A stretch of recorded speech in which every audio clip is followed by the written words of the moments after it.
kuzungumzia ni the relationship between tax collection and business growth or economic growth. In my view, that is a very important consideration to have when you talk about government-private sector relationship. It's important for the government through the administrators, TRA, kwa mfano. When taxes are being collected, there has to be a point where we say tax is collected from people who are doing activities, and therefore activities must continue for the next collection to happen. Pamekuwepo na changamoto kidogo, some of which you can say they arise because of lack of understanding of laws and regulations. Lakini nyingine zinatokana na lack of clarity of the rules and regulations themselves. In order for the government to collect and to collect on time, there has to be clarity in what we put in the regulations, in what we put in the tax policies. If, for example, I pick one topic which arise from one of the provisions in the Income Tax Act, and which is very instrumental in driving investment. Section 56, for example. Section 56 intention is to try and tax any gains arising from changes arising outside Tanzania. Now, the way our regulations and laws have been formulated, there's unclear interpretation from both sides. And I will say they arise because one can say, and perhaps that's what we face commonly, these changes can also apply when there are direct changes where taxpayer is already in the country. And in this case, we say, if that happens, then you may end up taxing the same transaction twice. And this then discourages, when people are thinking about investment today, they also think about exit, because that's how the business environment works worldwide. You can't invest without a mindset of exit. Either exiting partially or exiting permanently. So that clarity is required to ensure we promote investment. Now, the second aspect of this provision is sometimes it touches things which it's supposed not to touch. Or perhaps there are some areas where we say there has to be some considerations when it comes to specific sectors. When you talk about extractive sector, most of the investment in the extractive sector, mining and oil and gas, people come here, take risk, do exploration, and therefore continuously they incur costs. They don't generate revenues during exploration. When something is discovered, then majority of them, they wouldn't have capital to invest, to monetize the resource. So they have to share the investment with someone else. Now, the person coming is essentially putting investment, is not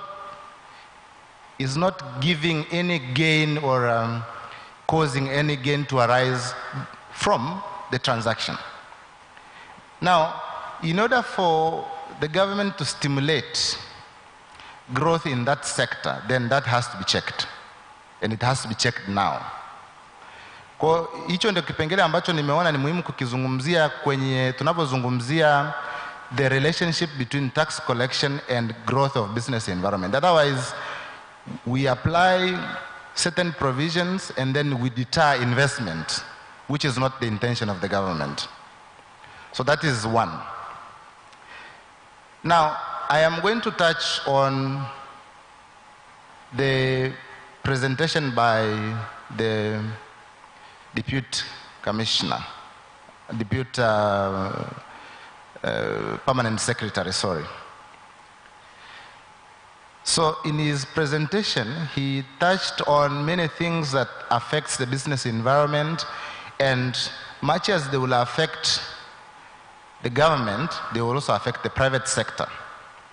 So for example, when you talk about the cost of financing, majority of investments in the country, they are financed partially by equity, where some people will have the cash, and then part of it is significantly financed by borrowings or debt. So when you say cost of borrowing will be a challenge for government projects, for example, financing government, then likewise the same will be for the private sector. So as we look at the investment policies and tax policies, that cannot be ignored, because we are operating in an environment where if something changes and affects the way the government operates, then it has to also be looked at very carefully when it comes to the private sector. That's very key. Now, my last takeaway is trade facilitation, which is also one of the things that the Deputy Permanent Secretary at Ministry of Finance pointed out as one of the things that will be looked at carefully when it comes to promoting investment. And when we look at the way out of all these challenges, FDI is one of the key areas to pay attention. So the first point I made together with trade facilitation is key, and my ask or my request or my personal view is that there are trade facilitation units within government. They have to be very effective.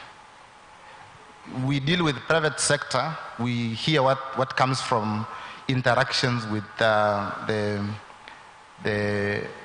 trade facilitation units. So, some work needs to be done. One, to make sure there are dedicated desks to listen to everyone. And before we talk about tax collection, then we need to be out there to check out on investors to ensure they are comfortable running the business so that the taxes can be generated. Thank you.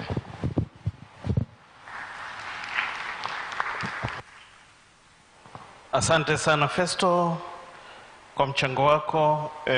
Festo amezungumzia kwa kifupi kabisa changamoto ambayo ipo kwenye connection baina ya kodi na maendeleo ama economic growth, na ametaja specifically kipengele cha 56 cha kodi cha sheria ya mapato ya mwaka 2004 ambayo anaiona kwamba ni changamoto katika kufikia hiyo connection. Lakini pia amezungumzia swala la kuongezeka kwa gharama za kupata mikopo mbalimbali kutoka ndani na nje, kama ambavyo wasilisho la Mheshimiwa Naibu Katibu Mkuu alisema. Kwa hiyo akasema riski hiyo pia itakuwepo upande wa sekta binafsi, na serikali inapotunga sheria ifikirie eneo hilo. Lakini pia amezungumzia swala la trade facilitation, kwamba taasisi ambazo zinahusika na kufacilitate biashara ziweze kukua, basi zifahamu wajibu huo, lakini pia serikali iangalie namna ambavyo kweli trade facilitation itafanyika kwa ajili ya ukuaji wa uchumi na biashara. Asante sana Festo. Sasa naomba tupate kutoka kwa David. Karibu.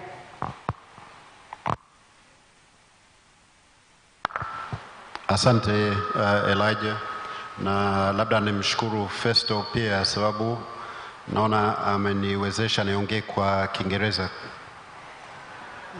na nadhani nitaeleweka zaidi. Maybe just to recap, I think, on some of the key themes that we heard in those presentations. I think there was the primacy around economic growth, employment against the background of a lot of youth coming onto the market, relationship between tax and development, relationship between tax and economic growth, and I like the analogy about kuziba chemchem. And then Lawrence also said sisisio kisiwa. So just to respond to those, I think I'd like to talk to four themes. One, tax structure. The other is technology. The other around collaboration, and then tax administration. And I think the first thing is on tax structure. Historically, our approach has tended to be to raise taxes all the time to generate revenues. And for those of you who are economists, you'll be familiar with the concept of elasticity of demand. I would turn that around and talk about elasticity of supply of capital. If the returns are going to be lower because of taxes, you may find less investment coming in. And I think we heard about the importance of foreign direct investment. And I say this because when you look across a number of sectors, you will find that if you compare us with other countries, our taxes are at higher levels. So whether it's telecoms, the excise duties, whether it's the extractive sector, our overall royalty rates and so on. Tourism, I think we're very familiar, we are a very expensive destination. So I think we need to, when we're formulating policy, make sure we find a way of having a holistic approach that understands all the costs the investor has to bear. Festo's alluded to challenges with our taxation of transactions, Section 56 being one. And this is very important because if you want to get new investors in, you need a sensible regime around taxation of transactions. And then we heard from the Minister for Finance and as well from TRA that the number of registered taxpayers and then active taxpayers are frighteningly low when you consider the size of the population. And here I think we do have a challenge because if you look at the tax structure, I don't think it's saying to small and medium-sized enterprises, come into the system. Bear in mind, a lot of SMEs, the main costs are people. If you look at what we charge on employment costs, it's much higher than other jurisdictions. Yes, the PAYE is standard, but we have the SDL at 4%. In the rest of SADC, I think it's 0.5%. We have Social Security at 20%, a lot higher than elsewhere in the region. And we'll also have the National Health Insurance coming in. So it's not that these things are bad in themselves, but the rates need to be looked at. So that's sort of tax structure. And I think another point is also around what is a more efficient way to collect taxes. So if you look at the global position, the move has been to move more towards indirect taxes and away from direct. So VAT typically has been an area that people have focused on generating more. And maybe just to talk on SMEs, maybe we should think about raising the VAT threshold a bit higher so some of those smaller companies don't have to go through the compliance processes of VAT. Maybe they could have a lower income tax rate. Maybe they could be exempted from SDL. Collaboration and sharing of information. So I think today's event is really great because I think it's setting a good platform for us moving forward in terms of improving the dialogue. Of course, we've always had dialogue, but we always feel it could be better. And one point I would make is that whilst as taxpayers we have the opportunity to engage with government, too often we don't hear from government what they're planning, or we hear it 2 weeks before implementation. And frankly, on many occasions it's caused a lot of challenges. So I think we need to take that process of collaboration to a higher level so that we both know what we're thinking and what we're planning. And in the context of, CCCO Kisiwa, and looking to bring in foreign direct investment, we do have a number of challenges on international tax issues, whether it's treaty interpretation. I don't want to go into a lot of technical matters, but control foreign companies, the change of control, where we are kind of taking a more aggressive view, I'd say, than what you'd see internationally. Technology. That's a huge opportunity if we're looking to bring more people into the net. So I see that as one of the easiest wins. The more we can embed technology within the system, and I think as part of that, making sure that the NIDA is that everybody's registered and this is properly linked with TINs, so that there is clear visibility and transparency on what everybody's doing. That would help immensely in driving up the compliance. And while I'm on the subject of technology and not being an island, I know for a number of the businesses that are part of global groups, they were alarmed by a change that was introduced in 2021 to take place in 2022 and has been deferred to 2023, which relates to having a primary data server in country. Now, that's sending very much the wrong message to the outside community. It's saying we're going to sort of stay in the old ages where you can't adopt cloud technologies, you can't move with today. And quite frankly, for a lot of global organizations, they won't be able to comply. And again, I think it's something where I'm not sure what real consultation there was before, but something to be worked on. Maybe lastly on tax administration. Now, I understand that the TRA are an administrator rather than a policy maker, but if I'm completely honest, in responding to their presentation, I think it would have been helpful if we'd heard from them some of their perspectives on what they think the challenges are that taxpayers face, rather than reciting to us the tax system, which I think we're reasonably familiar with. And maybe I'd highlight a couple of things related to the objection side. I think we have challenges around the process on waivers, on the 1/3 tax payment on objection, and how that works if you want to object, as well as the automatic determination of objection provisions. I think there's also room, we've had great progress in terms of mediation and out-of-court settlements, but again, maybe some more clarity on how that process should work and how we can make the timelines a little less protracted. With that, let me close, because as you know, Elijah, I can talk and talk on tax.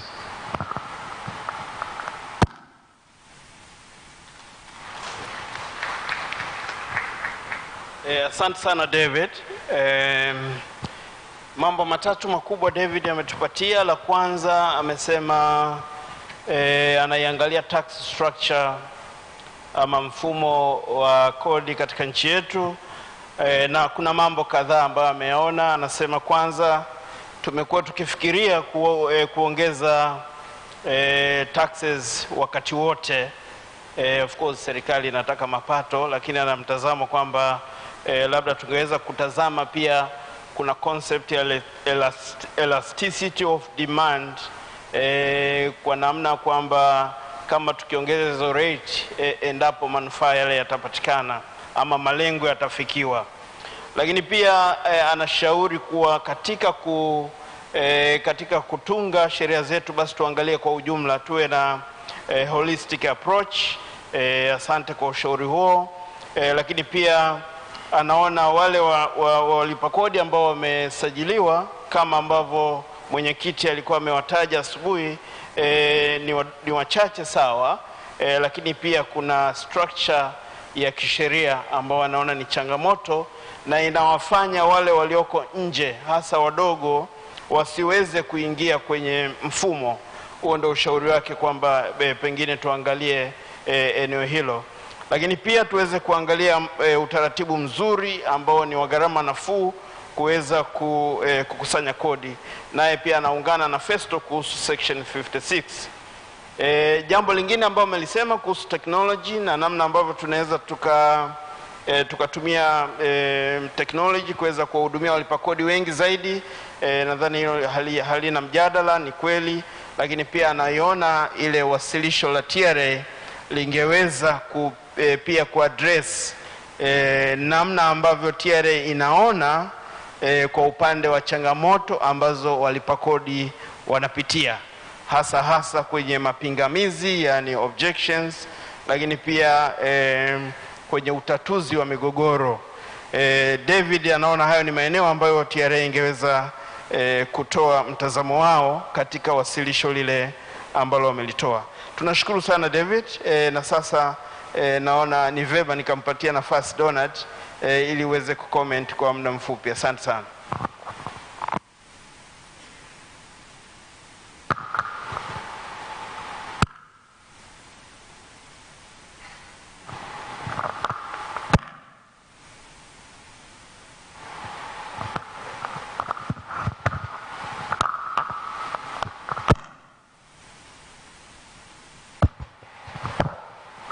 Asante Elijah. Hii ndio changamoto ya kuongea mwisho, unakuta kwamba wenzako wameshakava zile point karibu zote. Lakini nitajitahidi kadri nilivyoelewa kutokana na presentation ambazo zilifanyika na hotuba ya mheshimiwa waziri. Labda tukianza na hotuba ya mheshimiwa waziri, anasema alikutana na wamachinga na changamoto nafikiri ni kubwa ilikuwa kutoka kwenye informal sector kwenda kwenye formal, kwa sababu anaona kwamba kingea formal itakuwa kuna changamoto ya kodi zinakuwa nyingi kwa sababu ya rate. Sasa ukiangalia hili swala ni la muda mrefu, na labda hii discussion imekuwa mara kwa mara kwamba how do we formalize from informal to formal. Sasa mimi nafikiri labda this year labda tujaribu kuangalia namna gani angalau tutafanya hata kama piloting study. Najua labda ilifanyika kwa Kariakoo, labda ikwenda vizuri, labda tunaweza tukapiki town au wilaya ambayo tunaweza tukaangalia kama some sort of study kujua uwezo wa wale watu, yani kama labda akiuza, akitoa matumizi yake na kila kitu anabakia na shilingi ngapi. Then labda ukimtax, so lazima iwe sawa na kampuni za kawaida, at least labda certain percent ambao watafeel comfortable, and then labda kuna benefits ambazo labda unapata around that area, kama alivyosema mtu aone kwamba kodi ina link na maendeleo, sio? Yani at least kuna vitu vinaweza vikafanyika kidogo pale yale maeneo kuhakikisha kwamba wale watu wanaona kwamba kodi yao wanaolipa inaleta manufaa kwa wao. Sababu nafikiri saa zingine kuna notion kwamba mtu analipa lakini haoni ile direct contribution, yani kwamba kwenye manufaa ya mazingira karibu yaliyoko pale. Kwa sasa labda ikifanikiwa kwa area chache, yani tunaongelea labda I'm not saying tutafanya Dar es Salaam nzima, labda ni same area ambayo labda ina impact kubwa, lakini angalau ikiweza kuwa successful then you can roll out. Sababu nafikiri sasa labda kuna fear of unknown, what if you do nchi nzima labda unaweza kushusha mapato, lakini ikiwa successful labda kwenye area moja then you can expand kwenda maeneo mengine. So maybe ni kitu ambacho tunaweza mkakiangalia kwa mwaka huu. Hata tutakuwa tunaongelea kila siku how do we formalize from informal sector kwenda kwenye formal, kwa sababu imekuwa kama ni hadithi ya kila siku. Sababu itasaidia kwamba angalau hata David amesema kwenye tax structure kupunguza zile rate. Kama watu wengi watakuwa nalipa sasa, na maana kwamba tunaweza kupunguza hata corporate tax rate kutoka labda 30 kwenda kwenye 28. Labda nikipika kwenye presentation ya Mheshimiwa Lawrence, kwamba tunatakiwa tuongeze mapato, yani tuje na policy ambazo ni more enabling. Of course nyingi ambazo from private sector ambazo tunatengeneza bado tunakuwa ni more administration, yani kama yani ambao forces za kwanza also linked to tunasema kwamba kama alivyosema waziri kwamba kumuondolea huyu mwekezaji anatakiwa alindwe kwa vile vitu ambavyo vinasababisha ashindwe kufanya kazi yake, kama mambo ya administration na kwa sababu viweze kuwa improved, vikae vizuri. Kwa hiyo sasa kama tukifikiria kwenye swala lingine la EFD, kwamba kama niliwahi kufanya presentation ya NMBA ya July last year, nilikuwa nafanya kitu inaitwa comparative analysis. Sasa ukiangalia kama Uganda wao wamesha introduce incentive kwa yule mtu ambaye anatoa EFD receipt. Sasa labda tuangalie tu kwamba sababu hapa kuna issue ya culture, kwamba labda kama mtu akipunguziwa hivyo anaona kwamba ana save zaidi, labda inakana VAT rate kubwa. Kwa kama tutaangalia namna gani what happened in Uganda, kama it was successful pale Uganda, then tukajaribu kuadapt tukaleta na hapa kwetu au tukaimprove zaidi, then tunaweza tukafanya ile culture change, mind shift, kwamba kukaa wale wanaotoa receipt labda wanapata certain incentive, then unakuwa na encourage ile culture watu kutoa receipt na kudai receipt. I do understand kwamba elimu inatolewa kuhakikisha kwamba kuna awareness na watu wengi wanadai receipt, hata mwenyewe wanadai receipt nikienda sehemu nyingi. Kwa hiyo kwenye hilo niliona kwenye hizo ni area mbili ambazo zinaweza kaongeza mapato kama tutajaribu kuanza immediate.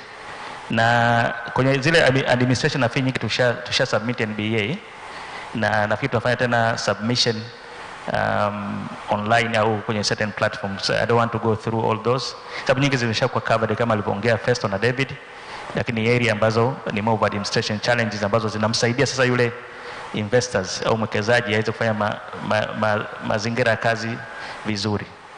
Labda nikipika kwenye processes, nafikiri nafikiri mwaka huu labda kumekuwa na intention ya kuimprove, na kama nilivyomsikia hapa vizuri waziri ni kwamba tumeongeza hizi collaboration, na hata sasa hivi kama tunavyoanza ni part ya collaboration ambayo tunazifanya kuweza kuongeza more engagement.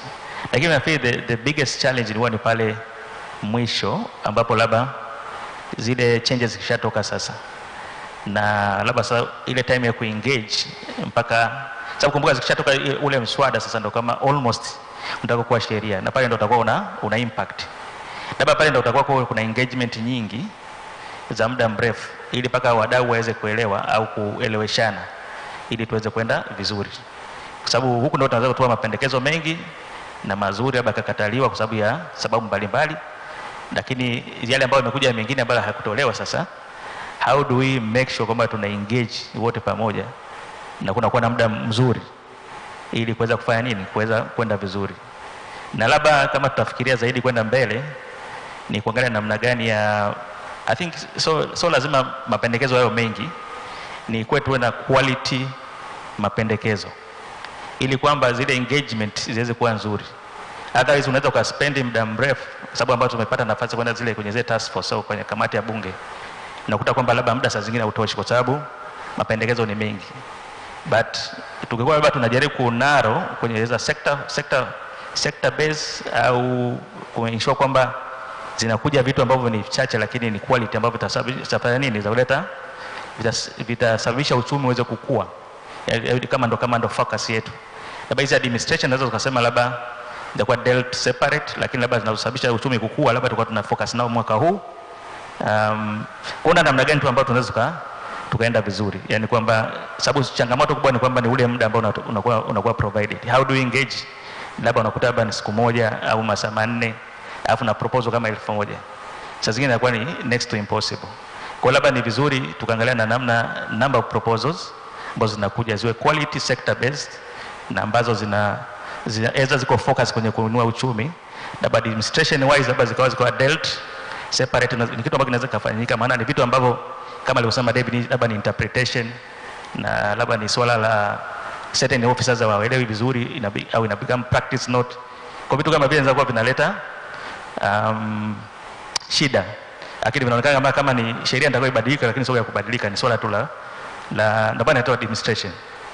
Naona kwa sababu swali lingine labda ni kwa sababu kwenye administration hapo kwenye mambo ya technology bado we just need to improve further, kwa sababu ya ukiangalia labda sasa hivi mfumo tulionao ndio umesaidia kuweza kucollect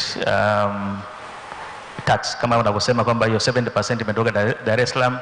Tuna 2 trillion ambayo imeweza kuwa collected December, lakini sasa ukiangalia as investors au representative wa investors, most of the time labda watu wanabidi waamke saa 8 usiku, saa 6 usiku kwenda kufaili hizo returns, kwa sababu system inakuwa iko down. Kwa labda sasa swala la technology nataka liangaliwe vizuri. Sasa what if tukija kuamka wote saa 8 usiku, na maana kwa tena system itakuwa down, labda tunarudi tena saa 9 usiku au saa 12.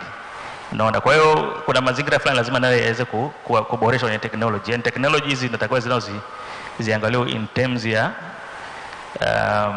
efficiency yake, yani kwamba is it probably sasa hivi hairani 100% efficient. Kwa hiyo swala nalo kuangalia, tukiimprove hapo na tunaweza kupata mapato mengi, kwa sababu who knows hata hiyo December labda kuna watu wengine walishindwa kufaili end of December, labda walikuja kufaili later kwa sababu system ilikuwa inasumbua.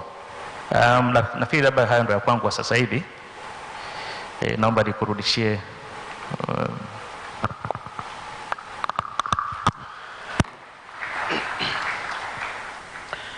Asante sana David, umesikika loud and clear, na mimi nisingependa nirudie yale ambayo umeyasema. Focus yako kubwa sana imekuwa kwenye administration. Ninaamini kwamba limeeleweka, tumekusikia na tuna take note. Ndugu zangu, mtakuwa mmeona kwenye ratiba yetu tumekuwa na waheshimiwa mawaziri wale wawili kama mapanelist, na kwa kuwa wao kama nilivyoeleza awali wana jukumu lingine, ninapenda sasa nitoe nafasi kwenu ili kuweza kutoa mchango ama hoja, wao tukiwapa nafasi pale baadaye kucomment kama watakuwa na kitu cha kusema. Lakini kwa sasa ningependa tulete kwenye floor ili kuweza kupata maoni yenu. Ninaona yes, kuna mikono hapa mitatu. Moja wa kwanza huu hapa, anafuata pale Dr. Kimei, lakini pia anafuata brother pale. Yes, karibu sana. Mfumo ambao tutatumia, utajitambulisha jina lako na taasisi ambao unatoka, lakini pia hoja yako, na tungependa tutoe dakika 5, lakini tunaamini kabisa zitatosha. Hatutaki kulimit kile ambacho unacho, lakini kwa matunda ya discussion basi huo muda naamini kabisa utakutosha. Karibu sana.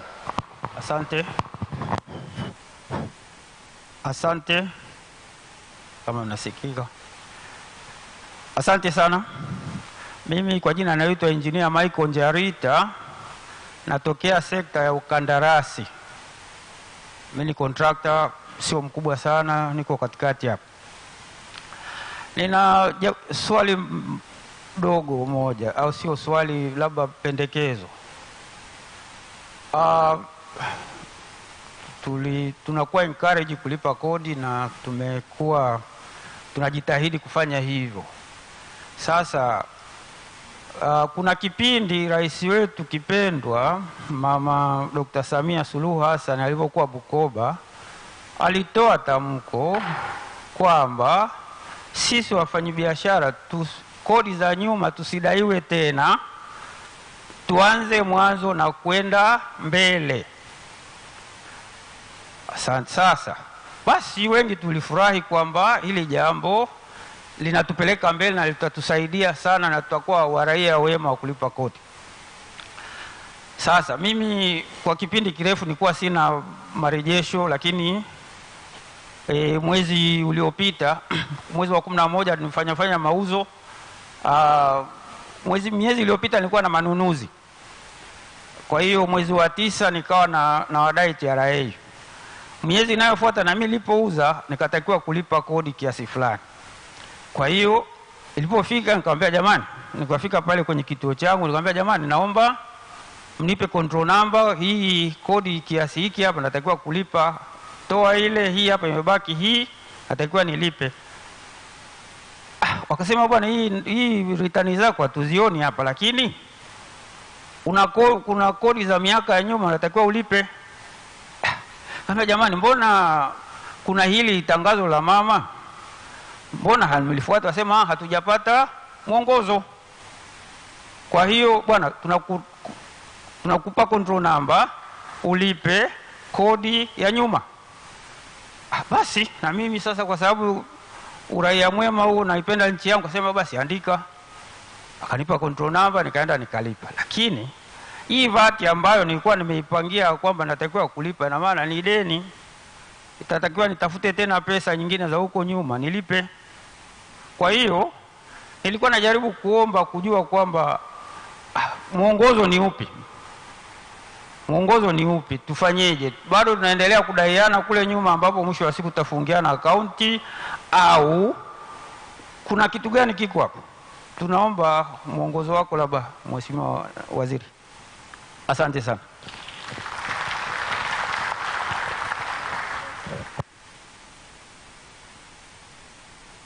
Tuendelee na wapili pale nyuma yako.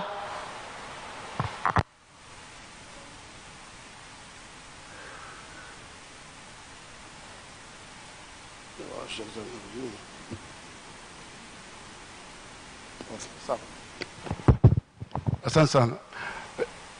Kwanza nimshukuru sana Mheshimiwa Waziri na Waziri wa SMZ kwa kuweza kuorganize kongamano hili, na niseme kwamba hotuba ya ufunguzi iliyotolewa na Mheshimiwa Waziri imekuwa msingi mzuri sana wa kujenga sera ya bajeti kwa mwaka huu unaokuja, na naamini pia na sera ya kifedha. Kwa hiyo ninampongeza sana kwa hotuba ambayo imesheheni vile vitu vitatu ambavyo vimesema vya msingi sana katika kuelewa mambo tunayofanya. Nazungumza sio kama mbunge, nazungumza kama Kimei. Kwa hiyo mtu asije akaniseme mimi mbunge. Leo mimi sio mbunge. Hapa tuko wengine ni wataalamu. Niseme hivi. Mimi nafikiri katika kipindi hiki kinachokuja, hasa tukifuatilia ile wasilisho la Mheshimiwa ndugu yetu Naibu Katibu Mkuu, tatizo kubwa ni namna gani ya kuendeleza uhimilivu wa deni letu. Kwa sababu deni hilo litaongezeka kutokana na riba. Riba ambayo ni baseline, ambayo ni LIBOR. LIBOR ni London Interbank Offered Rate, ambayo ilikuwa 0.6 mwaka jana Septemba. Leo hii ni 5.5. Kwa hiyo imeongezeka by almost 5 percentage points. Hiyo ni jambo kubwa, kwa ina maana kwamba ile deni letu litaongezeka automatically kutokana na hiyo jambo na swala zima la hiyo riba kupanda, na nafikiri hiyo ndio riski kubwa. Na unajua ile ni base, hii LIBOR inakuwa ni base rate, lakini kunakuwa sasa na margin ambayo lazima unaponegotiate debt kutoka nje, unakuwa na margin over LIBOR. Sometimes inaweza kuwa 6%, inaweza kuwa 7%, na nchi nyingi nani margin zake zinakuwa ni kwenye around 7-6%. Kwa hiyo unakuta kwamba riba ya deni la nje inakuwa sasa imekuwa inaweza kwenda kwenye 10%, ambayo ni kule ambako soko la ndani tunakopesha serikali. Na hilo ni nasema kwamba tutafanyaje sasa hususan kuhusiana na hilo. Lakini uhimilivu huo wa deni pia unatokana na kunaweza, kwa sababu ya inflation imepanda kwenye area yetu. Inflation inafikia sasa wastani kwenye SADC ni 27-28%. Inflation Zimbabwe ni 284. 284 inflation kule Zimbabwe. Sasa kwa hiyo kuna hii wimbi la inflation ambalo Mungu ametujalia, sijui ni Mungu ametujalia namna gani, ameelezea kidogo kwamba kwa sababu tuko diversified, lakini sidhani kama tunaweza tukaendelea kuwa na mfumuko mdogo sana wa bei wa 5%, na East Africa ni almost 10%. Kwa hiyo mimi naamini kuna hiyo tatizo hilo ambalo pia tunatakiwa tulione kwamba ni riski kubwa. Kwa hiyo fiscal policy mwaka huu itakuwa na kazi kubwa. Lakini cha ziada ni hicho kwamba kuna uwezekano kwa sababu ya inflation kupanda. Of course kungine nako inapanda kwa sababu relative prices somehow za kwetu mabadiliko yatakuwa sio mbaya sana, lakini niseme kwamba kama exchange rate depreciation ikitokea ikachanganya na hizi riba kupanda, lazima tuangalie vitu kwa namna nyingine, kwa sababu exchange rate ikidepreciate hata 30%, deni letu 50% ni multilateral ile la nje na 50% ni commercial plus other export credit na kadhalika. Kwa hiyo ukweli ni kwamba translate into shillings wakati exchange rate ime-depreciate. My goodness. Ikidepreciate by 30%, lile linapanda by 30%. Kwa hiyo ni namna gani benki kuu, yani monetary policy, itaweza kudefend exchange rate from depreciation? That is a big challenge. Ni challenge kubwa kwa sababu foreign exchange haiongezeki, kwa sababu tunajua kwamba recession iliyo huko aliyo mention Mafuru, kakaangu Mafuru, recession iko kule. Kwa hiyo commodity prices zitafall. Commodity prices zikifall, it means kwamba export earnings zitapungua. Kwa hiyo exchange rate, foreign exchange reserves nazo zitaendelea kupungua, haziongezeki. Alafu grants zitapungua pia somehow. That is my hisia, that is my assumption, kwamba kwa sababu kule kuna recession pia watakuwa hawana fedha ya kusema tunawapa watu grants. Kwa hiyo it's a problem. Kwa hiyo again ndio sababu unaandapini hii kwa nini tuwe na kongamano kama hili, kwamba lazima mapato ya ndani yaongezeke kwa namna moja. Hasa yanachukua muda kuongezeka, lakini naamini kwamba lazima yaongezeke, na ndio sababu nampongeza sana Mheshimiwa Waziri kwa kuweza kuorganize kwamba tutaongezaje pato. Kuongeza pato la tax base, one of the things in hii informality inahitaji simple taxes, low and simplified tax process na assessments. Kama informality inapungua tu pale wanapoona kwamba wana gain out of being formal, wakawa formal wana gain from the legal framework ambayo iko, watapata incentive ya kulipa. Na kwamba kama taxi ziko little bit low na ziko graduated, kwamba kwa mfano mtu anaanza biashara leo, huwezi kumwambia alipe kodi kama mtu ambaye ameshagobea kwenye biashara. Unaweza ukafanya graduate ile tax, income tax or corporate au turnover tax, so that it is paid over time, and mtu akisha mature, business mature after 5 years, then unaenda full swing kwenye ile rate ya kawaida. Lakini kuna mambo kama hayo ambayo naamini yakifanyika tunaweza kuongeza tax base. Lakini kingine ni kwamba predictability na certainty ya taxes. Predictability na certainty ni very important, kwa sababu for sure mtu anataka ajue kwamba ninalipa tax kiasi gani. Nikizalisha hivi nitalipa kiasi hiki, nikizalisha hivi na iwe certain. Sio iwe kwamba mtu anasubiri tu, anajua kwamba next year itapanda. Tumekuwa tunazungumza swala zima la kuwa na calendar, na naamini kwamba hilo Mheshimiwa Waziri amekuwa anajiobserve gradually, anajiobserve. Lakini mwisho niseme kwamba tumefanya sensa kwa fedha nyingi, tumepata takwimu ambazo ziko very detailed, mpaka biashara zetu tuliziingiza kwenye mfumo ule wa sensa waliofanya mwaka huu. Kwa hiyo kuna database ambayo naamini leo hii tukianza sasa kuifumua ile database, tukamwomba Mama Chua akaitoa, tukaiangalia vizuri, tunaweza tukagundua ni watu gani ambao ni wakwepa kodi sana. Tusiwaadhibu kwa sababu ilikuwa ni sisi hatukuwapa hiyo nani ya kuweza kulipa na hatuweza kuwa capture, lakini angalau tujue kwamba sasa hawa tunaweza tukawafuata kidogo kidogo na tukaongeza ile tax net kwa kiwango kikubwa kutokana na hiyo nani. Lakini mwisho kuwe na incentives. Mtu anayecomply, mtu anayetoa receipt, tumpe incentives, apewe. Hakuna sikusikia, na nilifikiri kwamba yule nani wa TRA angesema kwamba tutakuwa tunatoa incentive kwa mtu anayefanya hiki na hiki na hiki. Mwisho wa mwaka ukifika, mtu umeongeza kukusanya, your VAT has increased by 20%, tutakupunguzia 5%, something like that. Kwa hiyo inafanya mtu aseme ngoja nitoe tu hizi receipt, lakini mwishoni nitapata rebate from the receipts ambazo nimetoa. Mheshimiwa Mwenyekiti, naomba niishie hapo. Asante sana.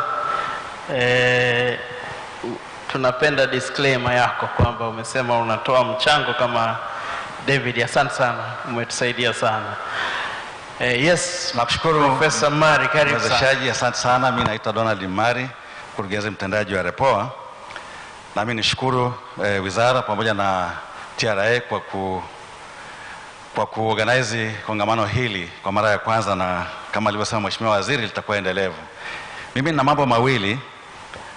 La kwanza ninatoa kwenye hotuba ya Mheshimiwa Waziri wakati alipokuwa anafungua, alizungumzia umuhimu wa kuangalia kodi sera ya kodi kama tool muhimu ya kupromote economic growth. Sasa hili linahitaji kwa kweli mabadiliko ya kifikra kidogo kwa taasisi zote zinazohusika na kuandaa sera ya kodi, lakini pia kwa taasisi zinazohusika na kukusanya kodi. Na ninaweza kutoa mfano. Mwaka jana tulifanya study ndogo kuangalia vitu vinavyokwaza sekta za uzalishaji hasa za viwanda. Kwa upande wa textile nilitembelea baadhi ya viwanda. Changamoto kubwa iliyokuta ni uhaba wa malighafi. Cotton yarn hakuna, uzalishaji wa cotton ulikuwa umepungua kidogo. Sasa pale ambapo masoko wanayo tayari walazimu wao kuagiza malighafi. Wengine waliagiza kutoka Uganda, wengine waliagiza kutoka nje. Lakini hizi malighafi ziliwekewa kodi asilimia 35. Sasa ukiangalia revenue impact ya hiyo import duty na revenue impact ambayo ingetokana na uzalishaji viwandani pamoja na employment impact ambayo Mheshimiwa Waziri alizungumza, kwa kweli naona hapo tunahitaji kuwa na trade off kubwa sana. Kiwanda kimoja nilikuta kina wafanyakazi 9,000 wako kwenye shop floor at one time.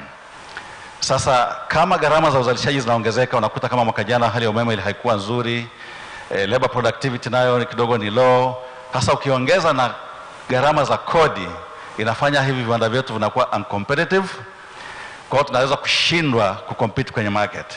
Sasa matokeo yake ni kwamba vijana hawa ambao tunataka tuwaemploy kwenye hizi sekta za viwanda, tunashindwa kuemploy simply kwa sababu tax policy haija-align sana na objective ya growth. Objective ya revenue ndio, lakini hizo trade off lazima tuzifikie. Lakini tatizo la pili ambalo tunalikuta kwenye imports, hivi viwanda vinakutana na competition kubwa sana kwa imports ambazo zimeingia bila level playing field. Wengine wamekwepa kodi, wengine wamefanya dumping kwa sababu zinatoka hizi products kwenye nchi ambazo zimesubsidize production kwenye nchi zao. Sasa hapa tax policy inapaswa kutusaidia kuprotect hivi viwanda vya ndani ili tuweze kuhakikisha kwamba tuna protect ajira na tuna promote growth na kuattract FDI. Kwa hiyo naomba kati task force wanapitia hii na kuweza kuangalia mfumo wa kodi hili litazamwe sana. Na la mwisho, kuna hizi ambazo wanaita presumptive taxes au taxes ambazo zinatozwa kabla hujapata faida. Nadhani wazalishaji wengi hizi zinawasumbua. Nimeona jana nilikuwa nasoma gazeti wafanyi biashara wa kwenye transport sector, logistics sector, ambao naibu katibu mkuu alizungumzia fursa zilizopo kwenye nchi kwa kupromote logistics sector kwa sababu kijiografia Tanzania tuna advantage kubwa sana. Lakini bado nadhani costs za cooperate kwenye hii sector bado ni kubwa. Kwa hiyo tunaweza kushindwa kuwa competitive compare na mataifa ambayo yanatuzunguka ambayo nayo yana invest kwenye logistics sector zake. Kwa hiyo tuangalie namna kwa kutumia teknolojia tunaweza kuassess realistically profits za operators kwenye hizi sector ili walipe baada ya kurealize profit, badala ya kuanza kuweka vikwazo vinavyo demand hizi advanced taxes. Na naomba niishie hapo na kushukuru sana.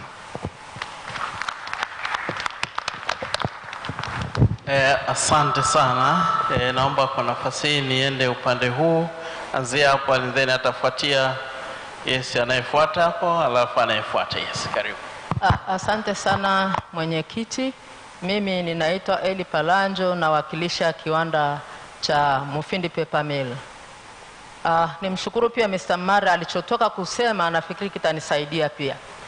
Kiwanda cha Mufindi Paper Mill kinazalisha karatasi unbleached paper kutokana na miti inayozalishwa pale South Hill.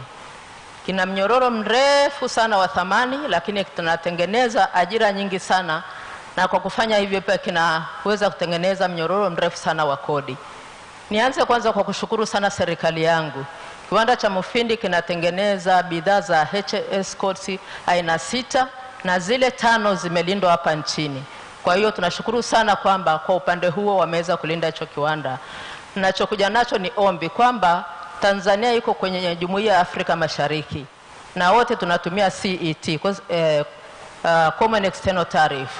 Kuna kodi, viwango vya kodi ambavyo vimewekwa pale.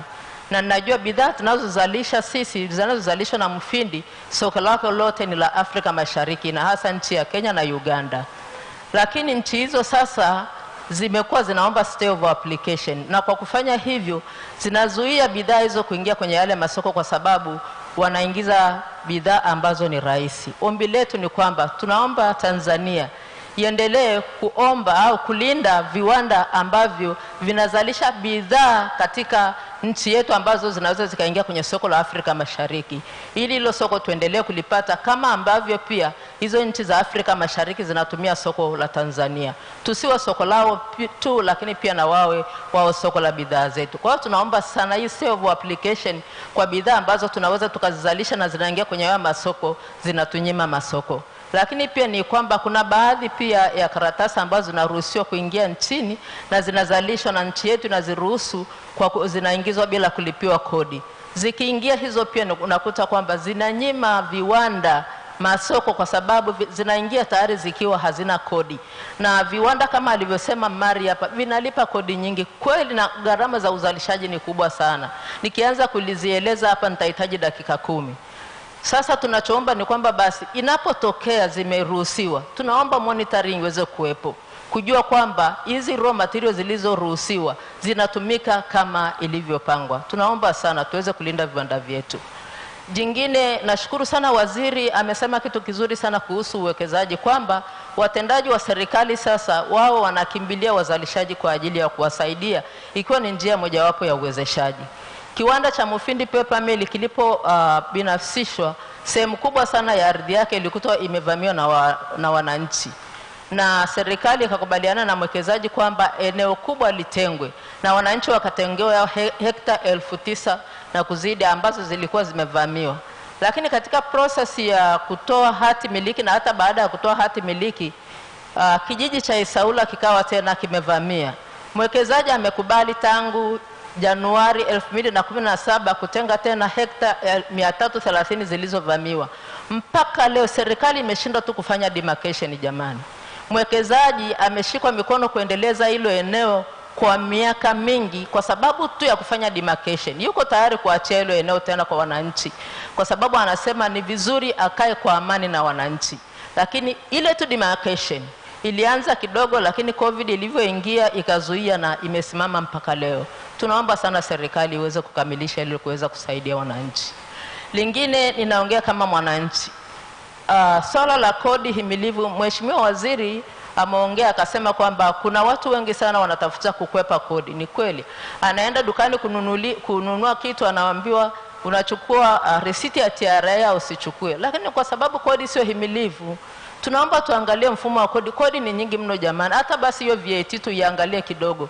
Kama ni kutoka 18 hata irudi 16, tuipunguze kidogo. Kodi zimekuwa sio himilivu hata kidogo. Asante.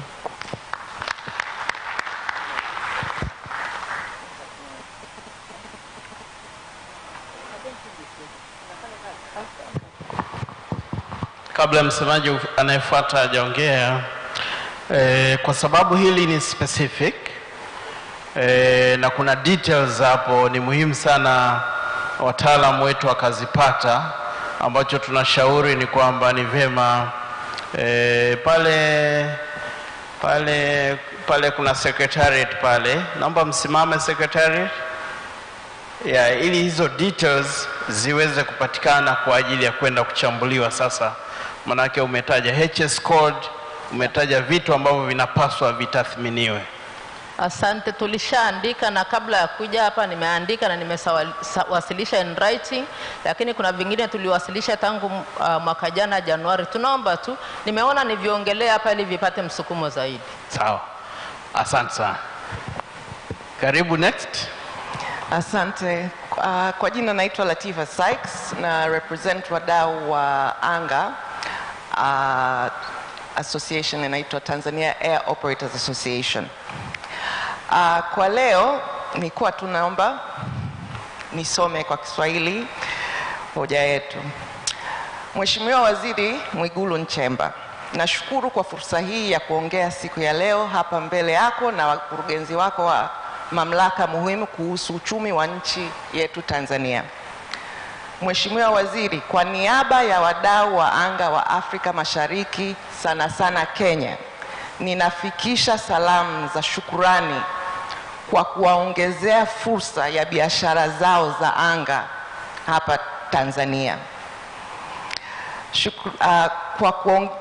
Hiyo fursa imetokana na Tanzania mwaka jana Julai kutaka kuweka kodi ya VAT on air charter kwa wadau wa anga Tanzania. Tangu mwaka jana mwezi wa 7 Julai 2022, ndege za charter zinazotoka Kenya na nchi nyingine za Afrika Mashariki zimeongezeka kwa kiasi kikubwa sana. Wanaleta wadau, wanafanya biashara za charter kwenye makampuni ya mine, oil and gas, kutokana na sababu inayojulikana kwa wote nchini na serikalini, kwamba ufutaji wa exemption wa VAT kwa air charter kwa wadau wetu wa anga hapa nyumbani Tanzania, tumefungua fursa kubwa kwa wenzetu na kupunguza booking na biashara kwa wadau wa anga Tanzania. Biashara ya anga inakwenda sambamba na biashara ya utalii. Utalii wa Tanzania una fursa na uwezo mkubwa kukua. Mheshimiwa Rais Samia Suluhu Hassan ameziona fursa hizi kwa nchi yake na amesaidia kwa kiasi kikubwa mno kutangaza Royal Tour hapa nchini na nje ya nchi. Matunda yake tulianza kuyaona polepole tangu mwaka jana, lakini Mheshimiwa Waziri, tangazo la kufuta exemption ya VAT on air charter imefumua jitihada za Mheshimiwa Rais kutokana na bei kupanda kwenye sekta ya anga nchini. Watalii wanaangalia bei za wenzetu na kurushwa kuletwa Tanzania na operators wa ndege za nchi nyingine zisizotoza VAT, kwa sababu bei zao bila VAT ni bora kuliko zetu wenyewe. Ushahidi Mheshimiwa Waziri upo. Ukiangalia idadi za ndege charter zinazotua hapa nchini sasa hivi, unaweza kuona booking za wadau wetu wa anga wa ndani zinashuka na ushahidi pia upo. Tulitarajia Mheshimiwa Waziri kwamba kutokana na hoja na maelezo ya wadau hapa nchini Tanzania mwaka jana bungeni na serikalini tangu mwezi wa 7, tulitarajia wizara yako ya fedha ingechunguza kwa makini na ingeona kwamba madhara ya kuondoa exemption of VAT ya air charter inaumiza uchumi wetu na utalii.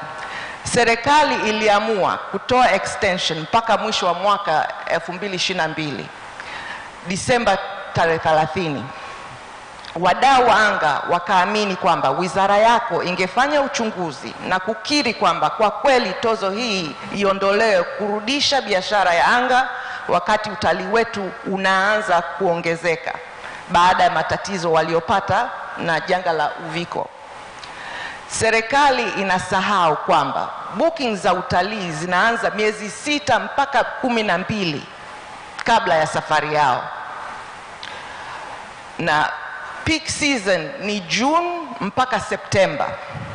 Watalii wanajipanga kwa kutafuta bei nafuu ya kupanga na kufanikisha booking zao mbeleni. Tangu mwezi wa 7 mwaka jana, narudia July 2022, kutokana na uhakika kama VAT itafutwa au la, bookings zimeshuka. Inamaanisha kwamba lengo la ongezeko la watalii na tozo za VAT ya air charter serikali iliyotarajia mwaka 2023 kufikisha haitawezekana. Lengo la serikali ni kukuza utalii miaka miwili ijayo 2025 na kupata watalii milioni 5. Sasa hivi tuna milioni 1.2. Mheshimiwa Waziri, bila ya kuangalia na kushikana mkono na wadau wa anga hapa Tanzania na makampuni ya utalii nchini, hayo malengo tarajiwa yatakuwa hadithi na malengo bila matunda. Ombi Mheshimiwa Waziri, kwa niaba ya wadau wa utalii Tanzania, tunaomba urudishe exemption ya VAT on air charter haraka iwezekanavyo, ili utalii wa Tanzania ukue na unufaike kipindi hichi kinochokuja June mpaka September 2023. Tumeshapoteza biashara sasa hivi, na kama nilivyosema ushahidi upo, na tuko tayari kushare na wizara yako na ofisi yako. Hatuwezi kusubiri mpaka July 2023 wakati sasa mnaangalia ukweli ya ombi letu. So ombi, Mheshimiwa Waziri, tunakuomba please, please, please, exemption on VAT on air charter needed to be sorted yesterday. It cannot wait until July 2023 because at the moment we are losing. Na uliongelea, referencing your analogy, kuziba chemchem, this VAT on air charter inaziba maendeleo ya utalii, royal tour, and killing the local aviation industry. Asante. Naomba kuongezea, tulizungumzia investments, tuliunguzia PPP. One of the key, tourism is used to be the number one foreign exchange earner. Sasa hivi nadhani imeshapitwa na mining. Lakini uwezo upo jamani, tumeuona miaka iliyopita. Unfortunately, changamoto za uviko na kila kitu. Lakini tunazungumzia investors. Kuna investors nchini, of course pia tuna represent ground handlers, watu kama Swissport. They have been investing in this country at airport facilities for years. Wamepata hiyo biashara based on the tendering processes that have been set by government itself. Lakini sasa tunaongelea, tunataka kuwaita new investments, wakati investors waliopo hapa sasa hivi hatuwatunzi. Kwa hiyo tunasaidia vipi local investors? Na hichi ni kilio miaka na miaka. Asante.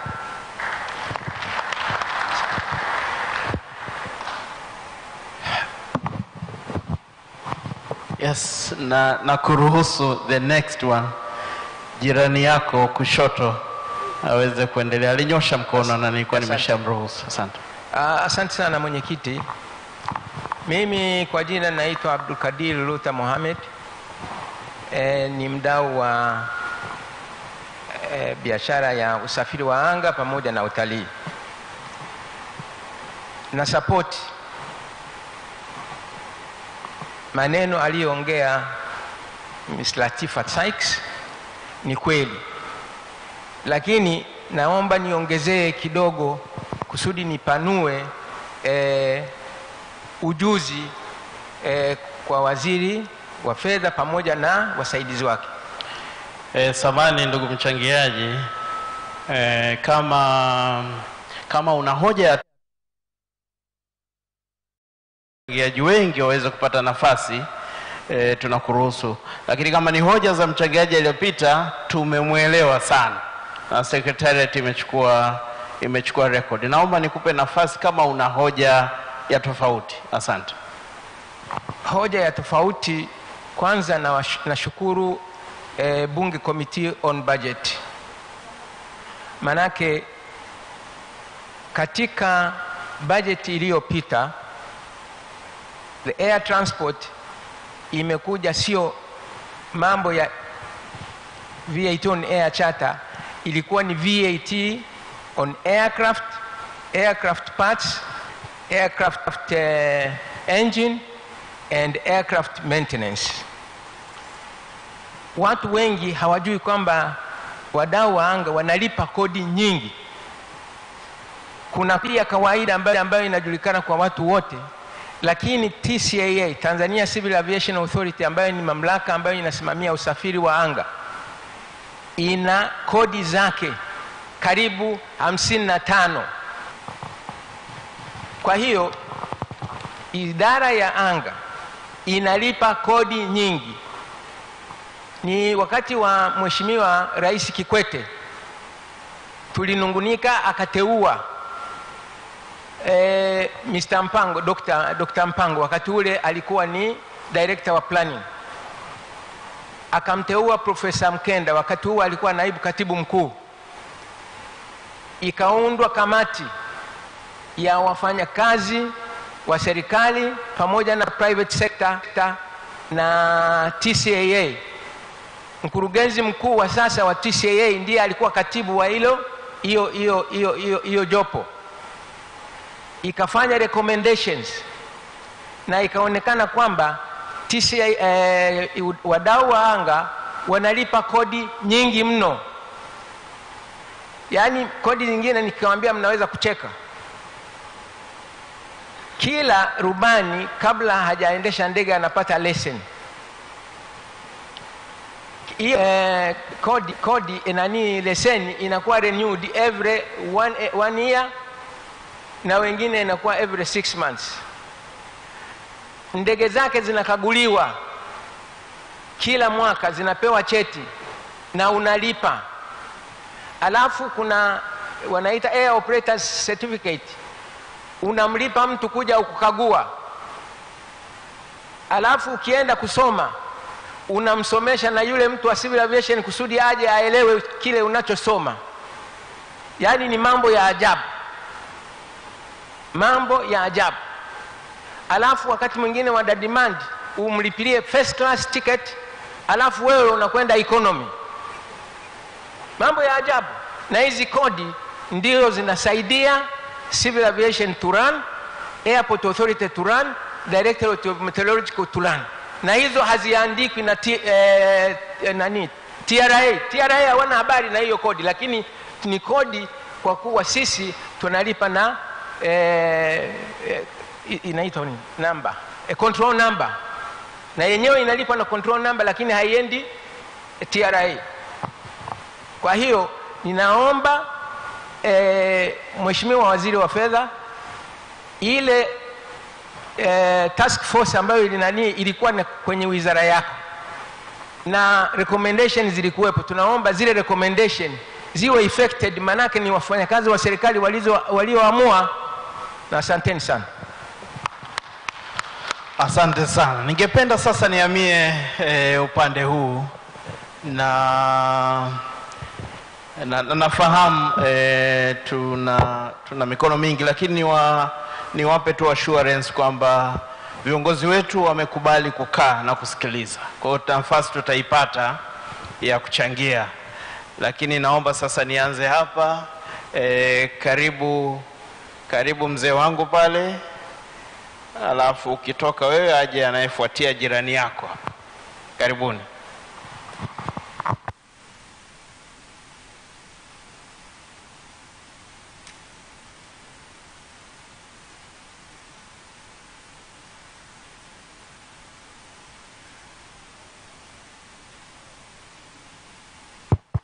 Na shukuru sana kwa kupewa hii fursa. Naomba nami nichangie yaliyojitokeza kwenye mawasilisho yote tangu hotuba ya ufunguzi mpaka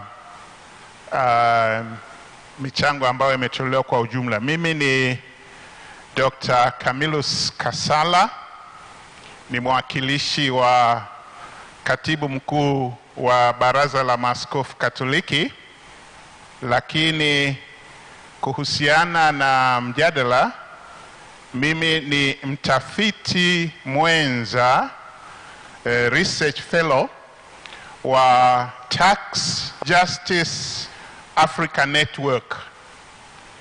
Tunasimamia masuala ya economic justice in taxation.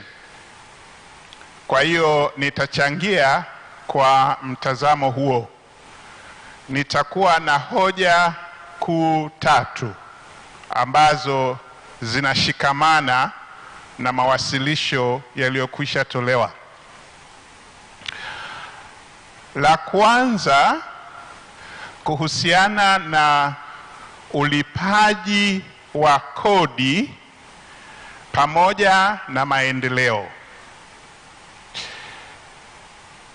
Waziri amesisitiza sana kwamba kuna uhusiano kati ya ulipaji wa kodi na maendeleo, na akasema tatizo liko katika kuielewa hiyo dhana.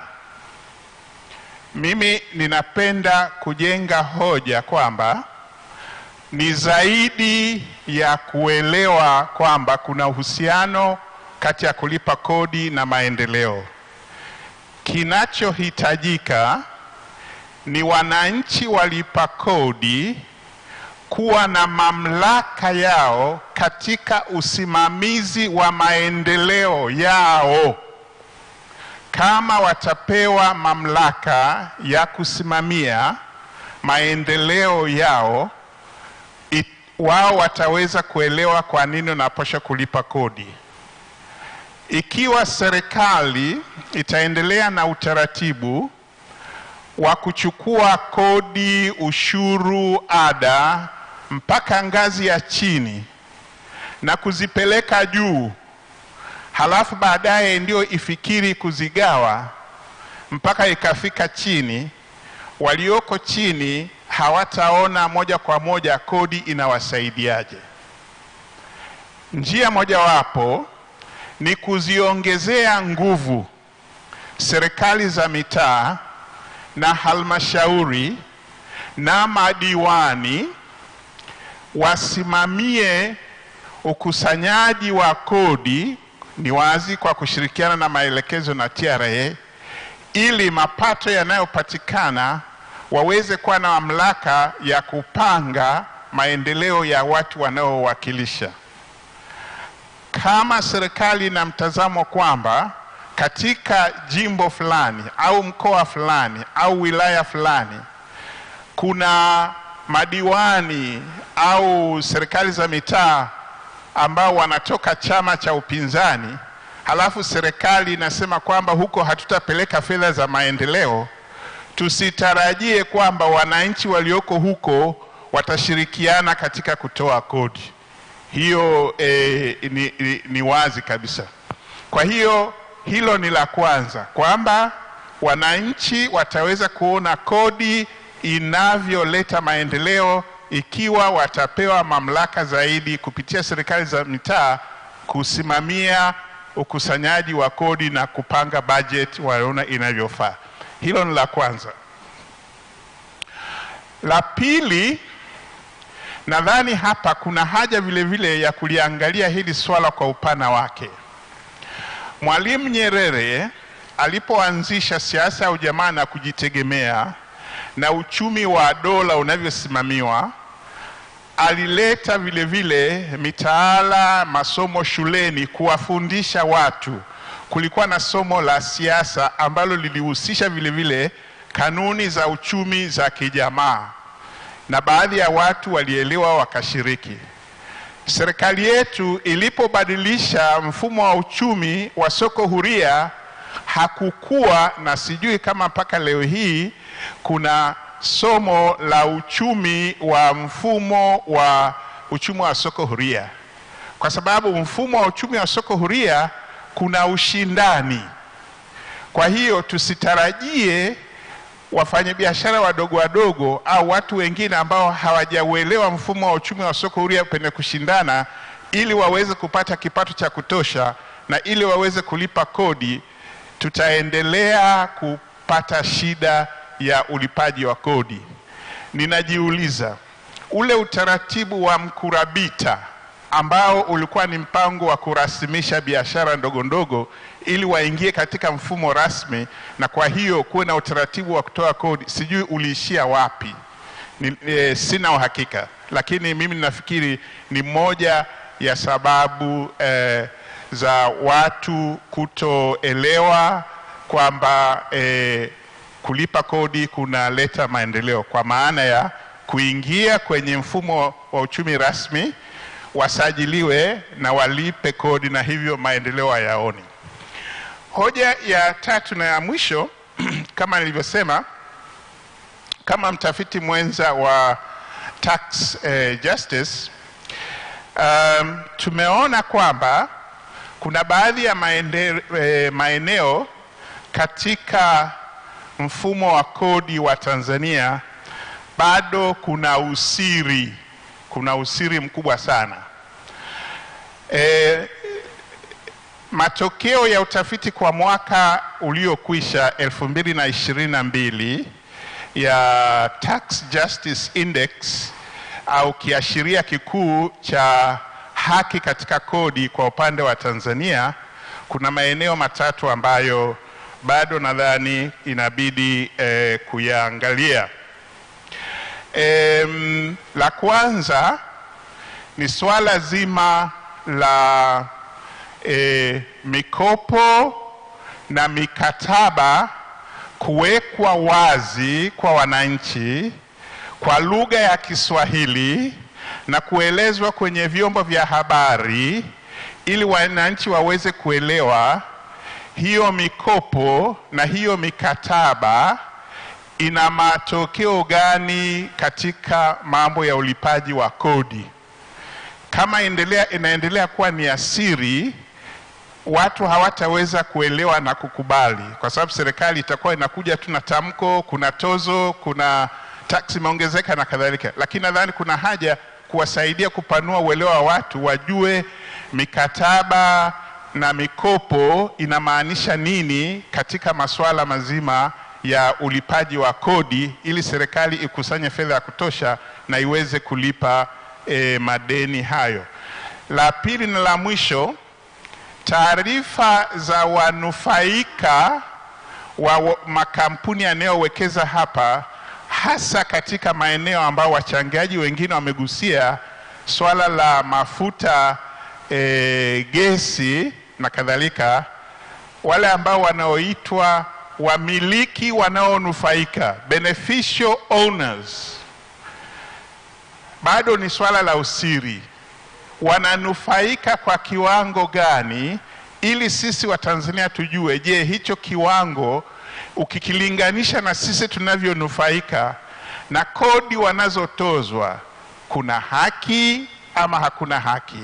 Kwa sababu vinginevyo, kama hakuna haki, manake serikali itarudi kwa wananchi kuongeza kodi, ingawa uwigo ni mdogo. Kwa hiyo naomba serikali na TRA wayaangalie hayo maswala ili tuweze kuwasaidia wananchi waelewe kwamba ukitoa kodi utanufaika na maendeleo, na ukitoa kodi uchumi utakuwa, ingawa hata hiyo dhana ya ukuaji wa uchumi kwa wananchi wengi haijaeleweka, kwa sababu kama nilivyosema, hakuna somo rasmi linaloelezea katika mashule na vyuo nini maana ya mfumo wa uchumi wa soko huria.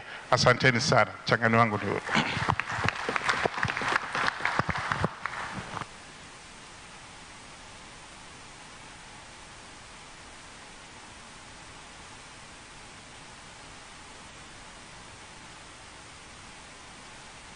Asante sana kwa mchangiaji wetu, mzee wetu, Mheshimiwa Waziri wa Jamhuri ya Muungano wa Tanzania, Wizara ya Fedha na Mipango, Mheshimiwa Dr. Mwigulu, lakini pia Mheshimiwa Waziri wa Fedha Zanzibar, Mheshimiwa Dr. Saada, ambaye pia ni makamu mwenyekiti wa kongamano hili, lakini wizara yote ya fedha, na Mheshimiwa Naibu Waziri ambaye pia ametoa speech.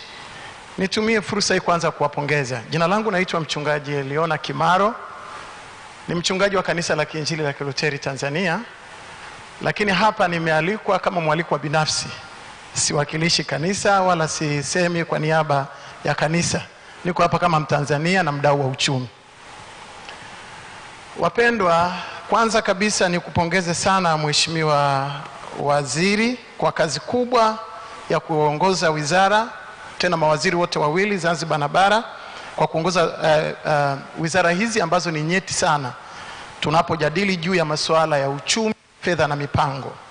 Lakini pia kongamano la kwanza tangu nafikiri kuwepo kwa nchi hii kuandaliwa kongamano kubwa, na hasa kichwa cha kongamano ambacho kinazungumzia juu ya maboresho ya sera kwa maendeleo ya watu, maboresho ya sera kwa maendeleo ya watu. Policy reforms for the people's development. Mheshimiwa Waziri, katika hotuba yako umeongea mambo mengi ya msingi, lakini mimi binafsi nitumie fursa hii kwanza kukupongeza wewe Mheshimiwa Waziri Dr. Mwigulu kama waziri mwenye dhamana katika wizara, lakini pia salamu nyingi za pongezi kwa Mheshimiwa Rais wa Jamhuri ya Muungano wa Tanzania kwa tamko la serikali ambalo umetoa hapa juu ya kuheshimu watu ambao wanaweza kujisaidia wao wenyewe kama wafanyabiashara na wawekezaji, lakini pia wanaoweza kuwasaidia wengine wakaajiri, yaani tunapozungumza juu ya sekta binafsi. Na binafsi umesema juu ya kuheshimu, hoja ya msingi ni kuheshimu sekta binafsi. Wapendwa mabibi na mabwana, sekta binafsi ndiyo msingi na tumaini la ulimwengu mzima, dunia nzima. Hata serikali zilizoendelea kama China, serikali zilizoendelea au mataifa yaliyoendelea kama China, kama Marekani, maendeleo yao hayaletwi na kitu kingine zaidi ya maendeleo ya watu binafsi. Watu wakiendelea ndio wanaweza wakaendeleza nchi, kwa sababu nchi yenyewe au serikali yenyewe inaweza kuendesha mambo yake kwa sababu ya kodi. Lakini watu binafsi wenye uwezo wa kuzalisha ni watu ambao wanapaswa na walipaswa kuheshimiwa sana.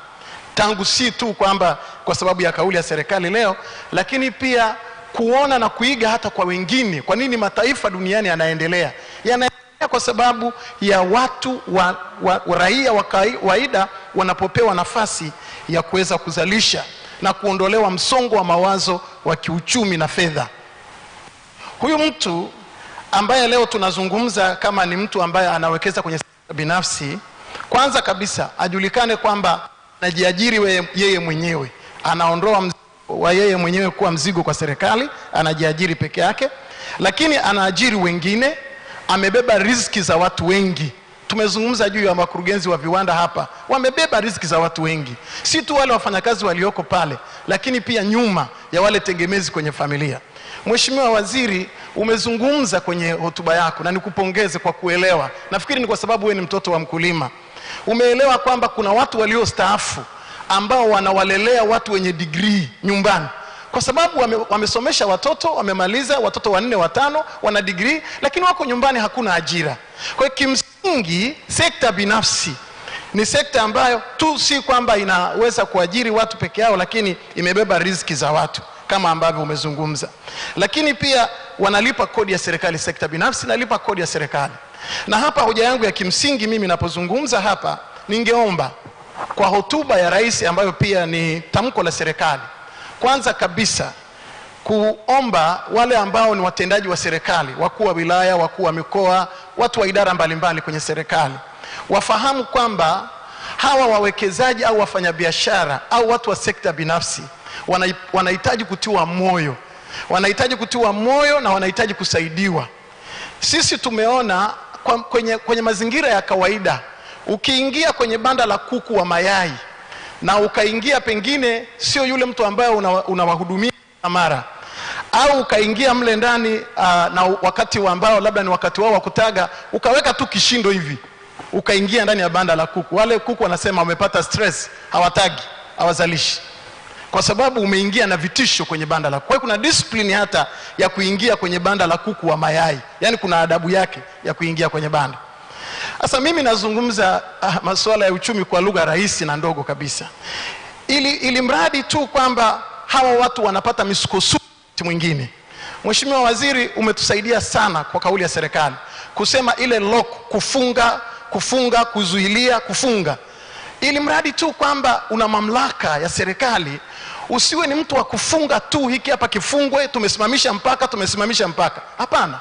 Lakini kama huyu ndugu au mwenye mamlaka ya nchi au mwenye mamlaka ya serikali, udhamana ya serikali, angeweza kukaa na huyu mwekezaji akazungumza naye kwa faragha, yani ifikie hapo, ili kuweza kuzalisha na kutengeneza walipa kodi wakubwa.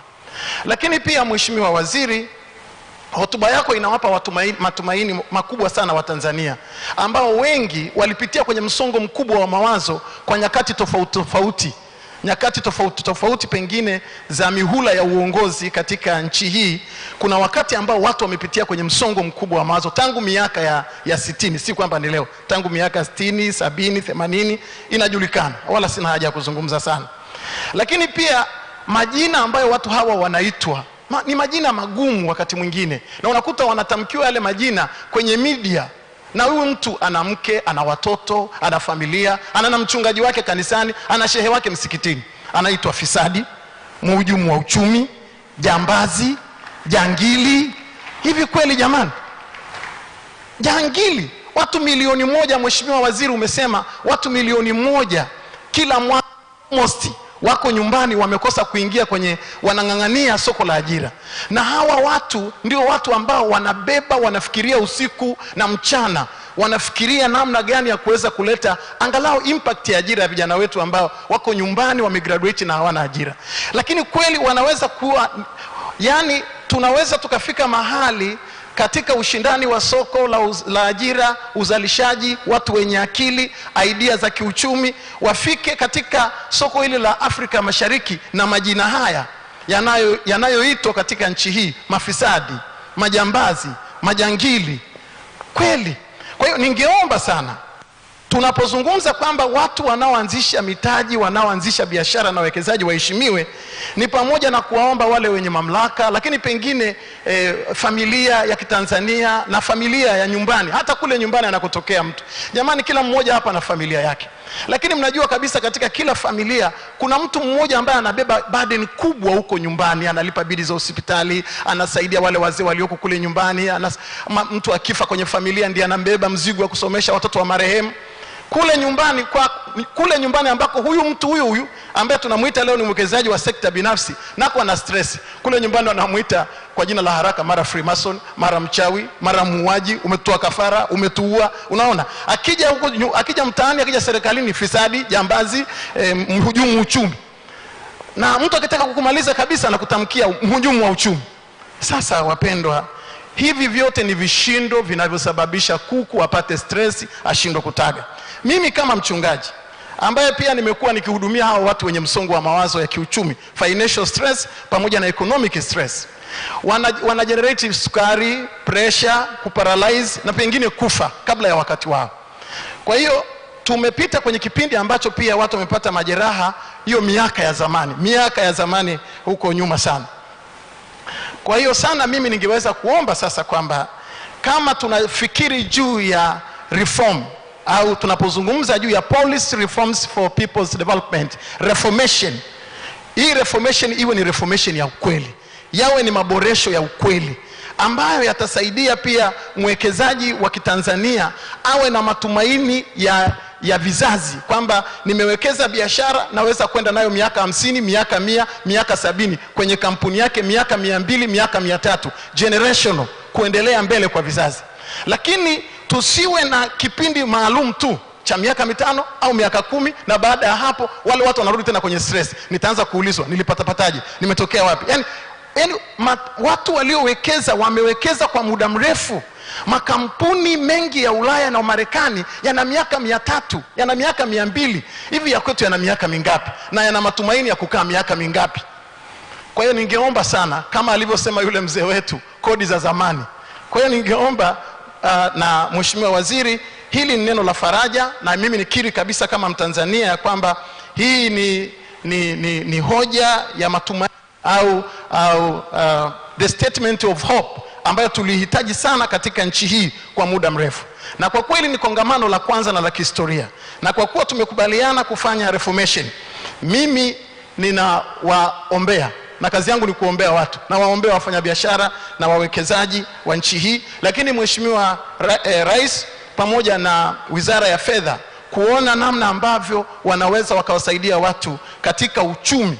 Na kama speech ya Mheshimiwa Naibu Katibu Mkuu ndugu yangu Mafuru alivyosema ya kwamba kodi na fedha ni matokeo ya uchumi, na mchumi asipoandaliwa ni kama unaenda kukamua ng'ombe ambaye hujampa makliki, hujapiga sindano, hujampa pumba, wewe unaenda kila siku na kibuyu unataka maziwa. Anapata wapi huyo mtu? Anahitaji kuandaliwa, anahitaji kusaidiwa. Kwa hiyo ningefikiri kwamba kwa kongamano hili la kwanza tunapozungumzia maendeleo ya watu, ningeomba ijulikane hivi leo ya kuwa kwa sasa sera yetu ya masuala ya uchumi wa nchi ni pamoja na kuwasaidia watu ili waweze kufika mahali pa kuzalisha zaidi, lakini Wizara ya Fedha tuondoke kwenye msako wa kodi. Kongamano hili lilete umoja kati ya walipa kodi na ninyi mnaopokea hizo kodi. Badala ya msako wa kodi kuwe na mahusiano ya moja kwa moja, na mahusiano ya moja kwa moja ya ulipaji wa kodi ya hiari unatokana na jinsi ambavyo mnamsaidia huyu mtu kiuchumi. Lakini kama huyu mtu mnampa nafasi kila saa ameze dawa ya pressure, ameze dawa za kisukari, aende kliniki kwenda kufanywa mazoezi, anamka asubuhi mkono umesha paralyze, anajaribu kuondoka na mkono wa kulia, kesho mguu wa kwingine hauendi sawa sawa, atazalisha saa ngapi? Atafikiri juu ya kampuni saa ngapi? Atafikiri juu ya kulipa hizo kodi na mishahara ya watu saa ngapi? Na watu kama hawa ambao Mungu anawainua katika kila jamii, from the family. Mimi ni mchungaji. Katika familia ya baba mmoja alikuwa anaitwa Yakobo, alikuwa na watoto 12, lakini kulikuwa kuna mmoja tu Yusufu, na aliweza kuilisha dunia kwa chakula kwa miaka 7. Lakini ninapozungumza kwenye familia ya kwako, wewe uko peke yako, pengine mko wawili ambao mnaangalia ile familia kule nyumbani. Na tunapozungumza juu ya Watanzania, ni Watanzania wachache ambao Mungu anawainua ili waweze kuwasaidia na kuajiri watu wengine. Na wako hapa hawa watu, na Mungu amewapa hawa watu elimu na uwezo wa kuzaliwa, ni kama kipawa ambacho wamezaliwa nacho. Kwa hiyo ningeomba sana kwa tamko la serikali, kwa kauli ya serikali, hawa watu waheshimiwe na wasaidiwe kuendelea mbele. Mheshimiwa Waziri, ninakupongeza. Tulitamani sana kupata mtu kama wewe katika nchi hii, lakini pia kumpata Mheshimiwa Rais wa Jamhuri ya Muungano wa Tanzania aliyetusubutu neno na kauli ya serikali akasema, sihitaji kodi za dhuluma, nataka kodi za halali. Kusanyeni kodi, lakini si kodi ya dhuluma. Ni kauli ya dini na ni kauli ya imani. Tumsifu Yesu Kristo.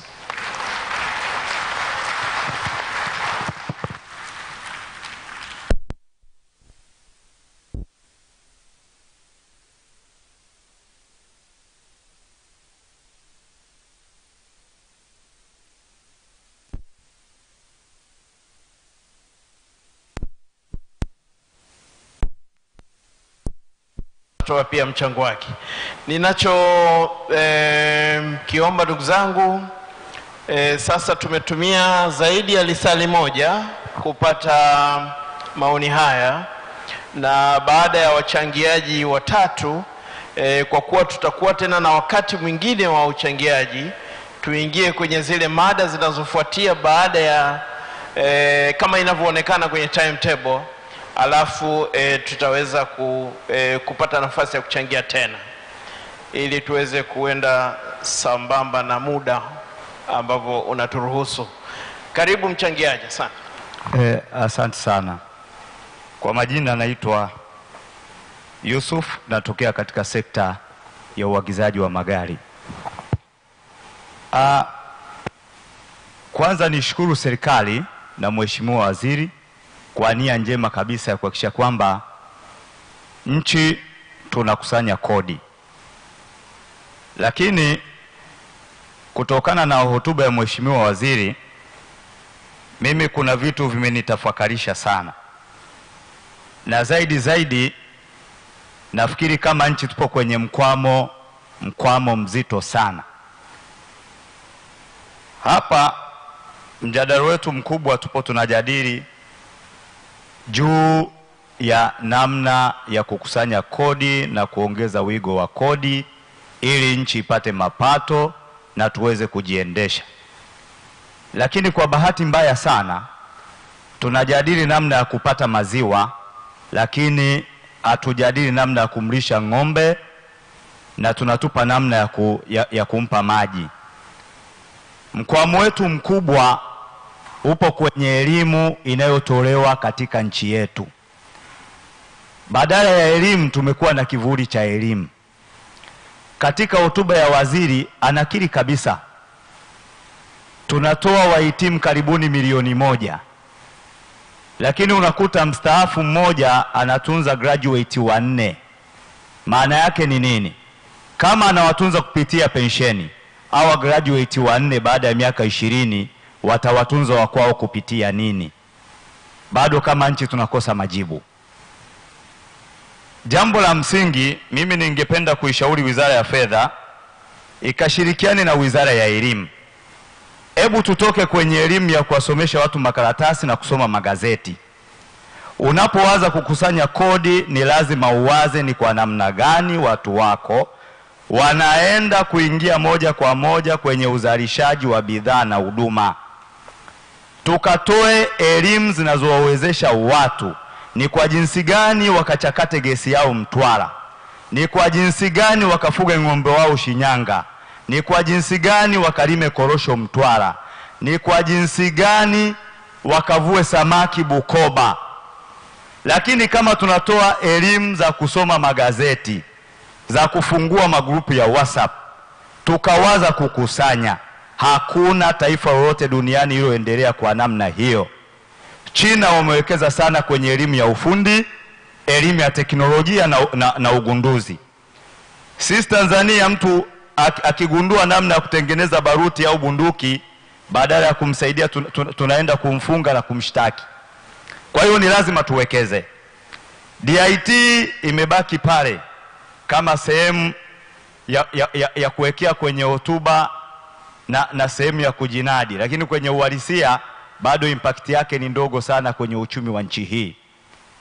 Kwa hiyo Wizara ya Fedha kashirikianeni na Wizara ya Elimu, ikatengenezwe mitaala iliyo bora inayokwenda kuwawezesha Watanzania kuingia kwenye mfumo wa uzalishaji wa mali pamoja na huduma, mfumo wa moja kwa moja.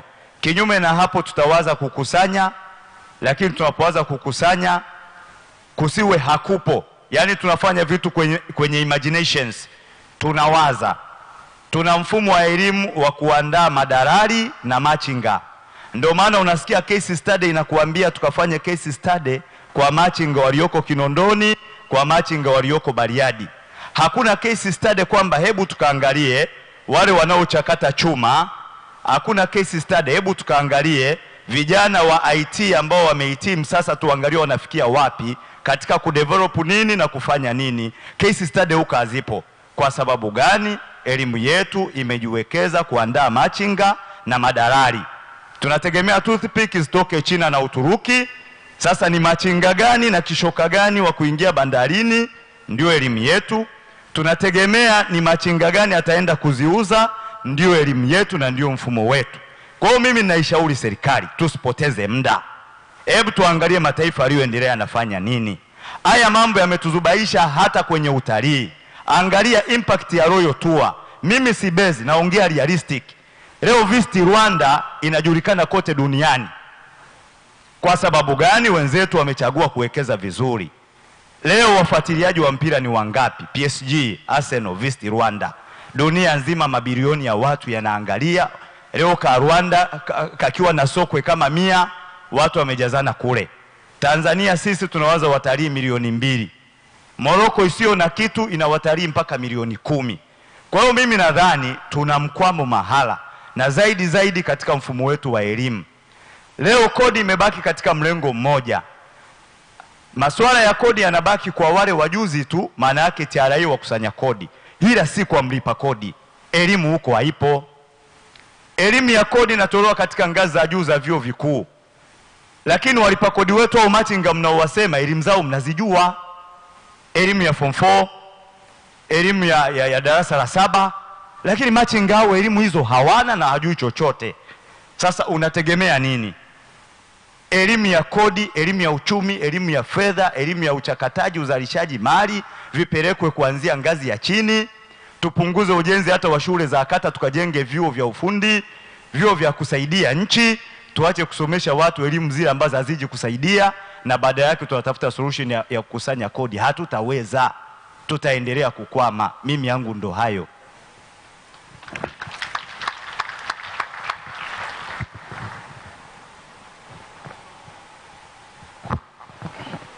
Yes. Karibu sana. Asante. Kwa majina naitwa Vaishali Sangar, ninatokea Meta & Associates, ni tax and auditing firm. tulikuwa tuna hoja mbili. Cha kwanza, throughout this dialogue tumejua kwamba policy makers huwa wana consider taxpayers ability to pay and they're sacrificing theory, kwamba while taxing, policy makers wa consider ku tax taxpayers na kuacha kuwa na income ya kujiendeleza wao na familia yao. And Mr. David Tarimu amesema kwamba aggregate amount of taxes ambazo zinakuwa imposed especially kwenye employment ni nyingi sana, ambayo as compared to other jurisdictions Tanzania tuna tax rates kubwa.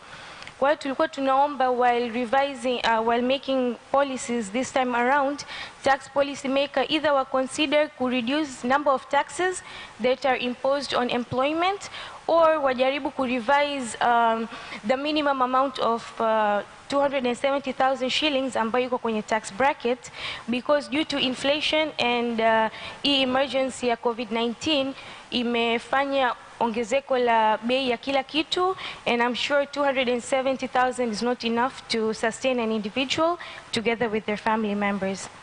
Secondly, tulikuwa pia tuna propose kwamba this time when policies are formed, maybe we consider to make clarity in terms of refund applications. Yes, tunajua kuna sheria na inaturuhusu ku apply for refunds when a taxpayer is entitled to it, lakini the entire process of refund seems to be very lengthy and exhaustive to a taxpayer's side.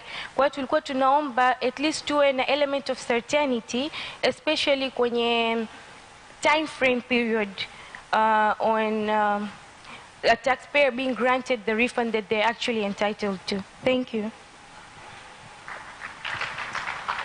Sana. Naomba niende hapa katikati again, mwishoni kabisa pale, mwisho kabisa kwenye backbench hapa, mwisho kabisa. Endelea, karibu. Asante sana. Kwa majina naitwa ndugu Focus Isango, ni mwakilishi kutoka jumuiya mojawapo za wasafirishaji hapa Tanzania ijulikanayo kwa jina la Transporters Association of Tanzania, yani TAT. Kwa kweli ninaomba kuchukua fursa hii fupi kupongeza hotuba ya ufunguzi ya waziri, lakini nijikite kwenye mfano wake mzuri aliyoutoa na pengine umegusa jumuiya yetu, ya kwamba inafikia mahali kwamba tunashindwa kutambua mwendelezo wa uchumi. Baada ya kuchota unarudi unaziba lile tundu au mfereji ambao umeenda kukuletea uchumi.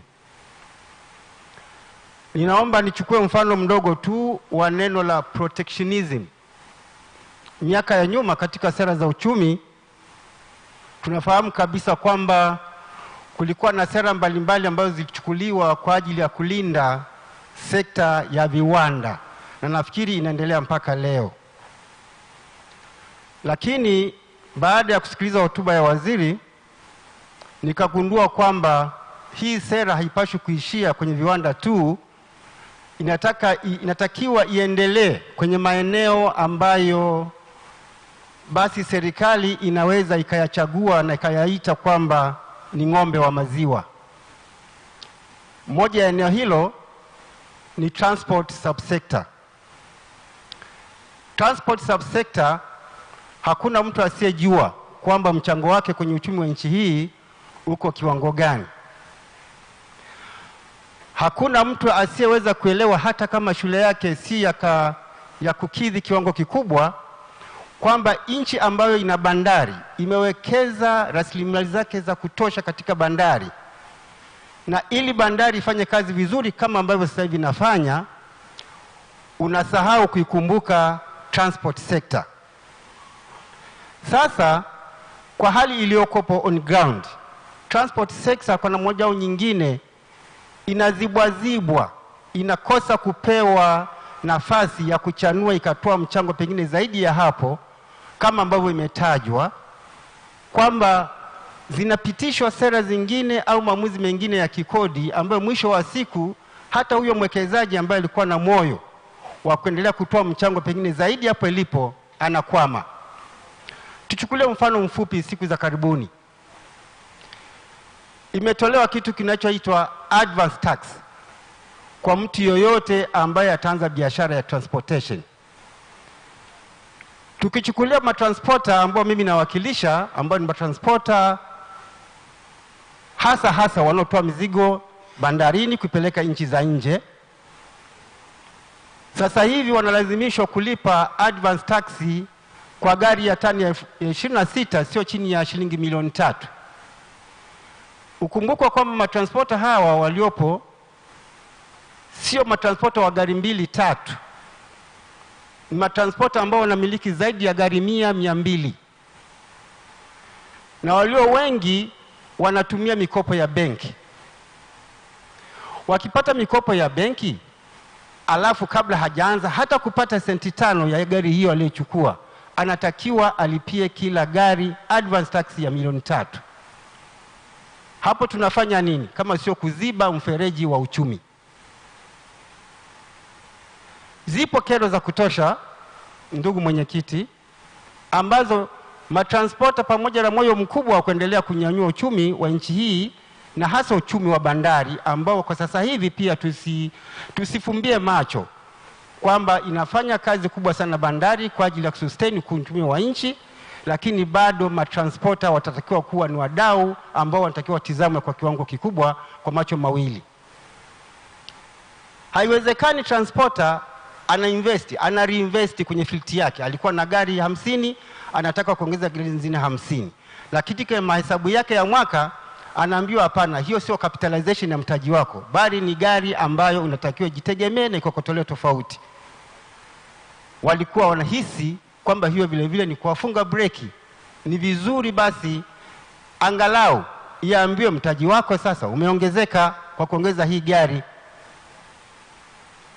Kwa hiyo ndugu mwenyekiti, sisi tuliona kwamba hili changamoto kwa kweli limekuwa na impact kubwa, is very vibrant, lime-echo sehemu mbalimbali nchini na sehemu nje za nchi pia, lakini bado transport sector haitaridhika kama hakutakuwa na kongamano kama hili.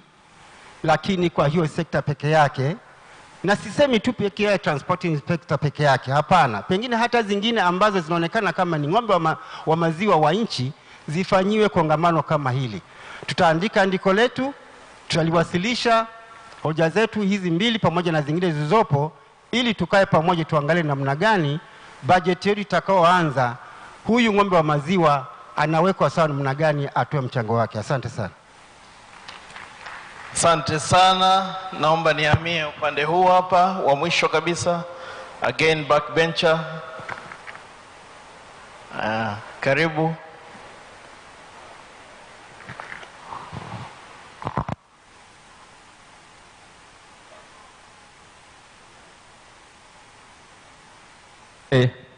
Ndugu mwenyekiti, lakini kipekee zaidi kwa wizara nzima, Wizara ya Fedha, kwa ajili ya kongamano hili, lakini pia kwa Mheshimiwa Rais kuruhusu na kuridhia.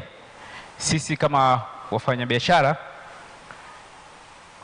tunawapongeza kwa sababu mmetupa fursa ya kutoa yale yaliyo mioyoni mwetu.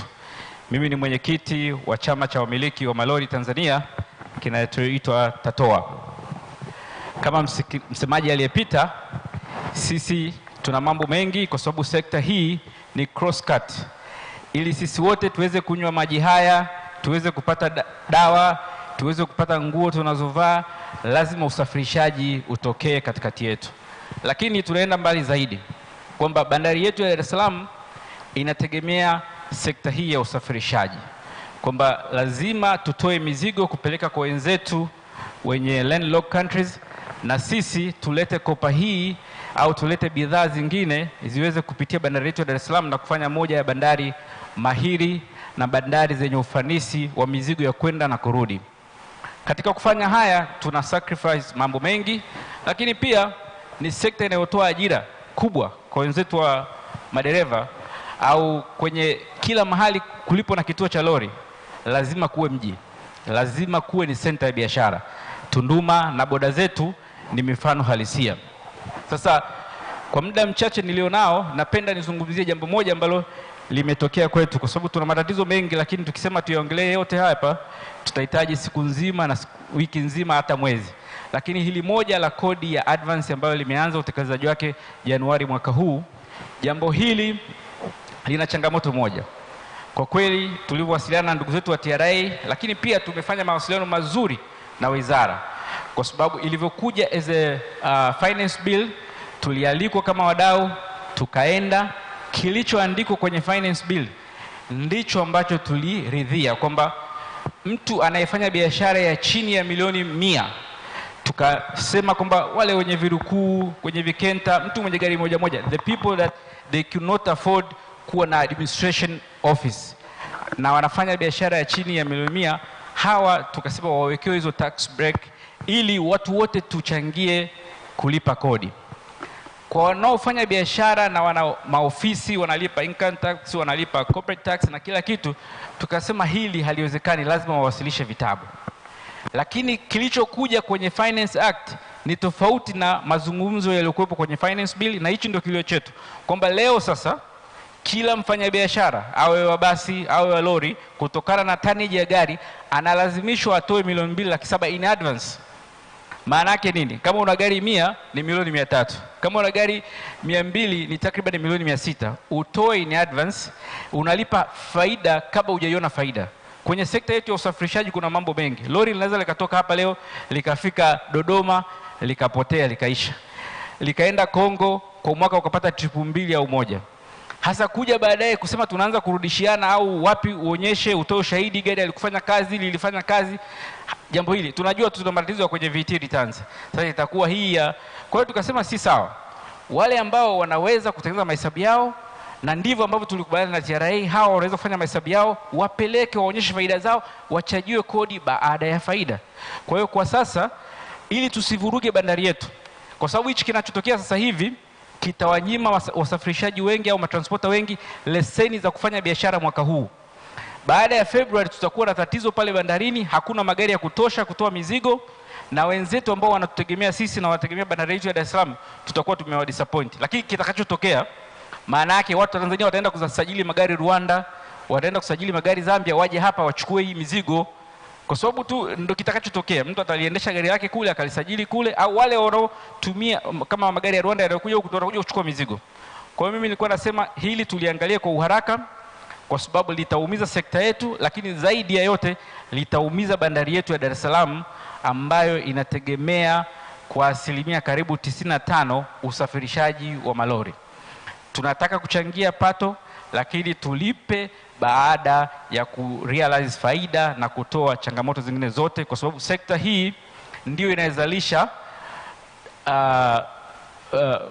au inachangia kupokea forex, kupokea pesa za kigeni karibu ya pili, kwa sababu transporter yote anafanya kazi na makampuni ya nje lazima alipe kwa pesa za kigeni na zipite kwenye benki zetu. Lakini pia ukiangalia ukuaji wa maduka ya spare, maduka ya tairi, ni kwa sababu biashara ya transport inafanya vizuri. Na ukienda kwenye benki, product inayoongoza, najua kaka Mafuru yeye anajua mambo ya benki, product inayoongoza kwenye bank sector ni VAF, Vehicle and Asset Finance product, inafanya vizuri kwa sababu matransporter wanafanya vizuri. Lakini kwenye mafuta, kila mahali matransporter wanatumia takriban lita milioni 4.5. Sasa huu ni mchango mkubwa. Kwa hiyo nilimsikia panelist moja akizungumza kwamba indirect taxes, sometimes unaweza usipate kikubwa kwa transporter direct, lakini indirect taxes ni nyingi mno na ni kubwa, na ni lazima tuzithamini. Lakini pia tuthamini mchango wa sekta ya usafirishaji. Nakumbuka wakati wa COVID, sekta iliyosimama ilibakia sekta ya usafirishaji, kwa sababu ilibidi madawa yaende na huduma zingine za kijamii. Kwa hiyo kwa hayo machache, tunaomba ndugu zetu wa Wizara ya Fedha mliangalie jambo hili, ni very sensitive, kwa sababu limeanza kwenye utekelezaji ambao sisi tunaamini kipindi hichi cha leseni by end of February tutakuwa hatuwezi kuingia bandarini na magari yatakuwa yatembei barabarani. Hasa huko siku ambako tunataka kumpeleka mama yetu, sisi tuko tayari kuzungumza na tuko tayari kutoa mwongozo mbadala kwenye jinsi ya kuliboresha hili jambo. Lakini tunaomba kwa sasa stay, ili tuweze kuangalia njia mbadala ya kututoa hapa tulipo, tusiingie kwenye mkomo ambao hauna sababu, na biashara ya bandari imekuwa ya ushindani mkubwa. Kwa hiyo changamoto yote ndogo inasend alarming kwenye port za Mombasa, Durban na bandari zingine ambazo ni washindani wetu wa kila siku. Nakushukuru sana. Tunawashukuru sana kwa michango yenu, na ninawaomba kwa nafasi hii tuipause kwanza hapo, alafu tutarejea tena baadaye. Lakini kabla hatuja, naomba mmoja tu ya mwisho kaka, tafadhali. Tafadhali. Kwa nafasi ya kipekee ya upendeleo, karibu. Asante sana. Kwa jina naitwa Bwana Ali Deuji, ni mjumbe wa bodi wa Tatoa.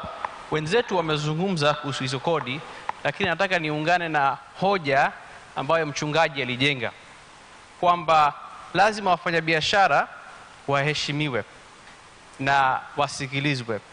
Hiyo kodi ambayo walizungumzia hapo, mwaka 2019 tuliitwa bungeni na kamati ya fedha hiyo ambayo ipo mbele yetu, na tuliulizwa imekuwaje wasafirishaji wameenda kusajili magari nchi za jirani, tusaidie kufanya utafiti. Na baada ya kufanya utafiti hayo kwa nia njema, tukaja na hiyo hoja kwamba hizo kodi zibadilishwe, mfumo wa kodi ibadilishwe kwa wasafirishaji wadogo na wakubwa, na tukajaribu kuiga nchi za jirani zetu. Sasa baada ya kuwasilisha haya katika kamati ya bunge ya fedha, tulisema kwamba walipe milioni 1.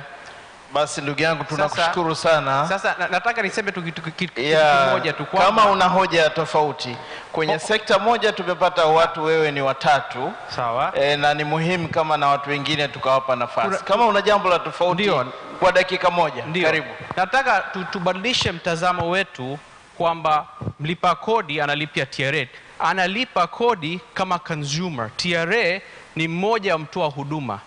Wakati inakuja kutekeleza kodi, TRA inakuwa inasema tunatekeleza ambayo tumeambiwa.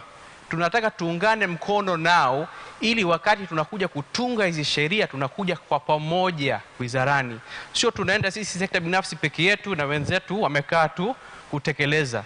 Ili tutengeneze win-win solution, tujue vipi tutatekeleza hiyo kodi. So hayo ndo tunataka tuchangie kwamba tunataka tuende pamoja na TRA kutunga sera, tubadilisha maoni kwamba sisi wote ni consumer, yeye ni mtoa huduma na sisi pia ni mtoa huduma.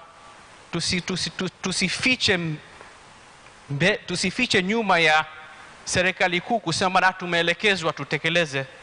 Hapana, kwa pamoja na TRA kupanua wigo wa kodi nchini. Hiyo ndo ombi letu, kwa sababu inabadilika, maneno yanabadilika kwenye bill moja act kwenda bill inabadilika, na tukirudi uwanjani tunaambia tumeambiwa kutekeleza tu. Sasa tunaomba maoni na tabia ibadilike kidogo kwa manufaa ya wote. Asanteni. Asante sana, point nzuri kabisa. Sasa kwa dakika moja panelist wetu, you can have some comments, but only for 1 minute. Festo, karibu. Asante sana. Kwanza niungane na wengine wote ambao wamekwisha kuzungumza mpaka muda huu, na kushukuru serikali kuona umuhimu wa kuwa na hii dialogue. Some of these things zingeweza kuwa submitted in writing, but when you hear directly from the people, it's easier to digest na ni rahisi pia kujua which action to take. So my last remark will be on something pointed by TRA earlier on around challenges kwenye kodi jumuishi, yani ulipaji wa kodi kwa hiari. Walipoint out kitu kinaitwa cash transactions. Sasa kikubwa ambacho mimi nataka kuweka hapa ni maendeleo ya teknolojia, development of technology. Tunapotaka kukuza uchumi na kuleta maendeleo kwa maana ya ukusanyaji wa kodi, lazima kwanza tutazame pia namna ambavyo tunaweza formalize economy na namna ambavyo sekta zote za economy zinakuwa zinaweza kuinteract. One of the ways ni kuelekea kwenye cashless economy. Now, cashless economy is influenced by many things. One of them is by enabling, or rather working closely with certain elements of the private sector, banking sector na telecom sector. Kuna swala la tozo ambalo sitataka kulizungumzia sana kwa sababu limekuwa tangu limeleta mjadala mrefu, lakini ukweli ni kwamba unapoweka tozo kwenye transactions kuna mambo mawili. La kwanza, unapata fedha sawa, lakini la pili, unaweza indirectly ukadirect watu kwenda kwenye cash economy in a way.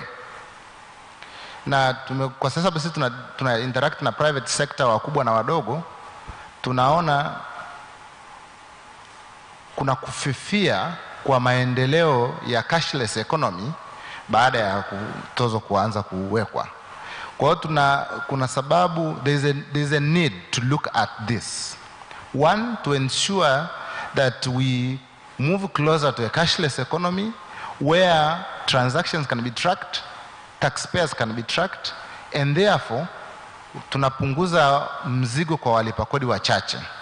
That's the only way we can push ourselves towards an inclusive and a possible way of bringing everyone to the tax net. Thank you. Tesana David, karibu.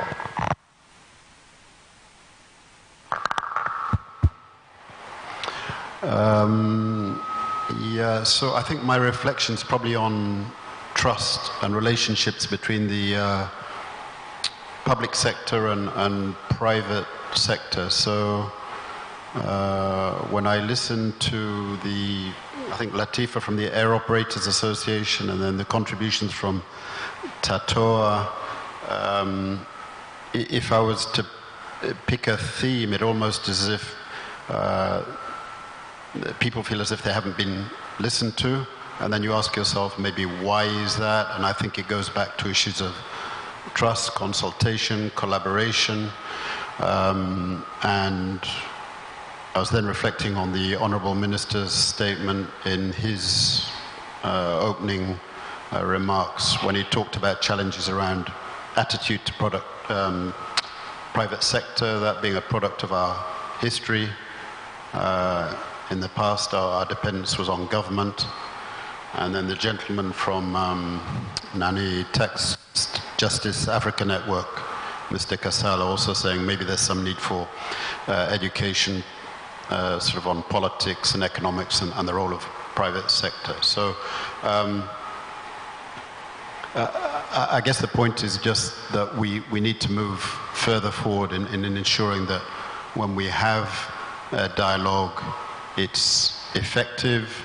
Of course, government stakeholders need to have some healthy skepticism when certain proposals or comments are made, but it shouldn't be excessive distrust. And I think if we work together,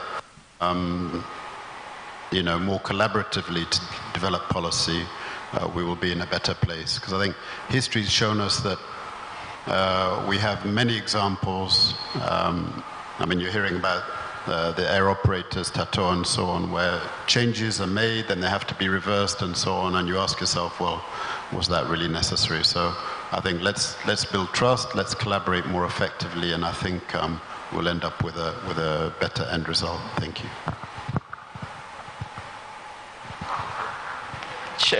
Donald, karibu, 1 minute. Asante. Labda mimi naweza reflect kwenye Tatoa zaidi in terms of the process.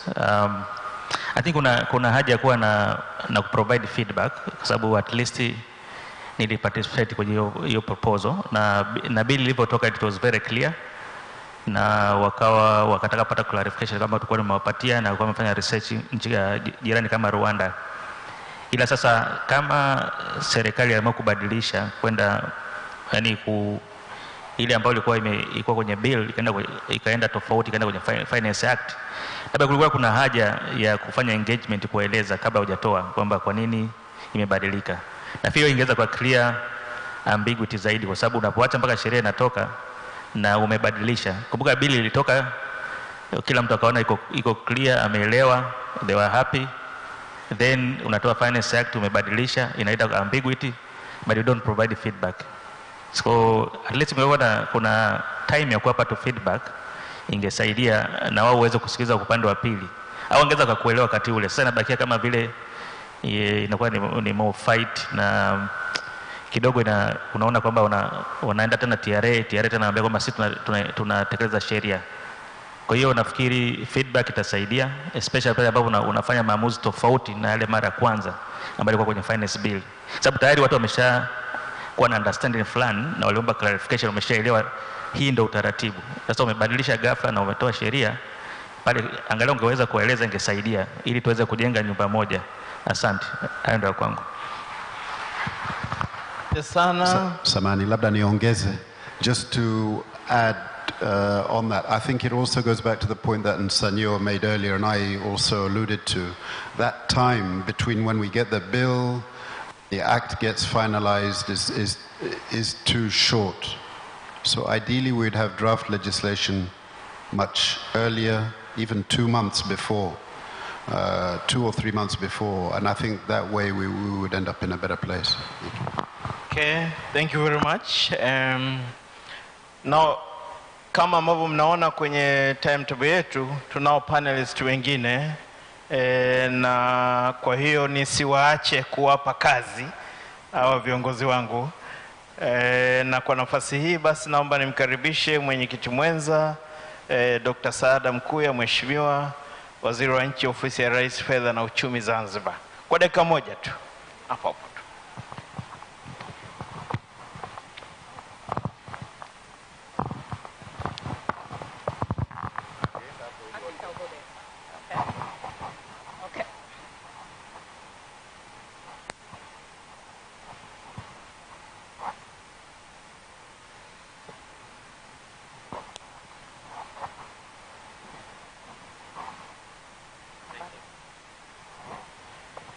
Asante. Habari za mchana. Actually nilipanga kuzungumza mwishoni, lakini kwa sababu ya discussions zinavyoendelea, pengine kumekuwa na umuhimu wa mimi vile vile kutoa mchango katika kongamano letu hili. Mimi naitwa Saada Mkuya Salum, ni Waziri wa Nchi, Ofisi ya Rais, Fedha na Mipango. Tunashukuru sana Mheshimiwa Waziri wa Fedha na Mipango pamoja na waandaaji wote wa kongamano hili.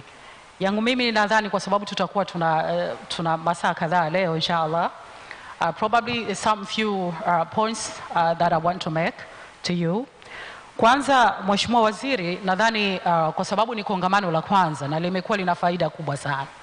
Pengine kwa sababu ya utaratibu wa mzunguko wa bajeti, tunakuwa mara nyingi hatupati fursa na wadau wa nje wengi katika kukusanya maoni yao, na most of the time wadau wengi ambao ni walipa kodi basically wanapitisha maoni yao katika sekta zinazowahusu moja kwa moja, na baadaye tunakuwa tunakaa katika vikao sisi kama serikali na wadau wengine wachache.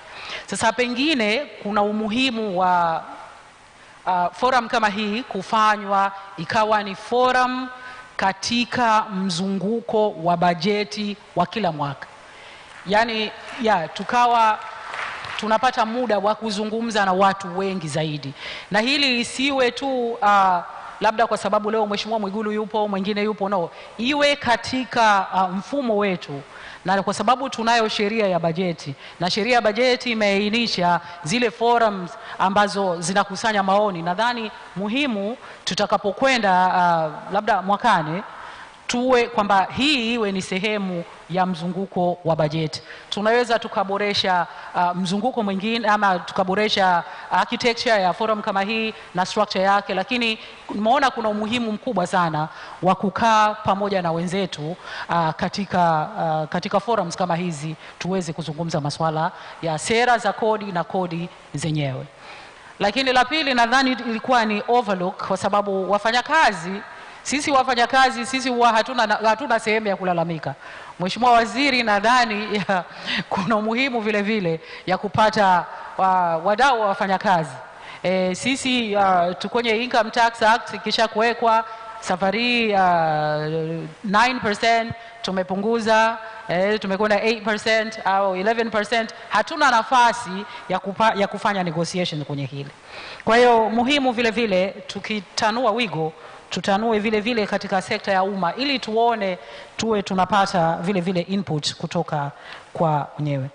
Lakini jambo jingine ambalo ni muhimu sana ni kuhusiana na, sijapata kusikia sehemu ambapo angalau wadau tunaweza kusema kwamba maeneo haya angalau serikali ikusanye kodi. Hilo sijapata kulisikia kutoka sisi huko hata kule. Ni mengi yalikuwa yameelezwa ni kuhusiana na kupunguza kodi ama kuondosha kodi. Pengine forum hii vile vile tungetumia, kuna maeneo sisi kama serikali hatujaona, lakini inawezekana tukapata busara zenu na mawazo yenu, wapi hasa tuende, sehemu ambapo mwisho wa siku serikali lazima iwe inakusanya kodi kwa ajili ya kuleta maendeleo.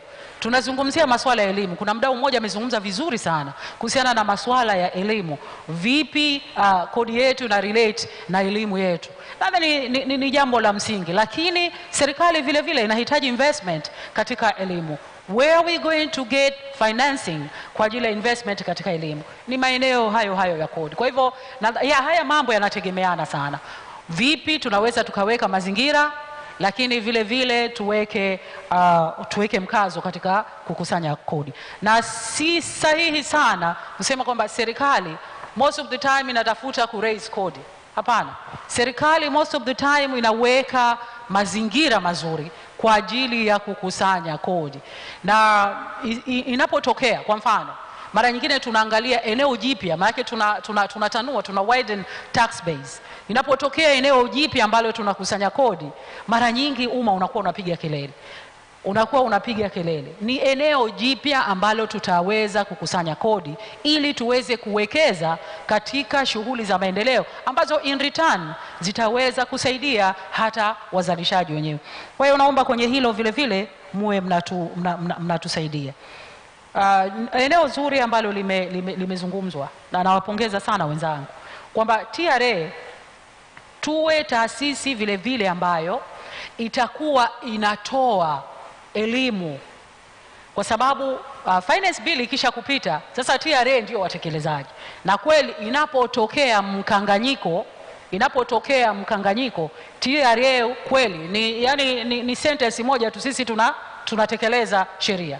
No, it's not right. Nadhani most important, sisi kama serikali kupitia TRA tuwe vile vile tunatoa elimu kwa sababu tuna vitengo vya research pale, na mpaka wakati unapofikia finance bill, manake tumeshaka hata na TRA wenyewe tunafahamu, na tunapopeleka finance bill TRA wanakuwa ni sehemu ya serikali na tunaelewana vizuri. Sasa endapo tunapokuwa tunakusanya kodi, kuna eneo ambalo halijafahamika specific katika finance bill, basi wenzetu wa TRA tusisukumie tu serikalini huko, kwa maana serikali kuu, lakini TRA iwe sehemu ya kufahamisha umma kuhusiana na masuala mbalimbali ambayo yamezingatiwa katika finance bill, katika kodi specific.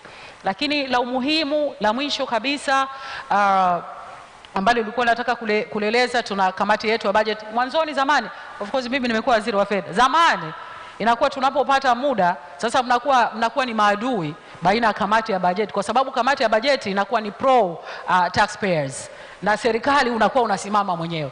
Lakini Mheshimiwa Waziri, nikupongeze sana, tumekuwa pamoja bega kwa bega na kamati yetu ya budget, na inakuwa ni sehemu ya wadau pamoja na serikali. Yani unakuwa kamati yetu ya bajeti iko katikati, imekuwa ikiwa na msaada mkubwa sana. Mimi several times kweli tumeshakaa na Mheshimiwa Waziri na nimeona anapata support kubwa ya kamati yetu ya bajeti. Naomba tuendelee kushirikiana kwa pamoja ili sasa tuweze kulisukuma hili gurudumu letu tunalokwenda pamoja. Sote tunajenga nyumba moja, na sote tuone kila mmoja upande wa mwenzie umekaje. Lakini sisi kama serikali of course tunahitaji more engagement Tunahitaji more engagement na taxpayers, tunahitaji more engagement na wadau wote mbalimbali kwa nafasi ili tuone kwamba kwa pamoja basi hili gurudumu tunalisukuma sote kwa pamoja.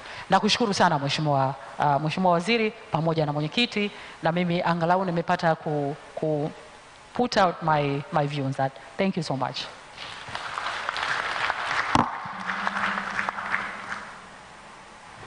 Asante sana. Nawe Mheshimiwa Waziri, nawe ni panelist, kwa dakika 2 tu ni kuombe useme jambo. Karibu.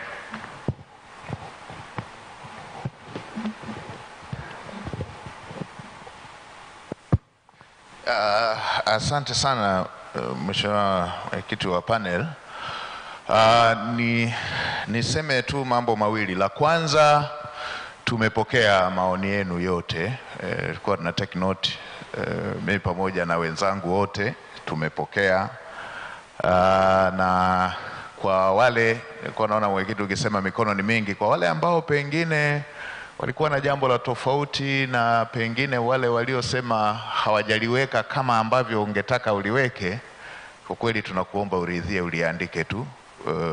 Tuna ofisi hapa Dodoma, ofisi Zanzibar, tuna ofisi hapa Dar es Salaam, unaweza ukapitisha ukaweka za ofisi yetu ama ya mwenyekiti wa kamati ya bunge, ama Zanzibar ama Dodoma, ili tuweze kupata kile ambacho ungetamani kama waliochangia hawakukisema au hawakukiweka kwa kadri ambavyo ungetaka kiwe.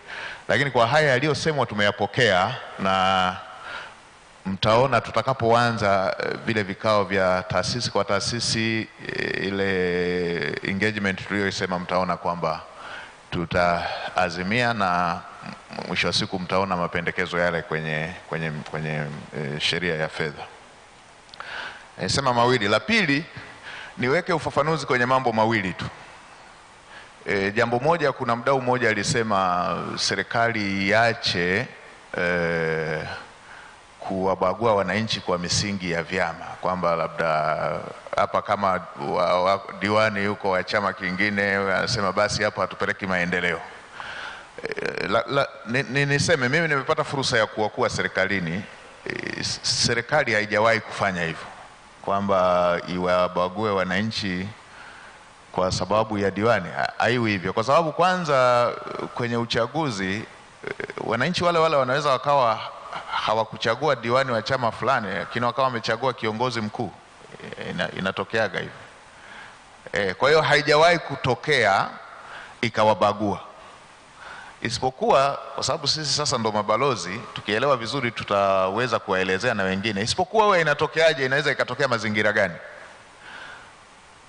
Inawezekana ikatokea sera, na iliwahi kutokea siku za nyuma sera ya aina hiyo, either development partner au serikali yenyewe ikaweka utaratibu kwamba jengeni boma la kituo cha afya, serikali itafunika, ama jengeni boma la darasa, serikali itafunika.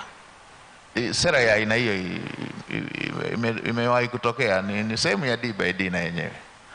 Sasa anaweza akatokea diwani mmoja akidhani ataonekana ni mtetezi kwa waliomchagua, akasema hapa kwangu hamna kujenga hilo boma, alafu na wananchi wanaheshimu kiongozi wao wakaamua kwenye eneo lao hilo kuto kujenga hilo boma.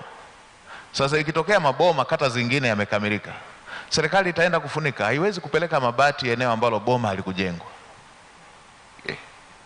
Inaweza ikatokea ya aina hiyo. Na hata kwa DPs unaweza wakatokea wengine wanatoaga charity la aina hiyo, kwamba jengeni hostel, sisi tutatoa chakula. Eneo lile msipojenga hostel hawapeleki chakula, wanafunzi watakuwa wako majumbani kwao. So ni nzuri kama alivyosema Mheshimiwa Rais juzi, ni nzuri sana kwenye masuala ya maendeleo kama nchi tukawa na lugha moja. Yale hasa yanayohusu maendeleo ni nzuri sana kama nchi tukawa na lugha moja, na ni nzuri tukawapata huo uelewa wa aina hiyo pia.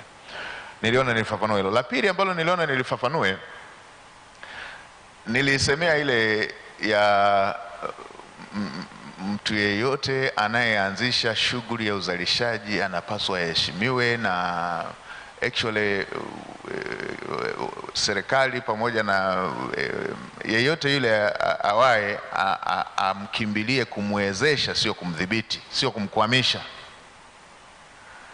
Na Baba Askofu mchungaji wetu amelichangia vizuri sana. Hii ndo dira Mheshimiwa Rais anayoenda nayo ya kuwezesha. Mnaweza mkaona katika mazingira mengi sana ametoa maelekezo ya aina hii. Sasa ningeomba nitofautiane na ndugu yetu moja aliyekuwa anasema amesema shida kwenye nchi yetu ni elimu. Elimu tulionayo inazalisha wamachinga na inazalisha madalali. Sasa mimi niseme tatizo linaanzia kwenye kauli ya aina hii. Nisikilize vizuri.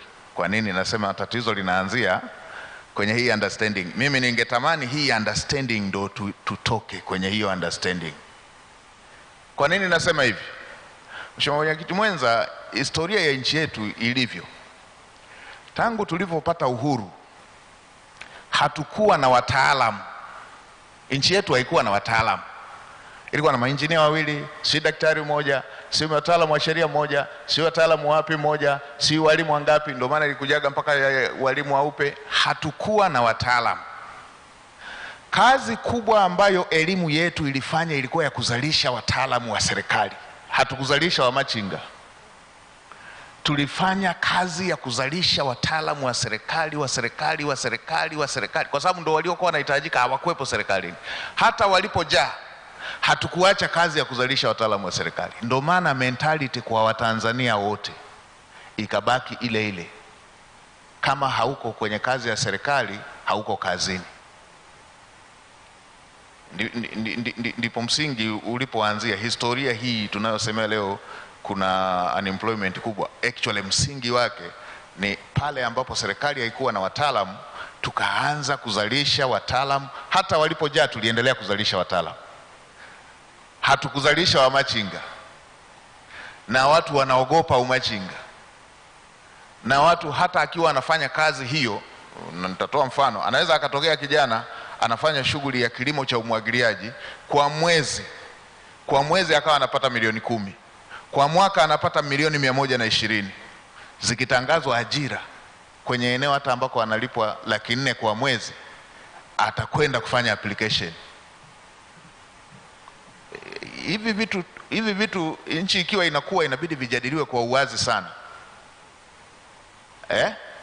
Hivi vinatakiwa vijadiliwe kwa uwazi sana. Hivi ndivyo ilivyo, kwa sababu tangu mwanzo kazi iliyokuwa inafanyika ilikuwa ya kuzalisha wataalamu. By then, wakati ule ilikuwa sahihi kwa sababu wataalamu hawakuwepo. Waulizeni wazee wetu watawaambia hivyo. Sasa dira ambayo Mheshimiwa Rais anapopeleka bajeti kubwa namna hii kwenye umwagiliaji, anachotaka ni nini? Anapopeleka bajeti kubwa namna hii kwenye kunenepesha ng'ombe wanyama, anachotaka ni nini? Anataka actually nguvu kazi ya aina yeyote iende kufanya kazi hiyo. Nguvu kazi hiyo iende kufanya kazi hiyo. Tutoke kwenye kuona yule ni machinga.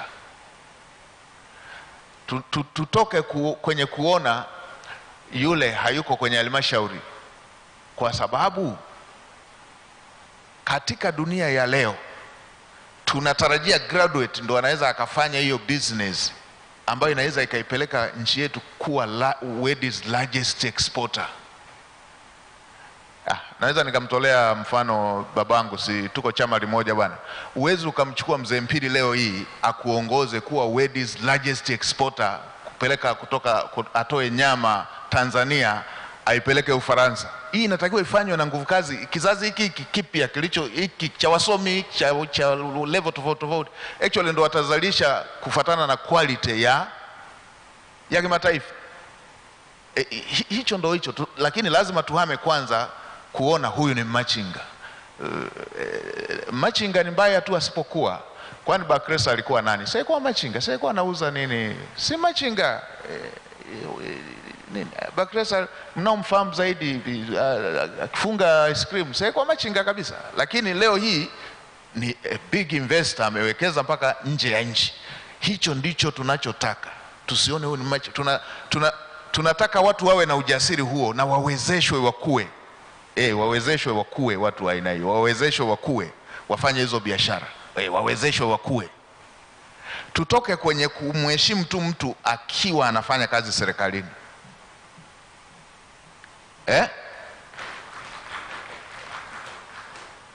Mataifa yaliyoendelea ambayo yana GDP kubwa, vijana mkipeleka posa mnachumbia, akapeleka mtoto wa mkulima, mtoto anayefuga, afa akapeleka na mtoto wa mtumishi wa umma. Actually mtoto wa mtumishi wa umma anakuwa regarded ni maskini kuliko yule aliyeko kwenye sekta binafsi. Kwa hiyo tutoke kwenye kuona huyu ni machinga, na ndio maana mnaona hizo modernization kwenye hizo business ambazo Mheshimiwa Rais anawekeza billions of money. Kila wakati akigusa fedha ambayo inaenda kwenye matumizi mengine, anasema hakikisheni mnaweka fedha kwenye kwenye kundi la wamachinga. Ndio maana mmeona last budget almost 45 billion alisema hizi ziende kwenye wamachinga. Zitaweka maeneo ya biashara, lakini pia na mitaji. Na hao watu formalization ikishafanyika wakafahamika, wapate access ya fedha. Hawa watu mnaoita wamachinga wengine wana first class kwenye masomo yao. Actually hata baadhi ya walioko serikalini walikuwa wanaangalizia kwenye mmoja ambaye ni ameamua kujiajiri. Hii habari ya ajira serikalini isiwe inahusianishwa na cheti cha mtu kwamba alipataje. Kuna mtu atakuwa anaajiri watu wengine kama serikali inavyofanya, na ni msomi na elimu yake ni bora. Hapo ndo tunatakiwa tuende katika mwelekeo huu.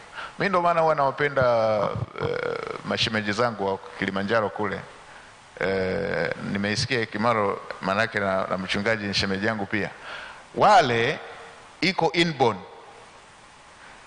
Ndugu mwenyekiti, pale Kilimanjaro ukiwa na mdogo wako, ukichukua salary advance yako leo hii miezi 6 mbele, ukaanzisha kibanda, ukamkabidhi mdogo wako, baada ya miezi 6, mwaka, miaka 2 atakurudishia duka lako, alafu opposite na yeye atakuwa na duka na yeye ameshakuwa bosi.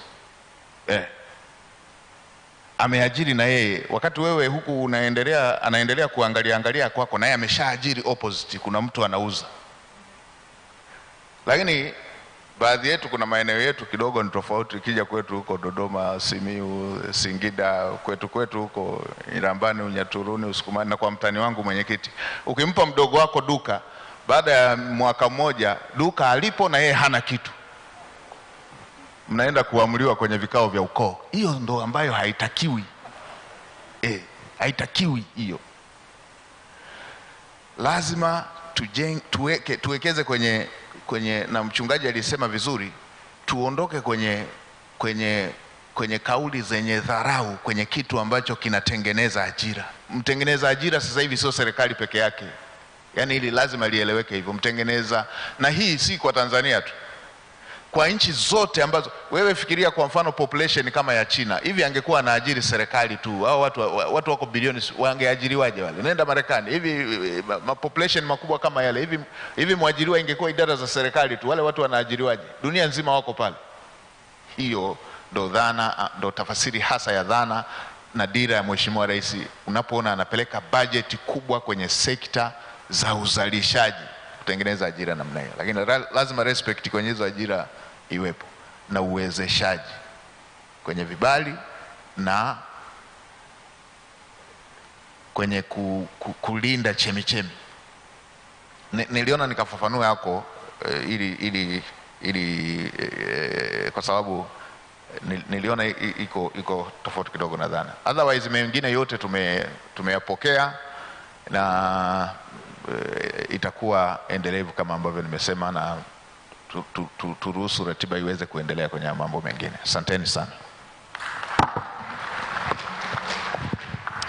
Asante sana mwenyekiti.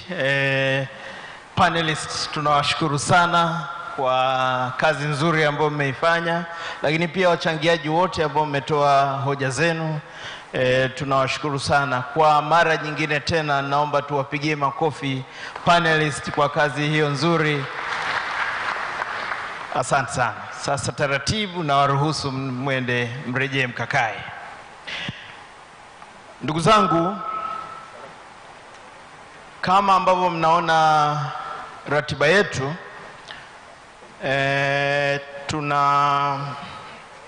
tuna kazi leo ambayo inaendelea na tunazo mada 4 zimebaki. Mada ya kwanza ni ujenzi wa viwanda nchini Tanzania. Tumesema industrialization in Tanzania, what needs to be done. Mada hii itawasilishwa na Mr. Jose Daniel Moran ambaye ni Managing Director wa Tanzania Breweries. Tunataka tujifunze sasa, we talk about business, ni kitu gani ambacho sisi kama Tanzania tufanye ili tuweze kufikia hatua ya kuwa na viwanda vingi na vinavyochangia kwenye uchumi wa nchi. Lakini pia mada ya pili ambayo tunayo ni inatoka kwa ndugu yetu, ndugu Salim Aziz. Huyu ni CEO Bakresa Food Products. Yeye atatupa one of the success stories. When you want to grow business in the country, unataka ku grow business yako katika mazingira ya kulipa biashara, what do you need to do? Kwa hiyo atatueleza kidogo. Mheshimiwa mwenyekiti ametaja hapa kwamba huyu alianza chini akaenda mpaka juu. So we will learn from him what we can do to reach there. Lakini pia nyingine inaongelea changamoto za ulipaji kodi wa hiari katika mazingira ya biashara, uwekezaji na uchumi nchini Tanzania.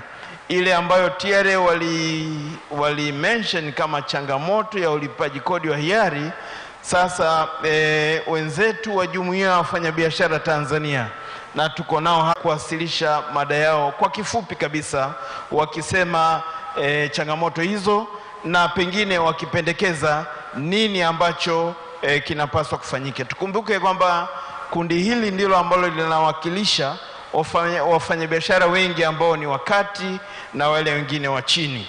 Kwa hiyo tutapata presentation hii kutoka kwa ndugu yetu Johnson Minja ambaye ni mwenyekiti wa bodi ya wadhamini wa Jumuiya ya Wafanyabiashara Tanzania. Namuona pale ndugu yangu Johnson yupo amejaa tele. Lakini pia tuna mada nyingine ambayo ni ya mwisho ambayo inahusu mchango wa sekta ya fedha katika kukuza uchumi, biashara na uwekezaji wakati huu wa changamoto za uchumi duniani.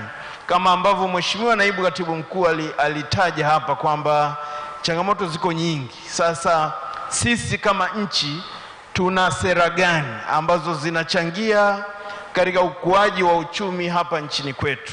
Tunajua umuhimu wa sekta ya fedha na kwa hiyo tunaona ni vema kabisa tukapata uelewa wa sekta hiyo. Na katika kuiendea mada hii basi yupo governor na timu yake ambao wataiwasilisha hiyo mada.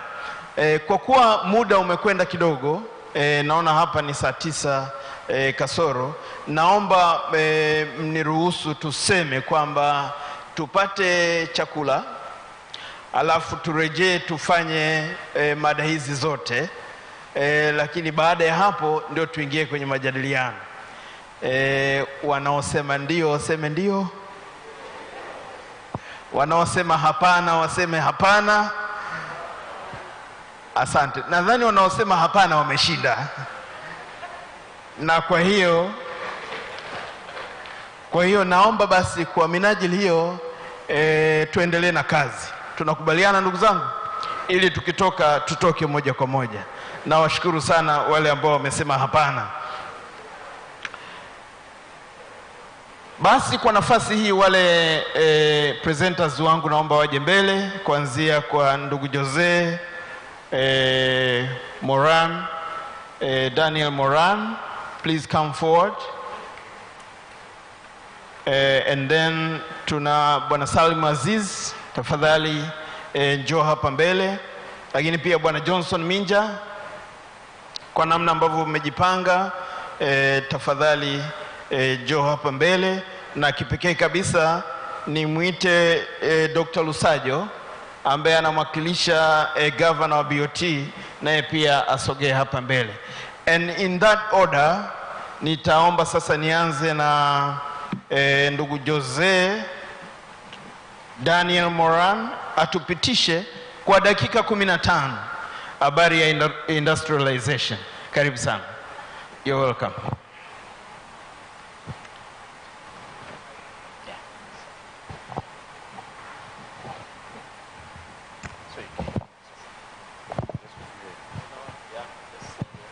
Okay.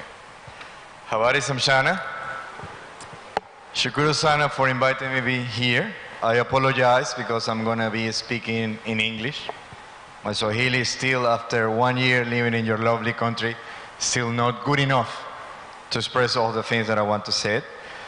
And I'm going to try to do my best to represent the industry. I was invited to talk about how we can boost industrialization in our country.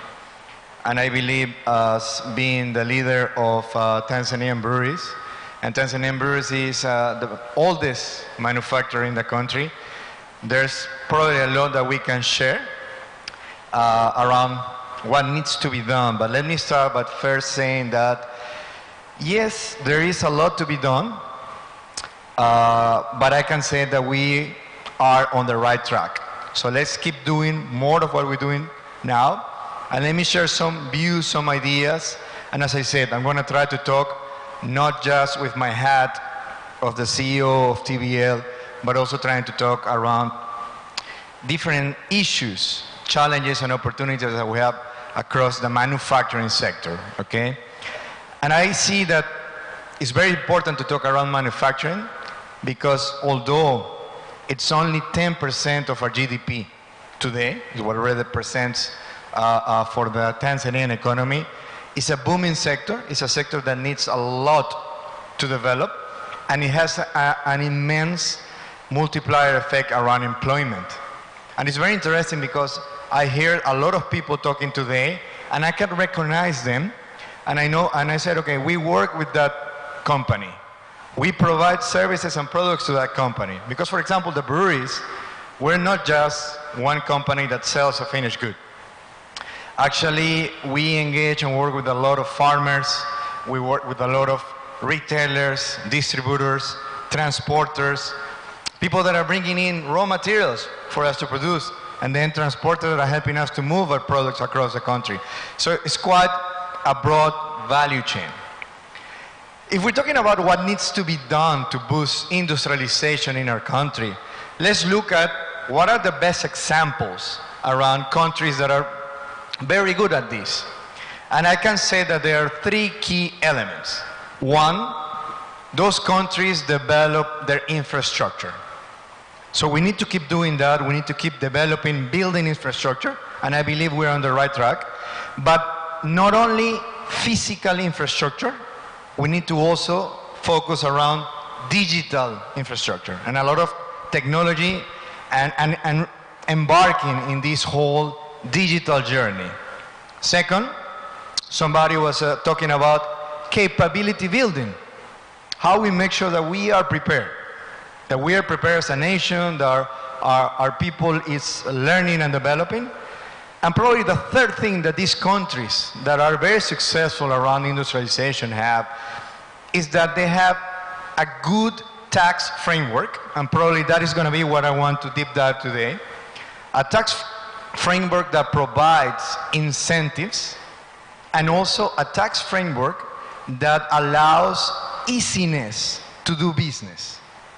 For us to bring more investment and to grow, it needs to be easy to do investment, and sometimes there are challenges created by ourselves with certain policies and process and system that does not allow easiness, and sometimes it's more costly to do business than what it should do. So, talking about this, the third point is the one I'm going to talk today, around the tax framework, how we make it more efficient and effective. There are definitely 3 key topics. One, we need to have predictability of the tax regime. Investors, there's nothing that investors hate most than uncertainty. but uncertainty is something that is very certain in our life, okay?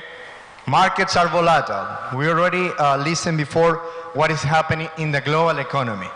So we need to understand that when there's uncertainty, we need to find ways to make at least the local framework and environment more certain. Less surprises. Trying to have policies that are more mid to long term instead of regulations that can change every year. Because if a business is going to bring money into our country, we need to have an horizon to understand when I'm going to recover this. And then the rules of the game will not change. So that's something very important for us is we need to have predictability in our tax framework, in our policies, in the laws that we are creating. Second, and a lot of people have talked about this in different ways, we need to allow policies and procedures that support innovation to enhance our competitiveness. And this is so important. And when we talk around innovation, innovation is not only for new companies or new services providers that want to come into the market, it's even for existing companies to allow them to expand, to develop into new categories.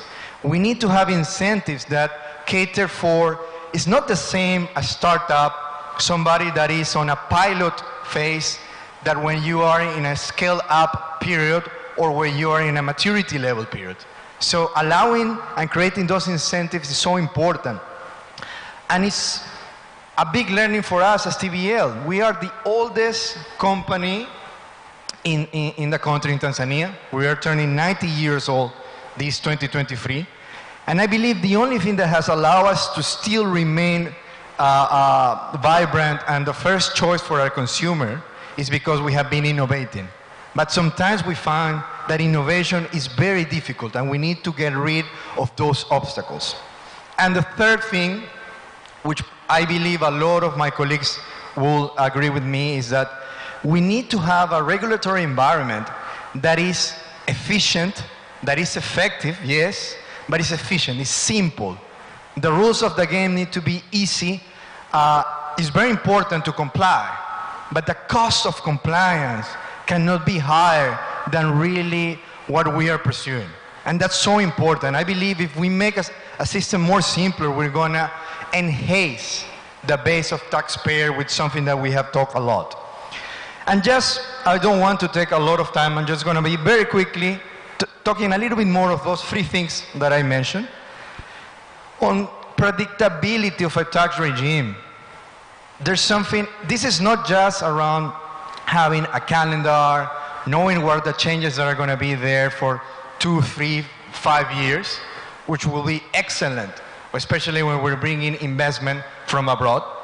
But it's even using predictability models to understand statistically. And this is something that we can work together, the private sector, with the finance ministry, to use models. There's so much technology, artificial intelligence that will help us to understand what measures were good and what measures actually didn't work and didn't help us to grow the economy, didn't help us to increase the collections. And this is the concept of, for example, less is more. And I have a very good story to share very quickly. I was in front of the budgetary committee from the parliament, I believe it was 6, 7 months ago. And we showed them our business case for TBL around excise. And we bring some information showing that every time the excise rate for beer has been increased, the collection has reduced. And I showed them, let's work together, especially it was last year, or was a year after, the first year after the pandemic.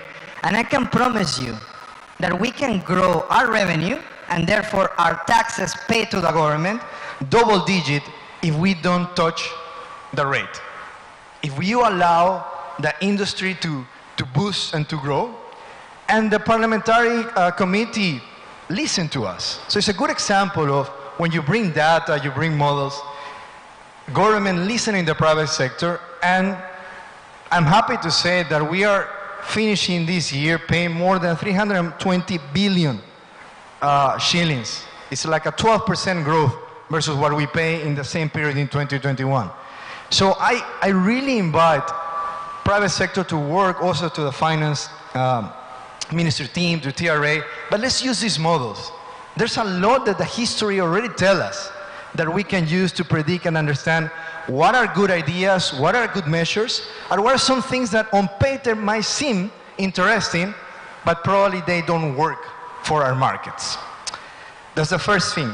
Then around innovation for competitiveness, I was talking around how we can create incentives, how we can support different business, but also how we can make the launch of new products easy, how we can make new and support entrepreneurs. It's something very important. I heard a lot around technology. I have another example. Last year, we partnered with Vodafone to launch a blockchain system, especially for our barley farmers, sorghum farmers, and grape farmers. This allowing them to use blockchain technology to be able to gather information around the correct price, the fair price for the tonnage of the crops that they were selling us. And we saw great improvement in their yields, great improvement around, first of all, getting rid of anybody in the middle of the value chain, making sure that farmers were paying fairly. But we still find out that because of the cost of these type of services, not everybody was on board. So this is one example of, okay, how we create an incentive to allow to bring, for example, the small agro-entrepreneurs, that's the right number for small-scale farmers, to be part of the economy. So this is one idea. I'm happy to sit and share many, many more things around what can be done with blockchain, but also how we can create incentives, especially to accelerate our integration of Tanzania into the digital transformation journey on areas that really need it, and people that perhaps don't have the means to pay for. And finally, my third topic before I close, how we make a regulatory environment that is more simple. How we streamline the process. For example, us as TBL, we have to pay every year more than 210 licenses and permits to different entities, to different regulations to operate. Sometimes it's even contradictory the way things are being charged. Imagine the cost to do business, how difficult it is. And we are a big company that perhaps we afford to have the system and the process to manage this. I cannot imagine how difficult it will be for a mid-size or a small company with all this bureaucracy that I believe can be managed. Today, technology allows us to improve processes and make it linear and efficient. Also, as I was saying, the cost of compliance cannot be higher than compliance itself. And I do agree that we all need to pay taxes. I was very happy to listen to the ministry when we were talking around the importance around broadening the tax payers universe, making sure that there's more people paying, so the burden is not carried only by a few.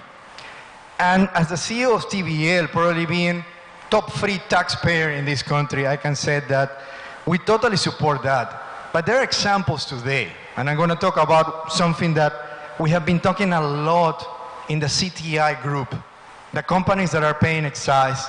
We also had to pay the cost of the collection of the data, which is called electronic tax stamps. And we are not against paying excise. We are happy. We are totally in favor of the what. We need to pay the taxes, everybody needs to pay the taxes, and the information needs to be collected because that information helps to make sure that everybody pays the taxes and in the right and fair amount. But what we are not comfortable is on the how. Why the cost of collecting the data to be able to pay the tax is so significant. And that's a great example of how we can make it simple. For example, we pay $10 million annually, only TBL, on just collecting data.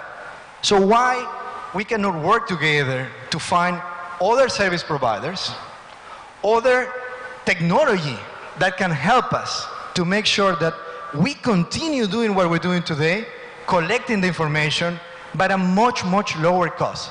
Imagine how we can use those investments, those funds, into new things. How at the end, and this is one company of the many, many companies that are paying today excise in different items. And at the end, who is paying the bill of that? Is the consumer. The consumer that is already suffering because of the high inflationary. So I'm happy to engage, to talk. And I have to say that I have had the visit of many people from the TRA and from the Ministry of Finance to listen about these blockchain options. What are other technologies that are outside, so how we can make this system more effective. So I really would like to see how we can take this further, because this is something very important for us. And finally, I will have to say that as I started my speech at the beginning, there's a lot that has been done already. But we need to first keep doing the great things that we're doing. It is amazing the perception that people have outside of Tanzania. I can tell you, I am a foreigner, and I can tell you what my peers from other countries are telling me, how I'm getting asked about this lovely country. So we need to keep doing. We are on the right track, but now what we need to do is working together, collaborating more. So these forums are excellent. Let's keep doing it. It's great to include this part of the cycle. Let's have more sessions probably by industry, because there's a lot of people that talk today, but I know that there's a lot of people that might not get the chance also to talk. But we are on the right track, believe that. But now what we need to do is be faster, okay? Because we compete internally, but also we compete with the neighboring countries. So for us to be in the lead, we need to be faster, and once again, we need to make sure that the cost of doing business is made more simple, more easy, so we can keep growing in the way that I know this country is going to keep growing. Thank you so much for the opportunity. I hope I represented well all my colleagues from the industry, and God bless you all.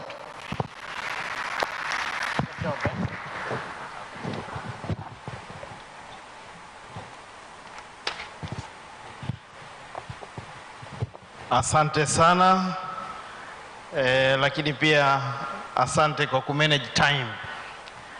Thank you, Joseph, for managing time. Naomba nimkaribishe sasa Salim Aziz. Huyu ni CEO wa Bakresa Food Products, na kama nilivyosema atatuambia kidogo kwa dakika 15 the success story. We picked just one ili atuambie katika mazingira ya kufanya biashara Tanzania what needs to be done ili ku grow business yetu. So when we scanned the environment, the business environment, tunaona kwamba we need many corporate businesses. Na hilo ndilo ambalo litasaidia kuweza kukuza uchumi wetu. Now karibu sana Salim Aziz, you have a chance, 15 minutes please. Asante.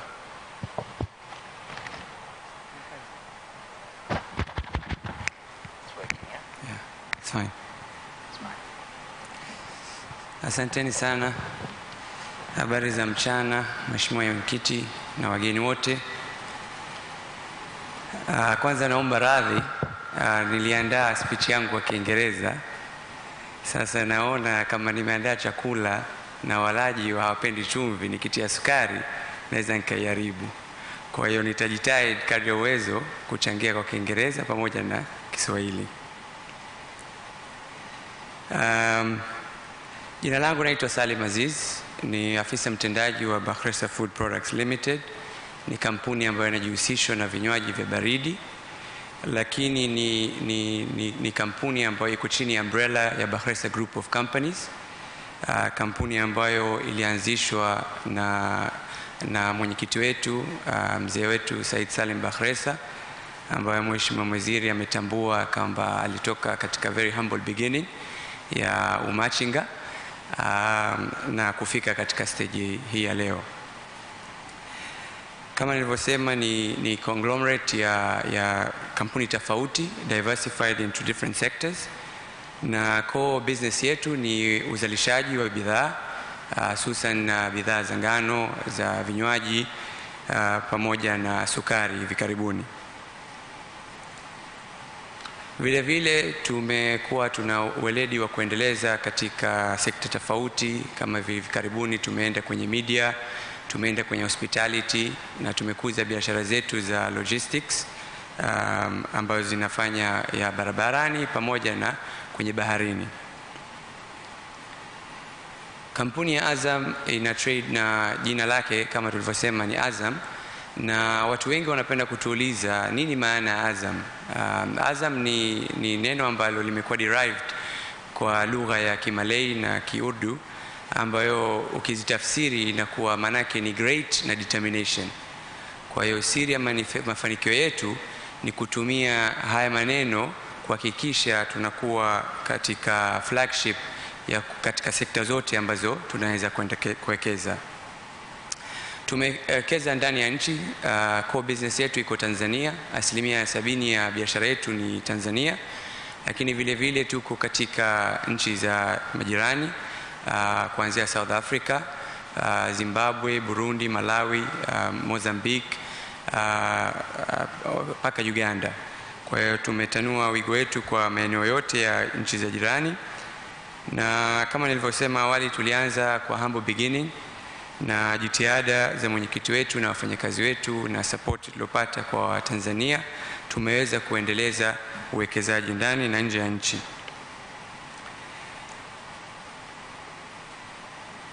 Hivi sasa tuna gross revenue ya zaidi ya bilioni 1 kwa mwaka ya Kimarekani, na katika hizi nchi tumewekeza zaidi ya bilioni 3 za Kimarekani katika sekta tofauti. Nikipitia katika bill of fare ambayo nilopewa leo nilizungumze, ambayo ni mafanikio, tax compliance na vitu gani ambavyo vinahitajika kuhakikisha kwamba mafanikio yetu pia yanaendelea katika mafanikio ya watu wengine. Neno la success liko very broad, inategemea na perspective gani mtu anatizama. Katika watu muhimu kwetu ni watumiaji wa bidhaa zetu, consumers. Tumehakikisha kwamba bidhaa ya Bakhresa imekuwa inatumika katika majumba yote, na tunawasikiliza wananchi na tunafurahi wananchi wanatusapoti na bidhaa zetu, japokuwa hivi karibuni imekuwa kuna kelele ya wananchi kwamba hawataki kutupa mchezaji wao ya Feitoto kuboresha bidhaa zetu. Kwa hiyo Mheshimiwa Mwenyekiti, japo unajua mwananchi anatakiwa aombe kwenye serikali, kwa hiyo ikifika huko tunaomba support yenu tuendeleze uwekezaji wa Azam katika sekta ya mpira. Kwa hiyo wananchi wana play a big part katika mafanikio yetu, vile vile serikali kwenye upande wa support, na vile vile wao wanatutegemea sisi tukue, kwa sababu wana mtizamo wa kodi pia, ama ndugu zetu wa TRA wanahakikisha tuko katika msimamo na mfano, na hivi leo kutambuliwa katika agenda ya success na compliance inaonyesha kabisa kwamba wanatutambua katika one of the leading companies kwa compliant pamoja na wenzetu.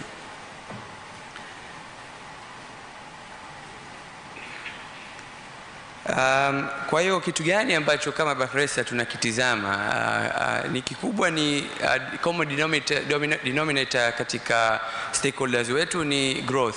Kama nilivyosema, serikali kwenye upande wa kodi, na sisi tulipotoka na tunapoelekea tukiwa katika growth kubwa, tunajua kwamba tumepata mafanikio, na tumeweza kufanya hivyo kuhakikisha tuko hard working, tuko persistent. Tuna vision za moonshots ambazo kutizama ku break the norms, sio kitu cha ambacho wenzetu wanafanya na sisi tukaiga, bali kutafuta weledi na kuhakikisha tuna evolve katika biashara zetu, na pia katika biashara ambazo tunaingia mpya kurevolutionize. Kwenye vitabu vingi vya biashara haya maneno sometimes yanaenda pekee kwamba either you evolve or revolutionize, lakini sisi siri yetu ya mafanikio tumeweza kufanya vyote viwili kwa wakati mmoja. Kwenye evolving tumefanya katika viwanda vyetu, kama mnakumbuka waliokuwa wanatumia bidhaa zetu kwa miaka ya 90 na 80, kama mfano kwenye maji tulikuwa kwenye sachets, tuka evolve mpaka sasa hivi tuna state of the art machineries ambazo zina produce standards za Ulaya. Vile vile tumerevolutionize kwenye sekta ambazo hatupo, mfano kwenye media. Tumeweza kuwekeza na kuonyesha kwamba kampuni ambayo inafanya kazi na cooperate ndani ya Tanzania ikawa na mafanikio makubwa. Vile vile tumekuwa tunawekeza sana katika siri moja ya mafanikio yetu ambayo wawekezaji wa kampuni yetu ni wakurugenzi ambayo hawajafanya hata mwaka mmoja tangu kampuni yetu ianze, ni kuchukua dividend. Faida yote inayopatikana imekuwa inarejeshwa katika kampuni zote, swala ambalo hadi TRA wameleta inquiry kwamba kampuni kubwa kama Bakhresa haijawahi kutoa dividend. Kwa hiyo imebidi tujitetee kwamba hapana, faida yote inarudi katika uwekezaji, aidha katika kampuni ambazo tayari tushawekeza au katika sekta mpya. Kwenye swala la tax compliance tunatambulika kiserikali. Kwa hiyo tunakuwa mstari wa mbele kuhakikisha kwamba hatutoangusha. Tunaishukuru serikali kututambua, na vile vile ukitizama katika makampuni yetu, kama si yote, takriban asilimia kubwa yote yako katika ofisi ya large taxpayer. Hii it speaks volume how compliant we have tried to be in Tanzania, and tunaamini kabisa ukiwa compliant unaweza pia ukapata mafanikio makubwa. Kumekuwa kuna uboreshaji pia kutoka sekta za TRA, mfano kwenye system za filing, customs, kuonekana ushuru ambao unaolipwa, ambayo katika muda wa zamani ilikuwa tabu, unaweza kukaa siku 2 malipo haja reflect. Kwa hiyo unaendelea na kupata demurrage. Hizi ni cost ambazo tabu kwa taasisi za serikali kuzielewa, lakini kwa muda na zile investments mlofanya katika task force kuwasikiliza wawekezaji zimeweza hizi kero kuondoka. Vile vile introduction ya ETS, japokuwa kuna changamoto ambazo mwenzangu Yoze kaisema, imeleta fair competition. Tunaamini kabisa kwamba tumeweza kukua kwa kuhakikisha kila mmoja yuko katika mazingira kama aliyokuwa mwenzake. Nikimalizia kuweka mapendekezo ambayo nahisi yanaweza kufanyika kuboresha biashara zetu na pamoja na wenzetu ambao tunashare katika sekta mbalimbali, na Yoze kapata kugusia baadhi. Kwa hiyo mimi nitaongeza tu nyama kuhakikisha kwamba kuna msisitizo ndani ya serikali. Kama private business, sisi ili kuendeleza mafanikio yetu lazima tuinvest, na serikali tunajua ina invest mostly katika tangible items kama infrastructure, kwenye energy, kwenye maji, kuhakikisha kwamba sisi wawekezaji tuna mazingira mazuri yani ambazo wanaweza kupata return bila physically kuweka pesa.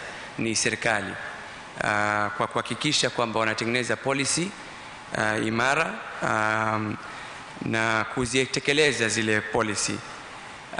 Ipo pia mfano naweza nikatoa kwa kutengeneza sera za kuforgo labda kodi ambazo zilikuwa sasa hivi, mfano kama kwenye sekta ya uzalishaji wa ngano ambayo bidhaa zake ziko exempted na VAT. Sasa policy ikibadilishwa ambayo ikawa transferred to zero rated product, of course serikali short term wataona zile input ambazo sisi tunapata kwenye kununuzi wa materials za kuendesha biashara yetu ya ngano, lakini matokeo yake kutakuwa kuna upungufu ya uzalishaji wa ile bidhaa. Ina maana consumption itapanda, ina maana corporate ya serikali itapanda, na sisi tutaweza ku-expand viwanda vyetu na kuongeza ajira, ambayo katika theme ya leo nimeona ni people's development, na people's development ni ajira. Mheshimiwa umesisitiza kwamba tusitizame kwenda ajira ya sekta ya serikali, la bali tuwekeze katika ajira katika sekta za binafsi. Naamini hili litachangia mno katika hiyo theme yako. Katika swala la ku-incentivize ni muhimu sana. Mathalan sisi tuko katika biashara zetu nyingi ziko katika large taxpayer, lakini nini faida ya kuwa katika large taxpayer? Ndo yale uoga wa watu wanaotoka chini, mathalan wa machinga, lazima wapate incentives. Kuna watu walizungumza kwamba aidha kupunguza ili kuongeza wigo, na sisi tulokuwa katika contributors wakubwa ni kukaa na sisi kuona kama kuna concessions zozote za ziada ili tukuze zaidi biashara, kama kuna facilities zote, mfano kama fast clearance ya mizigo yetu ya bandarini, vitu kama hivyo. Mimi naamini hizi tukiloosen up hizi chain ambazo zipo katika sekta binafsi, tunaweza maximize capabilities za sekta binafsi. Vile vile Jose ka emphasize kwamba kuna taasisi nyingi za serikali ambazo zinachukua kodi. Tungependa kwamba hizi ziwe reviewed, kwa sababu unakuta kama kampuni kama yetu tuna deal na taasisi karibu 10, na zote zingine zinaingiliana, na zote zinafanya mazingira za kupata kodi. Tuko katika large taxpayers, lakini bado tuna deal na local governments. So faida ya kuwa katika large taxpayer ni nini? Swala la tatu ni kulinda uwekezaji wa ndani. Hili nitalitumia mfano wa katika sekta yetu ya media. Tumewekeza sana katika sekta ya media, na tumeona kama bado kuna upungufu ya ulinzi wa sekta hii, na imekuwa rahisi ku-operate within Tanzania badala ya ku-operate ndani ya Tanzania, ambayo tunaamini kutakuwa kuna faida kubwa kwa serikali kuweka sera ambazo wale wanaoperate nje ya Tanzania, yani makao makuu yao, kuwaonyesha kwamba mkija Tanzania kuna manufaa zaidi. Hivi sasa wanaona cooperate nje ya Tanzania kuna manufaa zaidi kuliko kuwa ndani ya Tanzania. Kwa hiyo again, hii katika people development itaongeza ajira, itaongeza collection ya serikali ambayo itaenda katika infrastructure zetu za nchi. Na jambo la 4 la kusisitiza ni kusikiliza na empathize na wawekezaji. Kama alivyosema mwenzangu Yoze, katika industry zetu hakuna mtu anayekataa kulipa mfano kodi kama za excise, lakini zile mbinu za collection ambazo ziko wazi, CTI washa present katika task force kwamba ziko kampuni ambazo zinaweza zikafanya lengo lile lile na serikali wakapata kodi ile ile kwa bei nafuu.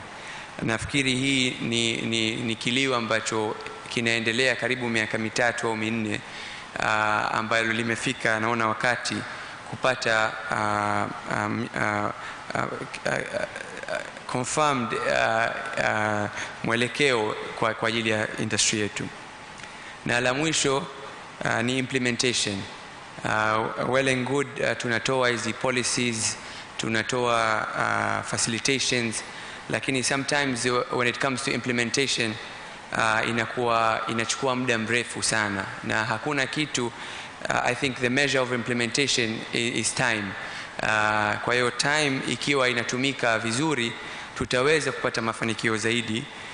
Nikitoa mfano halisi, tumeinvest katika Bagamoyo Sugar zaidi milioni $110.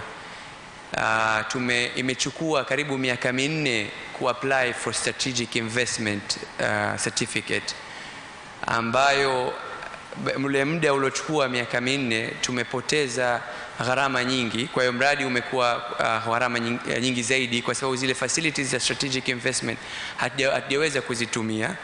Na vile vile japokuwa TIC, mamlaka husika, isha approve na ofisi ya waziri mkuu isha approve, lakini utekelezaji wake mpaka kiwanda kishaanza kuzalisha hivi mpaka leo haijakuwa implemented ile strategic investment. Tumepata wito kutoka Wizara ya Kilimo, kutoka kwa Mheshimiwa Bashe, alilizungumza kwenye bunge kwamba wako tayari kutupa maeneo ya kuwekeza. Nimeona leo katika takwimu bado tuna import edible oil kwa asilimia kubwa, na wao wanataka sisi tuwekeze. Sasa kama tushaingia katika sekta ya kilimo kwenye upande wa sukari, na imechukua miaka 4 kupata strategic investment certificate, paka tunaanza kiwanda na paka sasa hivi haijakuwa implemented, hivi kwa akili za kwa haraka haraka, tunasema kwa educate wa machinga, hata large taxpayer akiona kwamba anapewa jukumu la kwenda kuwekeza sekta nyingine anakuwa ana sita. Kwa hiyo sisi ni wazalendo, tunapenda kuheshimu maombi ya serikali, lakini tungekuwa kuipa kipaumbele implementation kwa wawekezaji wakubwa kwenye vitu kama hivi. Kwa hiyo kwa haya machache naomba niwashukuru kwa kunisikiliza. Asanteni sana.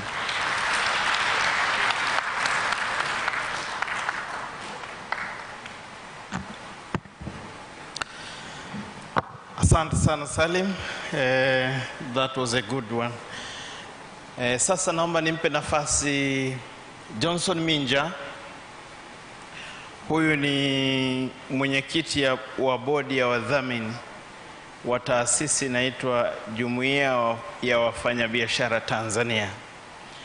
Amekuwepo hapo kwa muda kidogo na atatupa experience ya namna ambavyo katika swala la ulipaji kodi linakuwa, na kwa hiyo mahususi kabisa mada yake yanahusu changamoto za ulipaji kodi wa hiari katika mazingira ya biashara, uwekezaji na uchumi nchini Tanzania.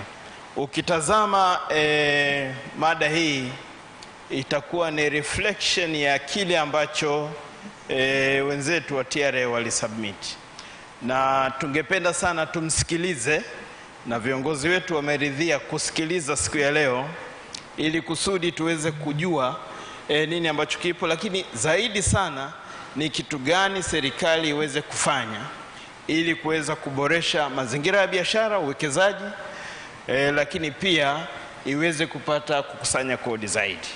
Ndugu yangu Johnson Minja, karibu sana. Dakika 15.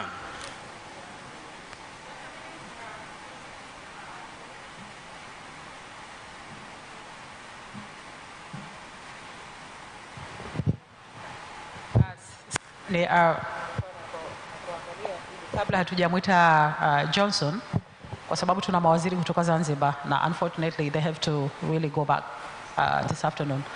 Kwa hiyo tulikuwa tu tunaomba labda kwa niaba yao tumpe Mheshimiwa Omar Said Shaban ili azungumze machache, kwa sababu tumezungumza masuala ya kodi. Kuna baadhi ya kodi zinaingiliana za Jamhuri pamoja na kule Zanzibar, na kuna changamoto kadhaa. Niko hapa na nitamsikiliza ndugu yangu kutoka Azam, ana kesi yake kule. So Mheshimiwa Omar, naomba karibu sana. Asante.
vingine vya kikodi ambavyo kama nchi vinaweza vikatupeleka mbele katika gurudumu letu la maendeleo. Mheshimiwa Mwigulu wakati anahutubia mwanzoni hapa alisema kazi yetu mawaziri ilikuwa zaidi ni kusikiliza maoni ya wadau, na sisi tumekaa tumeyasikiliza. Yapo maoni yaliyotolewa pamoja na kwamba yalikuwa yanalenga hasa upande wa Tanzania bara, lakini nikiri changamoto hizo pia tunazo upande pia wa Tanzania Zanzibar. Na alikuwa nateta na dada yangu waziri wa fedha hapa, tumekubaliana kimsingi kwamba forum kama hii tutaifanya Zanzibar ndani ya mwezi huu. Na uzuri tumeshapiki mpaka tarehe. Atiniruhusu waziri wa fedha disclose. Kwa hiyo kwa wale wenye maslahi ya kibiashara Zanzibar tutawakaribisha sana. Nawakaribisha sana kwa niaba ya waziri wa fedha na mimi mwenyewe, lakini kwa niaba pia ya Mheshimiwa Rais wa Zanzibar na Dr. Hussein Ali Mwinyi kushiriki pia kuja kusikia mawazo yenu. Tunategemea kama all will go well, basi kwenye tarehe 21 mwezi huu tutakuwa na forum kama hii ya kusikiliza maoni ya wadau, kuweza na sisi kuweza kujipanga vizuri tukiwa tunaelekea mwaka wa budget. Tunaamini yapo mengi, wenzetu hawa wa Azam wana maslahi yao kibiashara na wengine wengi mliokuwepo huko. Kwa hiyo tungependa sana mshiriki, tunawaalika na mialiko rasmi itakuja, matangazo mtayaona.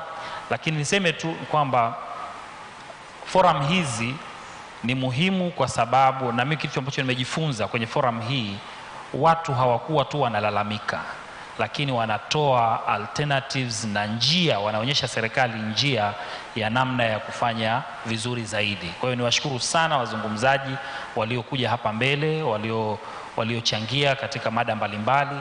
Mmetuonyesha njia na namna gani ambavyo tunaweza kufanya vizuri, na sisi upande wa Zanzibar tunaahidi kwamba tutayachukua.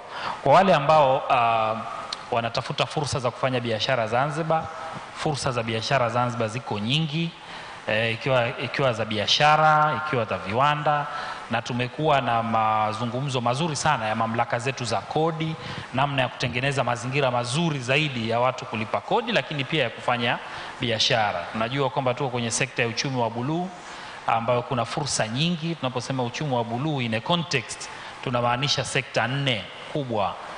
Tunamaanisha sekta ya mafuta na gesi, tunamaanisha utalii, tunamaanisha uvuvi, lakini pia tunamaanisha utalii. Kwa hiyo naomba sana mje Zanzibar, mtumie fursa hizo zilizokuwepo kwa lengo hasa kwanza la kuongeza wigo wenu wa biashara, lakini pia na kusukuma kushirikiana na serikali katika kupeleka mbele maendeleo. Tulitamani sana wengine tuendelee kuwepo kwenye forum hii mpaka dakika ya mwisho, lakini kwa sababu ya ratiba na majukumu mengine, na kama mnavyofahamu kwa Zanzibar sasa hivi tuna maadhimisho ya sherehe za Mapinduzi, inabidi turudi na tuendelee na program nyingine. Na washukuru sana kwa kushiriki, lakini pia kwa kutualika sisi kuja kushiriki forum hii. Asanteni sana na washukuru sana.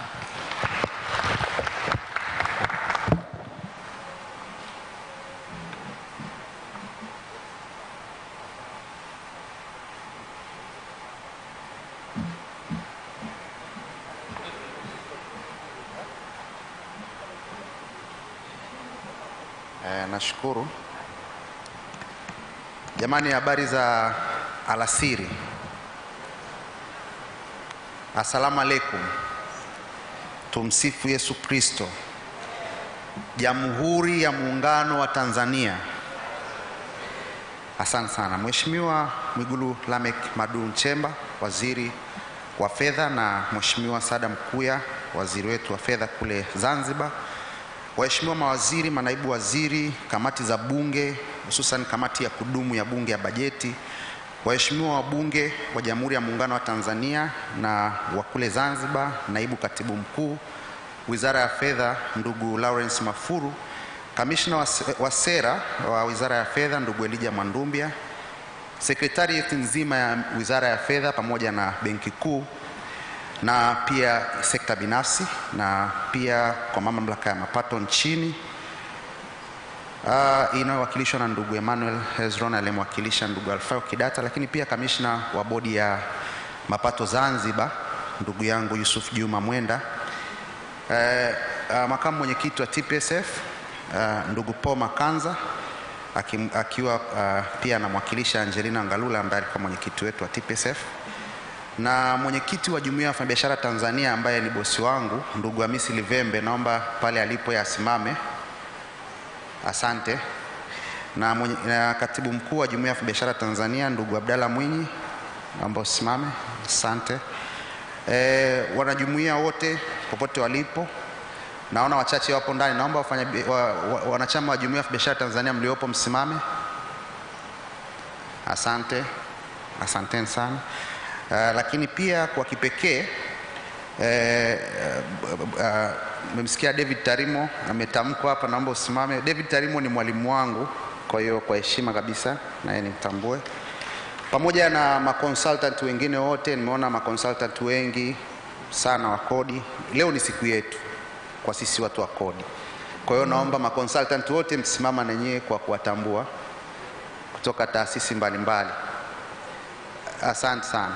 Asanteni sana. Na nimeona pia Tanzania Accountants, nimeona mwenyekiti. Asante sana.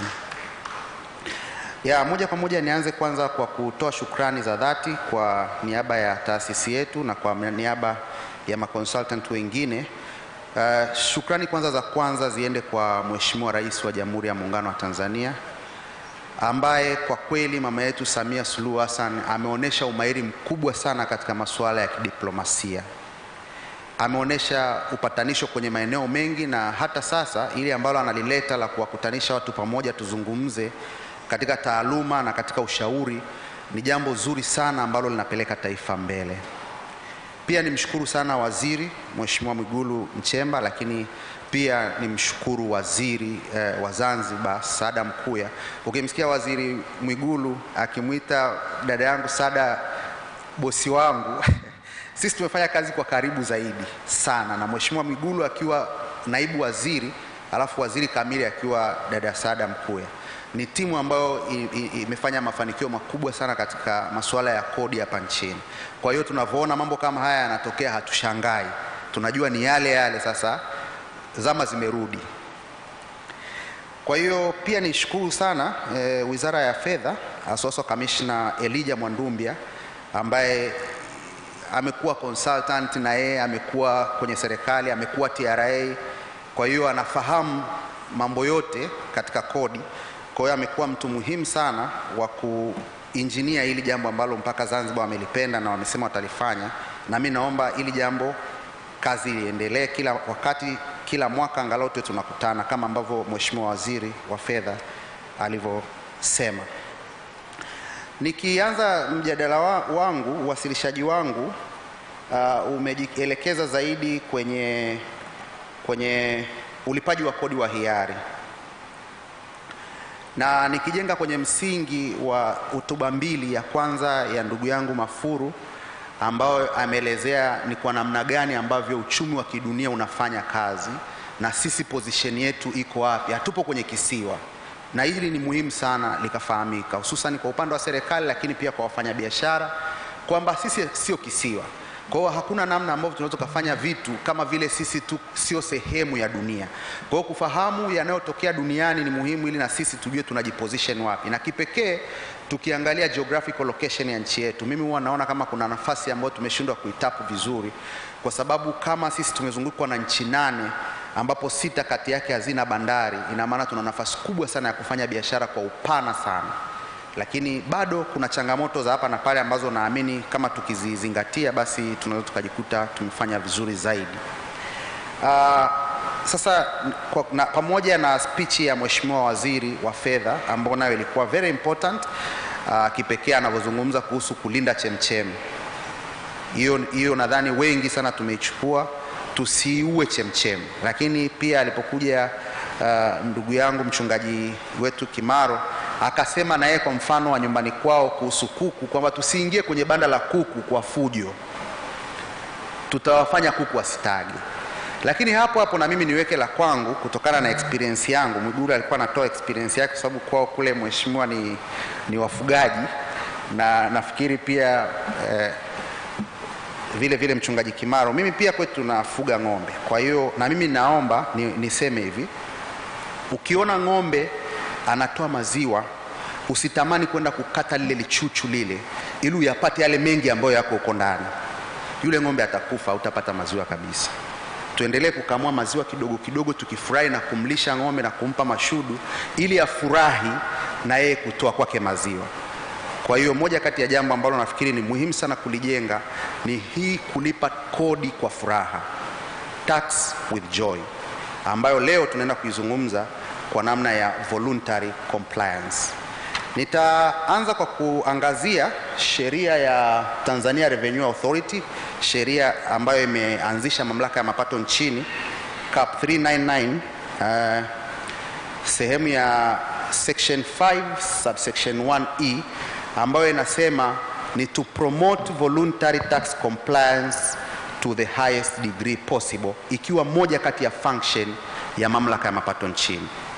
Kwa hiyo niseme jukumu la kulipa kodi kwa hiari au kutoza kodi kwa hiari sio hisani ya afisa, bali ni jambo ambalo limetolewa kwa sheria. Na unapoelewa umuhimu wa sekta binafsi na ukaisupport mpaka ukaona unapata kodi, ni jambo la maendeleo makubwa sana. Mimi niseme nimefurahishwa sana na takwimu ambazo Mheshimiwa Waziri wa Fedha amesema kwamba anapoingia madarakani alikuta makusanyo yakiwa 1.2 trillion na kwa mwezi, na sasa yamekuwa trilioni 2.75. Mimi niseme wakati anaingia Mheshimiwa Mwigulu Nchemba kulikuwa kuna changamoto sana katika ukusanyaji wa kodi. Kodi ilikuwa inakusanywa kwa mtutu wa bunduki, era ambayo nisingetamani kabisa kuona taifa letu likirejea. Tukusanye kodi kwa kufuata sheria, tukusanye kodi kwa kufuata taratibu. Bunge limewekwa kwa ajili ya kutunga sheria. Kama kuna masuala ya kisheria yakatungwe bungeni, kama kuna masuala ya usimamizi yafanywe na serikali kwa mamlaka ya chombo ambacho kimeteuliwa na kimewekwa kisheria ambacho ni TRA, na majukumu yake yamekuwa stipulated kwenye sheria. Lakini pia kama kuna migogoro, basi iende kwenye hatua za judiciary, za mahakama. Zipo legal framework mbalimbali za kuweza kuhakikisha kwamba haki inapatikana.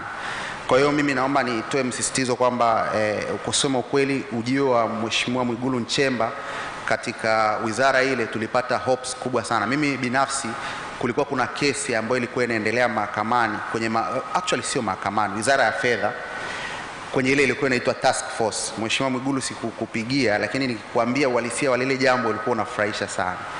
Yaani TRA wameingia kwa mteja, wamechukua kompyuta zote, wamechukua vitabu vyote, alafu not TRA, kile kikosi kazi, alafu wakamtolea assessment kwamba anadaiwa bilioni 14, alafu wanamwambia ajitetee, alafu wao ndo wako na kompyuta. Kwa data ziko kule ndani. Sasa siku ya kwanza unaenda, siku ya pili wanasema mbona amleti hela? Atuleti hela, hatuwezi kujitetea bila wenyewe kutupa hizo nyaraka. Weka passport hapa, vaa pingu, nenda pale. Hivyo ndio mahali tulikuwa tumefikia. Kwa hiyo uwezo ukaelewa wewe Mheshimiwa Mwigulu akatule, sisi tunasikia, tulikuwa tuamini kama yanaweza yakawa kweli. Lakini kweli tukienda pale tunaambiwa kikosi kazi hakipo tena, kimesambaratika. Hongera sana. Naomba tumpigie makofi Mheshimiwa Waziri na Mheshimiwa Rais. That was a very important move for the country. Sasa tukijielekeza katika mamlaka au functions za mamlaka ya mapato, ukisoma kwenye section 5 subsection 1A inasema mambo yafuatayo, na mimi ningependa my discussion ijielekeze kwenye majukumu ya mamlaka ya mapato. Kwa nini nasema hivyo? Kwa sababu ndicho chombo cha usimamizi wa kodi. Yaani hao ndio tunakutana nao on the ground. Na wao kama ambavyo ndugu yangu Emmanuel Hezron amesema, wao wanafanya kazi baada ya kupewa sheria. Nimefurahi kwamba kamati ya bunge iko hapa ya kudumu ya bajeti na kamati nyingine na waheshimiwa wa bunge, na wenyewe wanasema sisi tumepokea sheria zilizotungwa na bunge, kwa kama kuna matatizo wafateni wa bunge wenu. Lakini mimi ninafahamu kwa practice, kwa kweli mapendekezo mengi yanaletwa na TRA na mapendekezo mengi yanakuja kwenye Ministry of Finance kwa idara ya policy. Kwa hiyo kama tunakuwa na engagement kama hizi, zitatusaidia sana kuweza kupata sheria nzuri, ili mamlaka ya mapato inapoenda ku-execute majukumu yake, i-execute majukumu yake katika makubaliano ya pande zote mbili. Yaani hili swala la social contract ni swala ambalo ni doctrine ya zamani, ni philosophy ambayo ilikuwa developed zamani. Yaani mimi huwa nasikitika sana nikiona sisi tunajifunza na makosa ya watu ambao yalishafanyika zamani. Dunia ilishaendelea. Kuna watu huko mwaka 1200 walishatengeneza hizi habari za social contract kwamba lazima kuwe na maridhiano ya pande mbili ili sovereign inapoenda kuongoza ijulikane kwamba mipaka yake ni ipi. Isipokuwepo hivyo haki haitatendeka. Kwa hiyo tunavyoona makongamano kama haya ambayo yanasababisha policy zitengenezwe zile nzuri, baadaye ziende zikatengenezwe bungeni sera nzuri. Tena nafurahi sana waheshimiwa wabunge wanapokuwepo hapa wakatengeneze sera nzuri, sheria nzuri, lakini mamlaka ya mapato inapoenda execute kilicho sahihi. Sasa mimi nijelekeze moja kwa moja katika hii section 5 subsection 1A ambayo inazungumza majukumu ya TRA kama to administer and give effect to the laws of the specified provisions of the laws set out in the first schedule to this act, and for this purpose to assess, collect and account for all revenues to which those laws apply. Na ninaanza kwa kuzungumzia eneo la identification na registration. Mtanisamea kwa bahati mbaya kwenye sheria zipo nyingi kwa Kiswahili, kwa hiyo tutaenda hivyo hivyo. Kwenye eneo la identification na registration ni eneo very sensitive. Haya yote tunaozungumza, Mheshimiwa Waziri wa Fedha ni mchumi, ni daktari wa uchumi, kwa hiyo amefafanua kitakwimu takriban 65% ya Watanzania wapo kwenye sekta isiyo rasmi. Na mzee mwingine nimemsikia akizungumza anaulizia mkurabita imeishia wapi. Ule ulikuwa ni mpango wa kurasimisha rasilimali na biashara za wanyonge Tanzania. Ilikuwa ni program maalum ya kuformalize informal sector. Na mimi nasema Mheshimiwa Waziri, hili lazima tulione tena haja ya kuliibua, kwa sababu tunapochochea ukuaji wa sekta isiyo rasmi kuna matatizo mengi yanayojitokeza. La kwanza, inatengeneza utaratibu wa watu wengi kuona kwamba ni bora kuwa informal, kwa sababu ukiwa informal nobody trace you, uko kwenye free zone.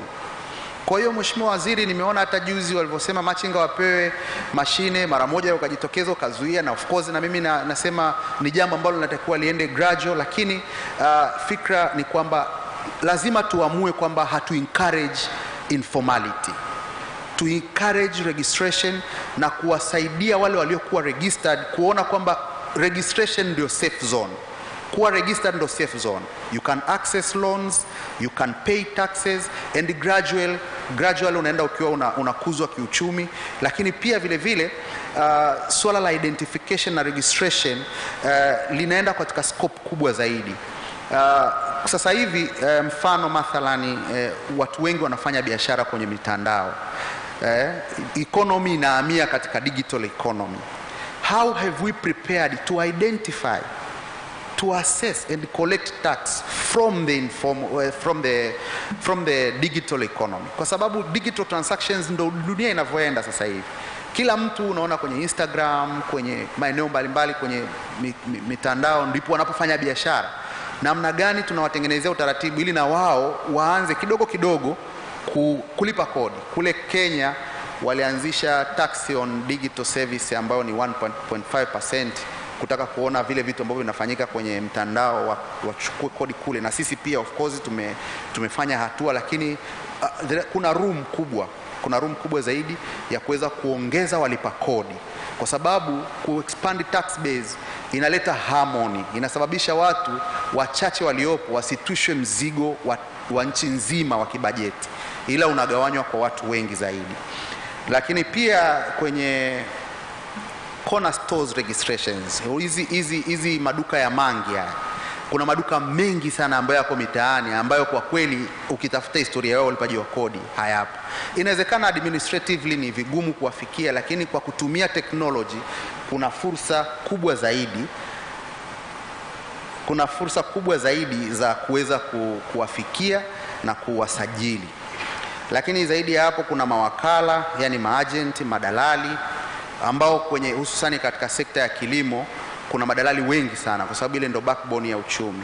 Sasa wale wanaofanya biashara katika sekta hiyo nao ni vizuri wakawa included katika ufugaji, katika fisheries, yani wale ambao wana take advantage za biashara katika vile vitu vikubwa vya uchumi. Ni muhimu na wenyewe tukatap zile revenue zao. Hata madalali wa nyumba, wa magari, yani lazima tufike mahali kila mtu awe analipa kodi. Ule mzigo wa kodi usibaki kwa watu wachache, watakata tamaa. Mzigo utakuwa mkubwa sana kwa punda, alafu atagoma kwenda. Lakini zaidi ya hapo, wengi wamezungumza kuhusu elimu ya kodi katika mashule, katika vyuo, katika hivi vyuo vya kati, polytechnics. Ni muhimu sana hizi elimu zikaenda, of course, hata kwenye primary level, ili kujenga uzalendo na kulenga jamii ambayo imejifunza na imehamasika na imeona haja ya kulipa kodi. Lakini zaidi ya hapo, tujenge jamii ambayo inajivunia kwa nini inalipa kodi. Nilikuwa nazungumzia kuhusu identification na assessment. Nilisema vintage point ya discussion yangu itakuwa katika yale majukumu ya TRA ambayo ni identification, registration, assessment pamoja na collection and accountability. Naenda kwenye eneo ambalo linaitwa assessment. Katika ile eneo la assessment nitazungumzia corporate tax, VAT na custom taxes. Kwa haraka niseme tu kwamba kuna changamoto lakini pia kuna fursa. Kwa hiyo ni sisi wajibu wetu kuangalia namna gani tunaweza kuzitumia fursa zilizopo ili zile changamoto zisiwe vikwazo. Tukianza na corporate tax, kumekuwa na tatizo ambayo inakuwa provided na section 88 na section 89 ya Tax Administration Act. Kumekuwa na tatizo la kuanzia kwenye kitu kinachoitwa makadirio. Msingi wa makadirio, statement of estimated tax payable, bado haujawa very clear. Kwa hiyo unakuta mtu bado discretion kubwa ipo kwa afisa wa mamlaka ya mapato nchini, ndo anaweza kumkadiria mtu ni kiwango gani cha kodi cha kulipa. Sasa haya mamlaka ambayo tunawatwisha hawa maafisa, saa nyingine vijana wadogo, aamue mtu ambaye ana mauzo ya milioni 700 alipe kodi shingapi, ni tunamweka kwenye mazingira magumu.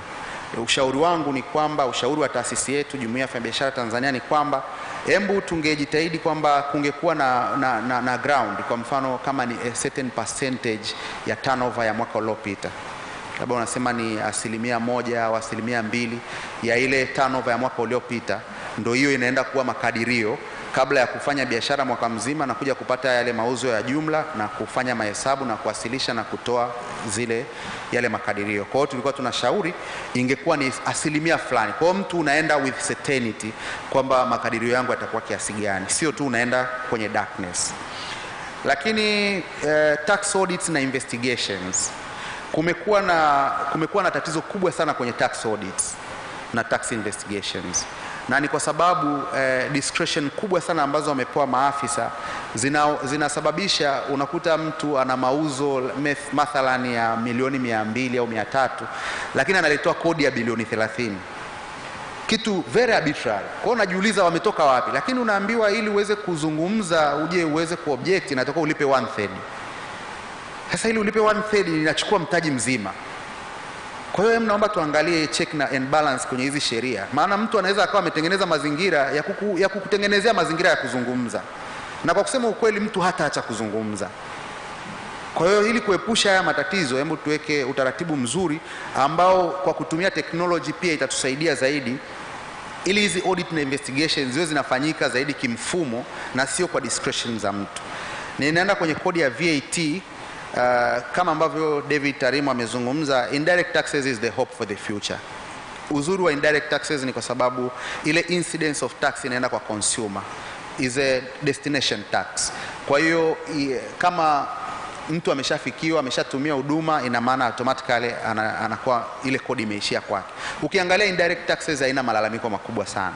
Kikubwa ambacho tunaweza kusema cha kujadili ni rate. Ile rate ya 18% kama ambavyo tumesikia Mheshimiwa Rais wa Zanzibar, Mheshimiwa Hussein Mwinyi alitengeneza mapendekezo mpaka adjustment ile ikaja ya 15%. I think we have a room.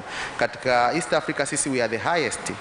Kwa hiyo tuangalie room ya kupunguza ile rate, lakini pia tuangalie room ya tafsiri yenyewe ya kodi ya ongezeko la thamani. Kuna mahali mimi naona kama ni kodi ya ongezeko la bei. Yaani kuna mahali hakuna value addition lakini kuna kodi. Sasa nafikiri we have to sit down and see that is not a price added tax, is value added tax. Kwa hiyo ile mahali ambapo hakuna value addition ni huu matching huu. Yaani huyu machinga ukimwambia machinga ameadd value gani? Amechukua hapa, ameuza hapa. Kwa hiyo hakuna value addition, kuna price addition tu, lakini ndo distribution mechanism. Kwa hiyo ni vizuri tukakaa tukaiangalia, na namna ya kuavoid hiyo problem ni kupandisha wigo wa registration ya VAT. Ili isiwe kila mtu tu. Kama sasa hivi kwa 100 million, na 100 million ni sehemu ndogo sana. Mapendekezo ya Jumuiya ya Wafanyabiashara Tanzania angalau ingeenda kwenye 300 million ili wapate ile size nzuri ambao wanaweza wakafuata ile compliance.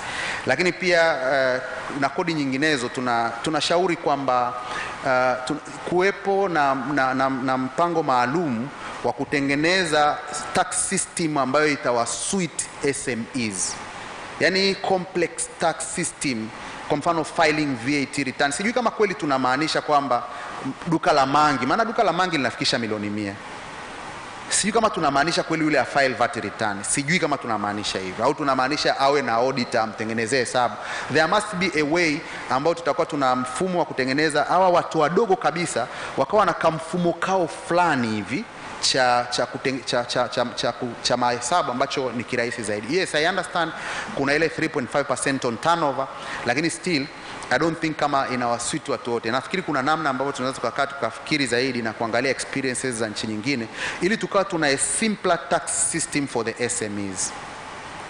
Na katika eneo hilo la assessment nimalizie kwenye custom taxes. Of course kwenye kodi za forodha kuna tatizo kubwa sana. Mimi huwa nasema kama tukitaka kufungua macho tukaangalia kwa nini mfanyabiashara hatoi risiti, hususan kwenye hizi biashara za importation.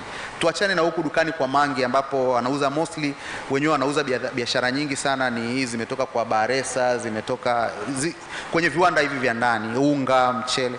Lakini kwa hawa kwa mfano kama Kariakoo ambao wanauza bidhaa ambazo zimepita bandarini, bado kuna tatizo kubwa sana kwenye namna ya uthaminishaji wa bidhaa bandarini. Bado power kubwa zipo kwa huyu afisa. This individual, this young person ambaye ametoka shule akapewa nafasi pale ya kufanya uthaminishaji, sidhani kama ni sawa kumpa mamlaka makubwa ya kufanya maamuzi. Mwishowe kontena mbili ambazo zina bidhaa zinazofanana zinakuwa zina tofauti kubwa sana ya kodi kutokana na namna ambavyo mtu kafanya mazungumzo na yule afisa, na inawezekana watu wakafanya biashara nje ya mfumo. Kwa hiyo ushauri wa Jumuiya ya Wafanyabiashara Tanzania, na of course hili tulishaliwasilisha TRA kwa mara nyingi, kwamba watengeneze bei elekezi. Sasa hili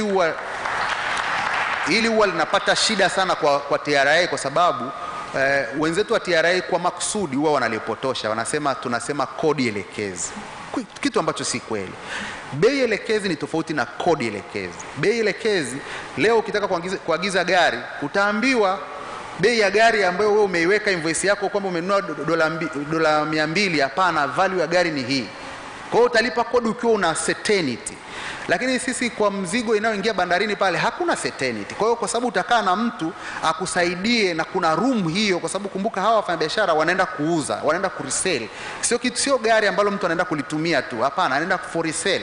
Kwa hiyo lazima atafute means ya kukompiti sokoni. Kwa hiyo Mheshimiwa Waziri, kulikuwa na mpango na ufahamu upo kwenye custom wa kutengeneza ile list ya bei elekezi, lakini hawataka wamalize ule mpango. Hawataka waumalize kwa sababu wanafaidika na ule mfumo uliopo.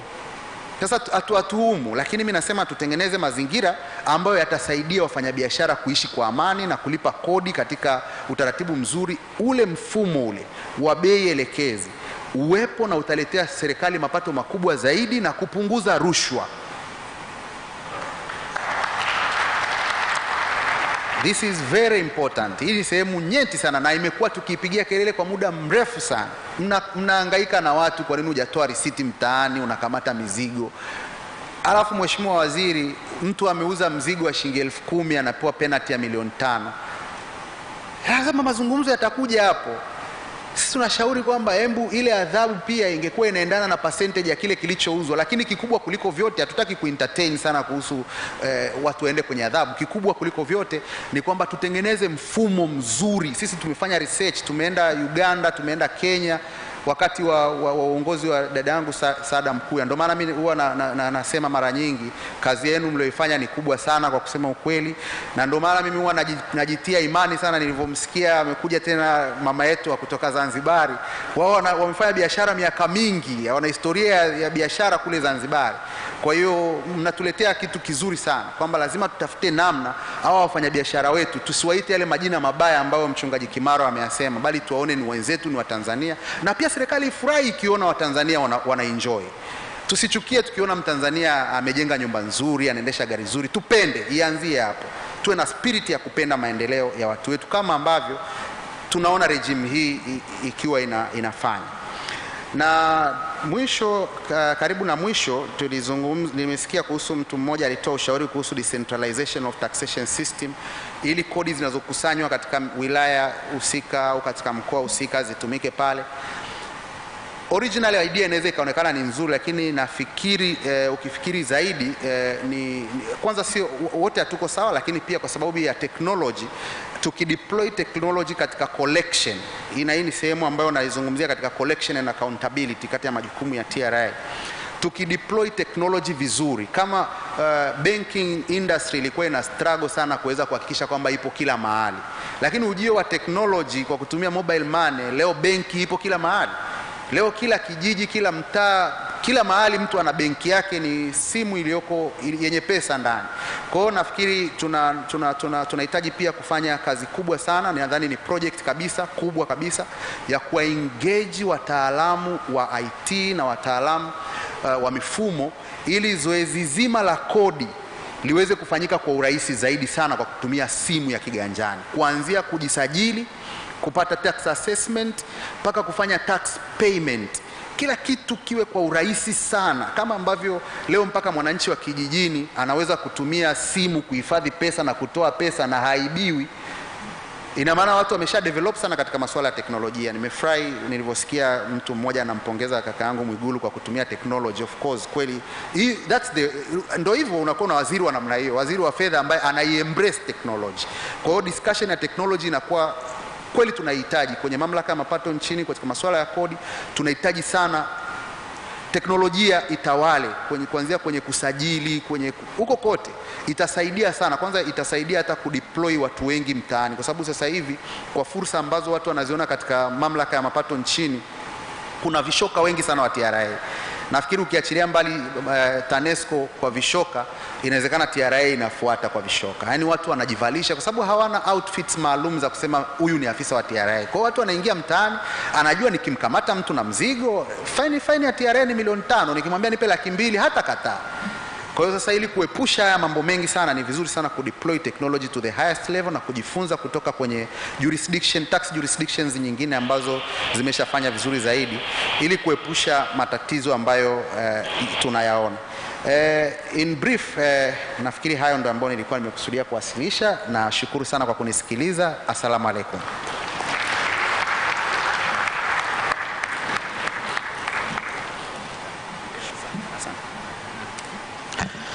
Assalamu alaikum.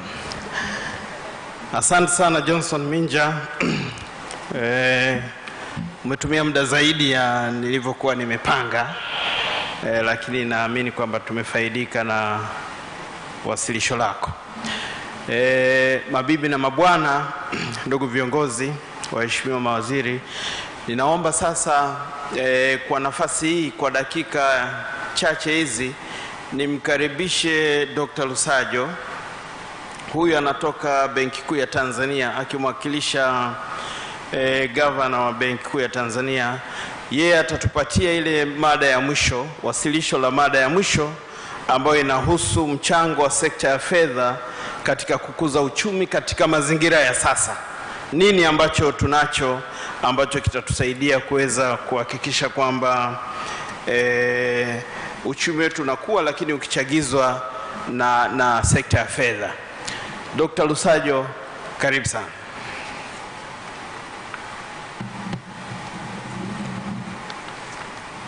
Asante mwenyekiti. Nilikuwa napambana kuhakikisha kwamba tunaweza kuona haya nitakayoyasema. Kwenye uchumi, sisi wachumi mwenyekiti, tunahitaji kuonyesha data. Nikisema uchumi umeongezeka, nikisema contribution to growth ni kiwango fulani, haitajitosheleza kama nikitamka tu maneno bila kuona michoro. Nashukuru mwenyekiti, wasilisho langu litakuwa ni kwa jinsi gani mchango wa sekta ya fedha katika kukuza uchumi, biashara na uwekezaji, lakini hasa tukijikita katika hizi changamoto za sasa hivi, tukiongelea COVID-19, uviko pamoja na hii vita ya Ukraine. Of course, mwenyekiti, huu ndio ulikuwa mwelekeo, lakini nimegundua mengi yameongelewa hasa kwenye mwenendo ya hali ya uchumi duniani. Kwa hivyo hapo nitapita tu kwa haraka, lakini nitaanza kwa sekta ya fedha, alafu tutaangalia graphs na mwenendo wa hali ya uchumi duniani. Najua Mheshimiwa Naibu Katibu Mkuu ameongelea vizuri sana kwenye wasilisho lake la awali, lakini nitajikita pia kuonyesha ni kwa jinsi gani ambavyo sera ya fedha imeweza kuchochea shughuli za uchumi na upatikanaji wa mikopo katika kwenye sekta binafsi. Mwenyekiti, sekta ya fedha naweza nikasema ni sekta wezeshi. Tunapoongelea shughuli za biashara na shughuli za uwekezaji, kwa namna moja au nyingine zinategemea sana upatikanaji wa mitaji kutoka kwenye sekta ya fedha. Kwa hivyo tukitazama landscape ya sekta ya fedha, financial sector, kwa sasa inaonekana hivi. Imeumbwa na commercial banks au benki za biashara, kuna community banks, microfinance bank na hizo nyingine. Lakini kwa ujumla wake, mwenyekiti,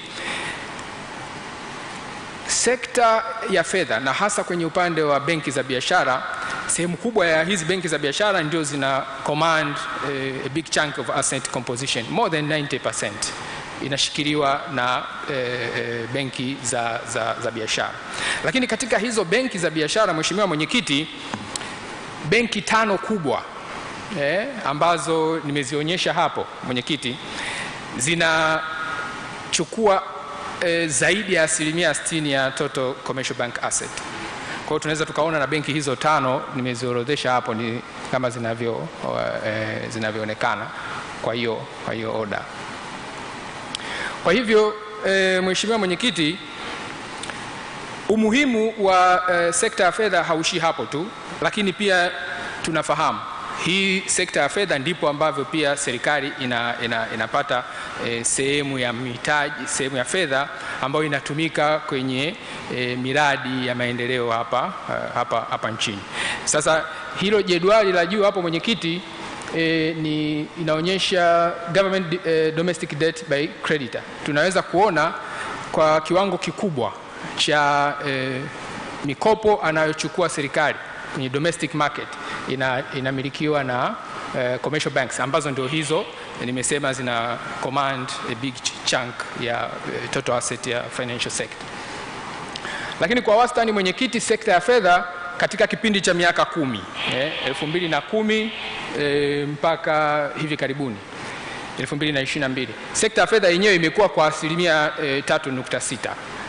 Lakini ukichukua mchango wa sekta ya fedha kwa uwiano wa pato la taifa, yenyewe umekuwa ni asilimia 3.9 katika kipindi hicho cha miaka 10. Huu mchoro wa chini, mwenyekiti, unaonyesha ukuaji wa sekta ya fedha, lakini hizo baa zinaonyesha hiyo share. Tunaweza tukaona kutoka 2015 kuja 2016 kumekuwa na mporomoko wa ukuaji wa sekta ya fedha, na of course kumechangiwa na mambo mengi, lakini kubwa ndio kipindi kile sekta ya fedha ilipokuwa inahangaika na ile mikopo chechefu, NPLs, na kwa kiwango kikubwa ilichangiwa na vyeti feki. Wafanyakazi wengi waliokuwa wamekutwa na vyeti feki, wengi walikuwa na mikopo kwenye hii sekta ya fedha, lakini pia wakashindwa kulipa mikopo yao. Kwa hivyo sekta ya fedha ikapata mgogoro. Tunaweza tukaona, mwenyekiti, pia kuanzia 2019 kwenda 2020, pale nimesema uviko umechangia ule ushukaji, lakini na kutoka 2021 22 tunaweza tukasema tunaona jinsi vita ya Ukraine ambavyo imechangia. Sasa mwenyekiti, kutokana na muhimu wa mchango wa sekta ya fedha kwenye biashara, uwekezaji na shughuli za uchumi kwa ujumla, ni dhahiri kuwa kunapotokea changamoto hizo, ziwe zinatokea ndani ya nchi au nje ya nchi, na zikitokea zinaathiri hii sekta ya fedha, basi athari yake lazima itaenda kugusa kwenye shughuli za uchumi na uchumi kwa ujumla wake. Sasa tukijikita hasa kwenye changamoto za uchumi wa dunia kwa hivi karibuni, labda tuangalie mwenendo wa hali ya uchumi wa dunia katika kipindi hiki. Mwenyekiti, hizi takwimu zinatoka Benki ya Dunia. Tunaweza tukaona kama ambavyo Mheshimiwa Naibu Katibu Mkuu alifafanua asubuhi, ukuaji wa uchumi duniani kutokana na lile janga la corona mwaka 2019 kwenda 20, uchumi wa dunia kwa ujumla ulikuwa kwa negative growth, ndio tunaona hiyo baya chini, lakini nchi zilizoendelea ziliathirika zaidi kuliko kukilinganisha na zile nchi ambazo zinaibukia emerging economies.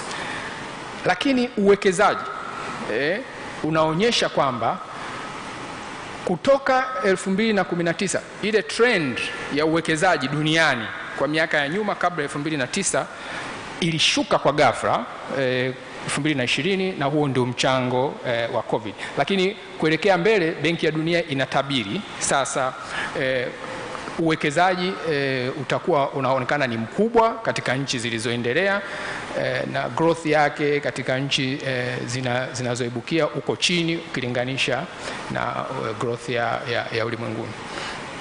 Mwenyekiti, mfumuko wa bei sasa, Mheshimiwa Naibu Katibu Mkuu alielezea asubuhi.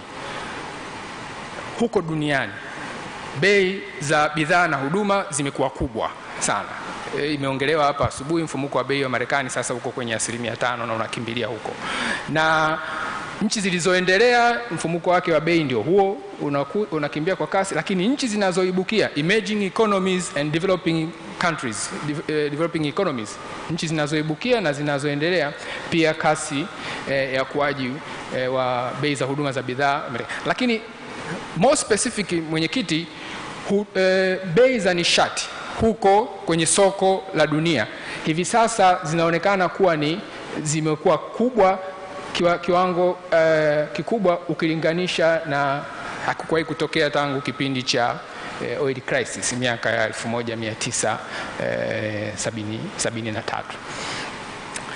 Kwa hivyo mwenyekiti, tukichukua hizo athari za ukuaji wa uchumi na mwenendo wa uchumi duniani, sasa tuulete kwenye hizi nchi zetu Tanzania pamoja na nchi zinazotuzunguka. Tunaweza kuona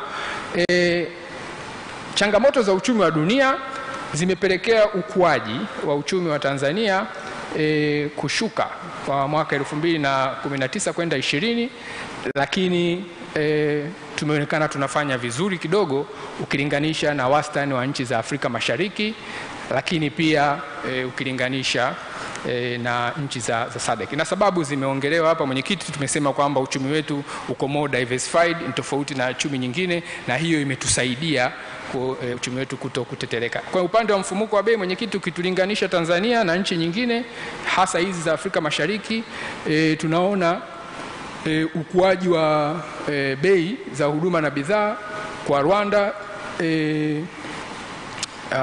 Uganda na Kenya umekuwa kwa kasi zaidi ukilinganisha na mfumuko wetu wa bei kwa hapa Tanzania. Vile vile mwenyekiti, tukija kwenye ukuaji wa uchumi wetu humu ndani, tumegawanyisha hapa kuonyesha mchango wa kila sekta.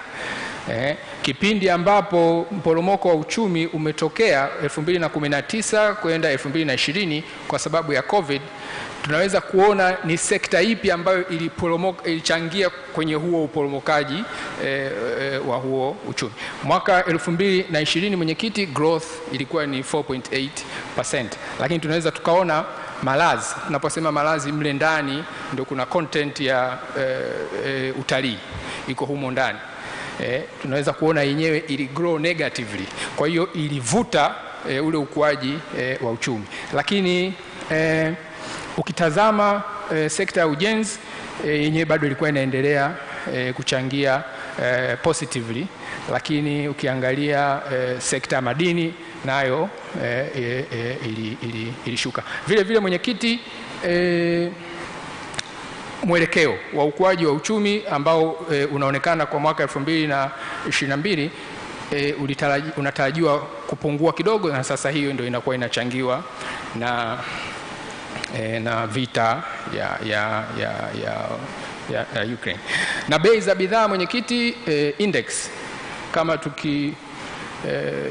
tukianzia Januari 2019 tunaweza tukaona mwenendo wa fahirisi index wa hizi bei za nishati hizi za Tanzania, chakula na bei za msingi ndio tunaita core inflation, lakini ile wastani wa bei ndio headline index yenyewe. Na tunaweza tukaona mwenendo wa bei hasa kwenye kuanzia Januari pale 2022 tunapooanisha na vita vya Urusi vya Ukraine, tunaweza tukaona bei za nishati ambavyo zilikuwa zimepanda zikifuatiwa na bei za chakula. Mwenyekiti, athari za mwenendo wa soko maendeleo ya kiuchumi duniani yanaathiri moja kwa moja balance of payment ya kwetu, na hapo tunaweza tukaona uuzaji wa bidhaa nje, exports of goods zinazotokea huku kwenda nje, tunaweza tukaona mwenendo wake kuanzia mwaka 2019, 20, 21 na 22 inaelekea kushuka kidogo, lakini pia uagizaji wa bidhaa nje wenyewe umekuwa ukipanda. Kwa hiyo definitely the net export ukiondoa import, ile deficit itakuwa ikiendelea kukua, na ndio hapo tunaona huo urari wa biashara ya bidhaa wenyewe umekuwa ukiongezeka. Lakini wakati huo uwekezaji wa moja kwa moja, Mheshimiwa Mwenyekiti, yani foreign direct investment zimekuwa zikielekea hivyo. Kuanzia mwaka 2019 zilishuka na ile tunaoanisha na COVID, lakini 2021 kwenda 22 upunguaji ule tunaoanisha na hiyo changamoto ya vita ya Ukraine. Mwenyekiti, sasa tujikite kwenye sera ya fedha, ni kwa namna gani ambavyo imeweza kusaidia changamoto hizi za dunia zinavyoweza kuathiri uchumi wetu. Kama ambavyo imeainishwa mwenyekiti kwenye sheria ya Benki Kuu, moja ya jukumu la Benki Kuu pamoja na majukumu mengine ya kusimamia sekta ya fedha, malipo, lakini pia tuna jukumu la kuandaa na kutekeleza sera ya fedha ambayo sasa inalenga kuleta utulivu wa bei, price stability, kwa ajili ya ukuaji endelevu wa uchumi. Huu ukuaji kwenye shughuli za kibiashara, uwekezaji hauwezi kutokea kama mfumuko wa bei uko juu. Tunahitaji kuwa na mfumuko wa bei ambao ni stable, ili uweze kuchochea shughuli za biashara, uweze kuchochea shughuli za uwekezaji, na hatimaye uchumi uweze kukua. Sasa fedha mwenyekiti, kwa wale ambao sio ambao wamesahau kidogo, niseme, najua wewe mwenyekiti ni mchumi.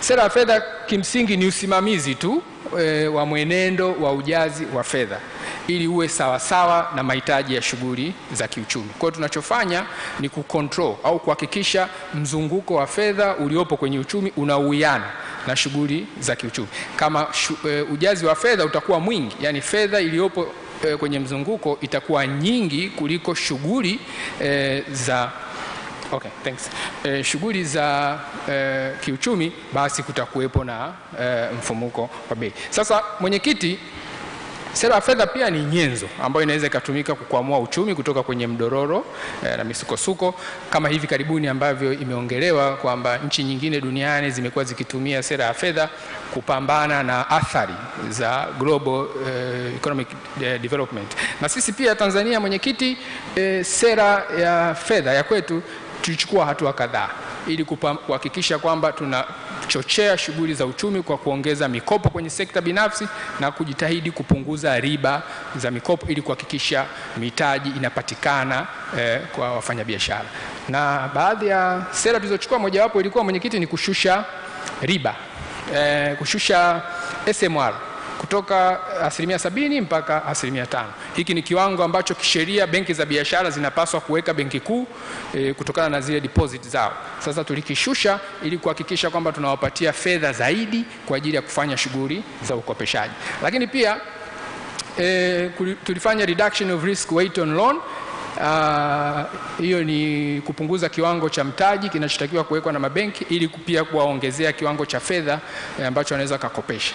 Lakini pia tulipunguza SMR specific kwa benki moja moja. Hii punguzo la mwanzo lilikuwa kwa benki zote, lakini hii ni specific kwa benki ambayo itatoa mkopo kwenye sekta ya kilimo. Na pale nyuma tuliona ni kwa namna gani ambavyo sekta ya kilimo inachangia kwa ukubwa kwenye ukuaji wa uchumi. Kwa hiyo malengo yalikuwa kuchochea shughuli za kilimo ili tuweze kupata ukuaji wa uchumi. Lakini pia tulilegeza masharti ya usajili wa mawakala wa benki na kuondoa sharti la kuwa na uzoefu wa miezi 18, na sasa hivi wakala wa benki atahitajika kuwa tu na kitambulisho cha taifa.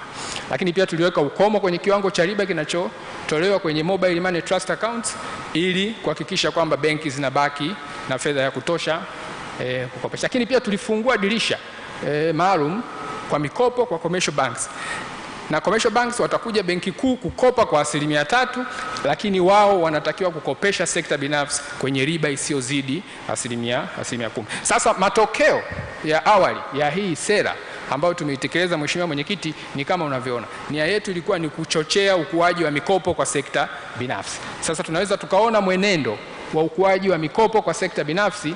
Lile poromoko tulikuwa tumeliona mwanzoni mwaka 2015-16 ambao tulilioanisha na mikopo chechefu, lakini tukiangalia ule mshuko wa credit to private sector 2019 kwenda 20 ambao ulichangiwa na COVID. Lakini sasa matokeo ya hizi sera za fedha ambazo tumezitekeleza, tunaanza kuona sasa, Mheshimiwa Mwenyekiti, growth to private sector ikiwa inapanda. Lakini pia tunaweza tukaona mikopo hiyo inayoenda kwenye sekta binafsi ni sekta ipi ambayo inabeba kwa wingi hiyo mikopo. Tunaweza tukaona kilimo kwa mwaka 2022, angalia kiwango cha kilimo kimechangia positive, lakini mwaka 2021 growth ya credit to agriculture activities ilichangia negative. Lakini kwa wakati huo, Mwenyekiti, wastani wa riba za mikopo sekta binafsi umekuwa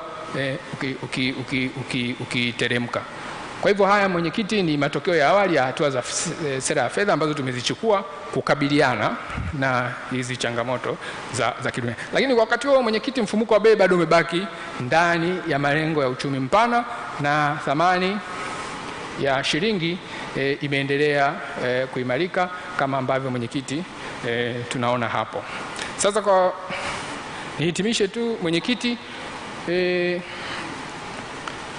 pamoja na mafanikio hayo, bado tunaamini kwamba vita inayoendelea Ukraine bado inaendelea kuleta riski, lakini visa vipya vya uviko ambavyo bado tunaendelea kuvisikia huko duniani, nayo ni sehemu mojawapo ambayo inaweza ikaleta, ni sehemu hatarishi, inaweza ikadondosha uchumi. Lakini pia mabadiliko ya tabia nchi kama ambavyo Katibu Mkuu ameongea asubuhi, pia ni kiashiria kimojawapo cha riski. Kwa hivyo, Mwenyekiti, sisi Benki Kuu pamoja na wadau wengine bado tunaendelea kufuatilia kwa karibu mwenendo wa uchumi, na pale patakapohitajika hatua stahiki zitachukuliwa. Mwenyekiti, Mwenyekiti, nashukuru sana.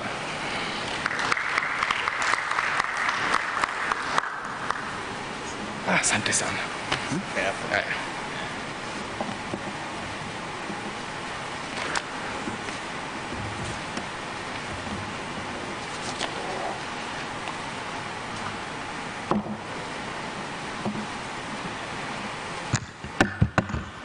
Asante sana Dr. Lusajo, good work, na pia nashukuru kwa kumanage muda. Sasa ndugu zangu, baada ya kuwa tumepata hizi presentations zote 4, na pia nishukuru sana kwa kuendelea kuwa wastahamilivu kwa muda huu wote, ninaomba nitumie nafasi hii kwa mamlaka ambayo nimepewa hapa nilipo sasa hivi. Sio nikitoka nje hapa nilipo sasa hivi.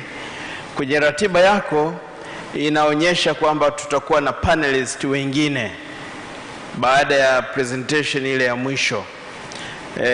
Sasa kwa nafasi hii, kwanza kabisa ninamuondoa kiongozi wangu, ndio maana nasema natumia mamlaka niliopewa hapa sasa hivi kwenye panelist ya mwisho. na naamini kabisa hatatumia neno hili kurudi ofisini na kunichukulia hatua nyingine.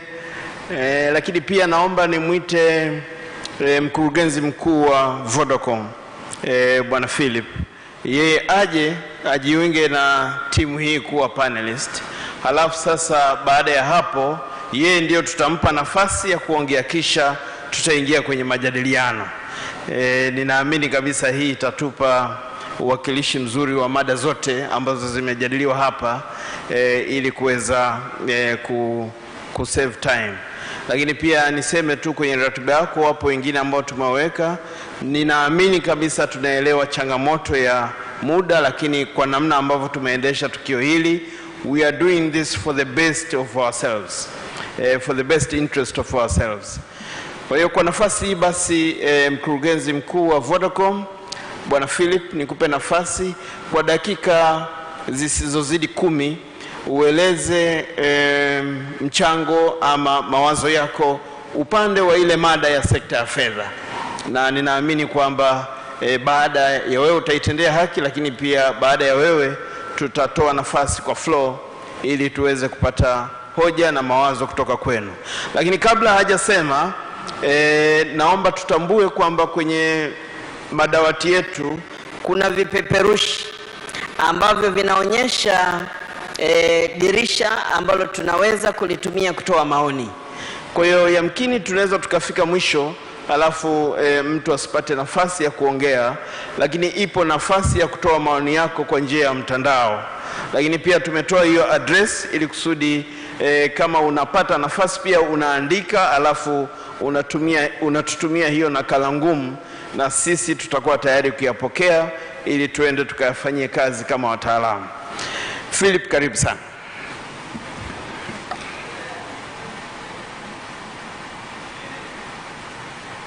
Okay. Hello. Yeah. Thank you very much, Honorable Minister, and the co-chair. Ladies and gentlemen, I know it's late in the afternoon and this is what they traditionally call the graveyard shift. So I'll try and keep it brief, and I don't think I'll use the 10 minutes that you allocated.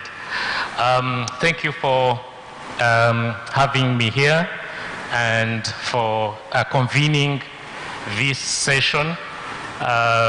It's rare for, and the challenge that everyone's been talking about here is not unique to Tanzania in terms of getting a collaborative and consultative approach between government, tax, and private sector. I think it's a problem everywhere, but it's a question of how do you continuously improve and work towards getting this better.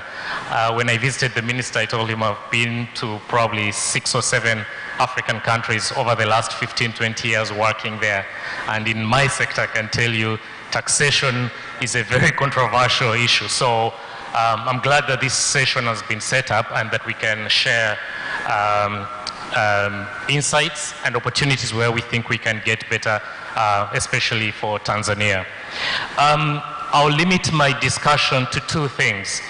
One is that, and I think you must have heard probably since morning, a number of panelists or discussants talking about digitization or digitalization, talking about technology, and I think there is no better person probably to talk about that than myself, since I come from that industry. And there's 2 things specifically, especially as it relates to the discussion today, that I think I should bring to the fore. One is that deepening financial inclusion is an opportunity to expand the tax base, because the more people you have participating within the financial sector, the more people have, many years ago, when we were introducing mobile money services in Uganda, I think this was in 2006, one of my bosses said, how do we monetize the population? How do we put money in people's hands? And at the time we saw mobile money, as we called it then, an opportunity to actually monetize the population. So deepening financial inclusion means many more people have money in their hands. But here is the catch, or here is the opportunity for all of us. We also have an opportunity to bridge the digital divide. And that's where technology comes in. Because I think it was Jose who spoke about this. When you digitize, the traceability of money increases. But also, it creates or it eliminates logistical hurdles in terms of, one, tracing the money, but also two, being able to account for it, being able to collect taxes. And this is where we come in. I think with all the work and innovation that we've done around M-Pesa, not just, and I think we've got a lot of experience in many of our other markets as Vodacom, but if you look at the amount, the opportunity that you have once you digitize, now all of a sudden, all the money that was being spent in the economy by cash, you can now see where it's going. But at the same time, if you're going to tax, you're taxing at source, which is ourselves. So it simplifies the whole value chain of tax collection. But then, how do we incentivize, how do we make sure that more and more people come into the digital economy? We've got to make services affordable on both ends. One, how to make the financial services and financial products affordable, whereby, for example, if you look at the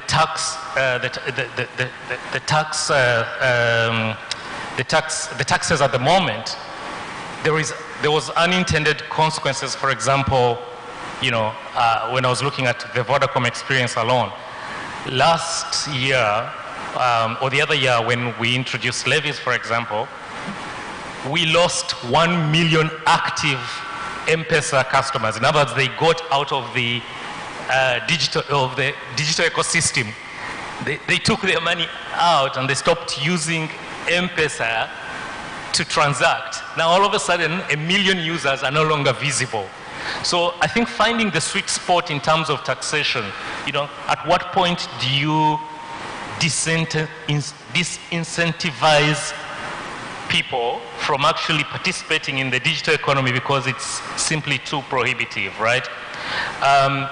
You've got a user who, let's say in a month, spends 20,000 shillings, and the levies and taxes probably come to about 1,800, 1,200 or thereabouts. That's a lot of money for somebody at those levels of spend.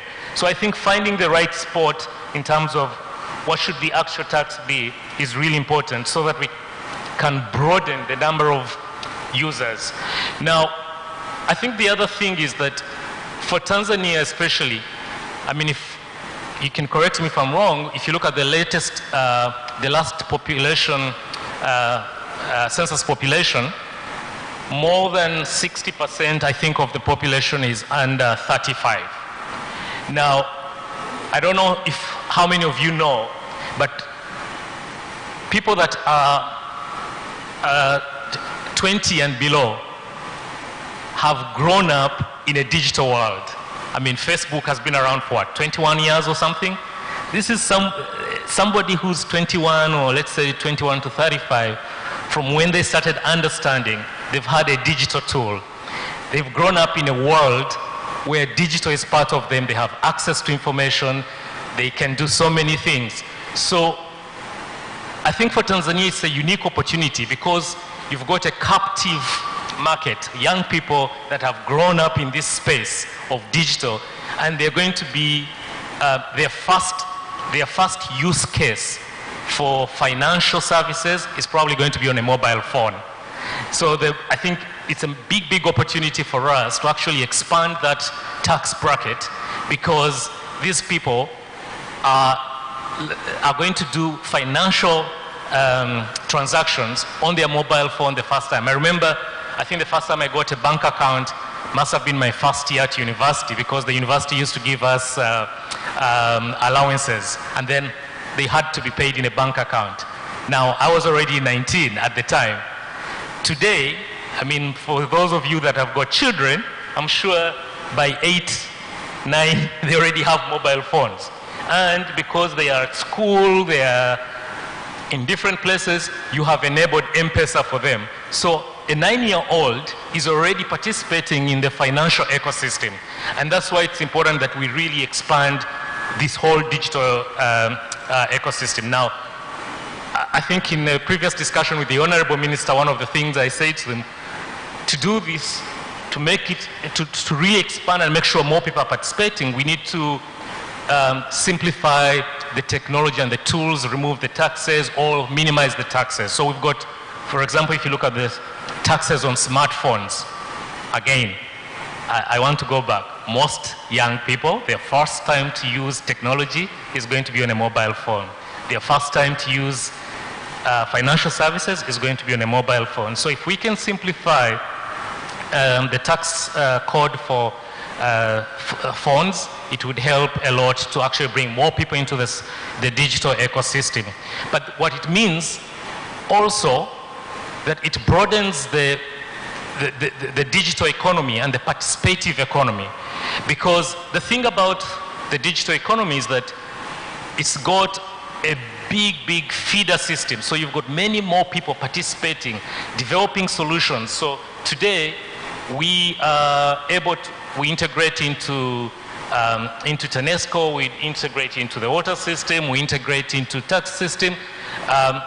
So many people are able to participate in that, but we're not doing all these things directly as the industry. We've got other small players that have evolved that are doing these things. So whether it's the transporters, whether it's the health sector, whether it's the agriculture sector, you're going to see other small companies that develop out of this whole system and start to provide services that enable the entire digital ecosystem to participate. So, you know, I think it was Salim who was saying that, you know, sometimes difficult to collect from the last mile.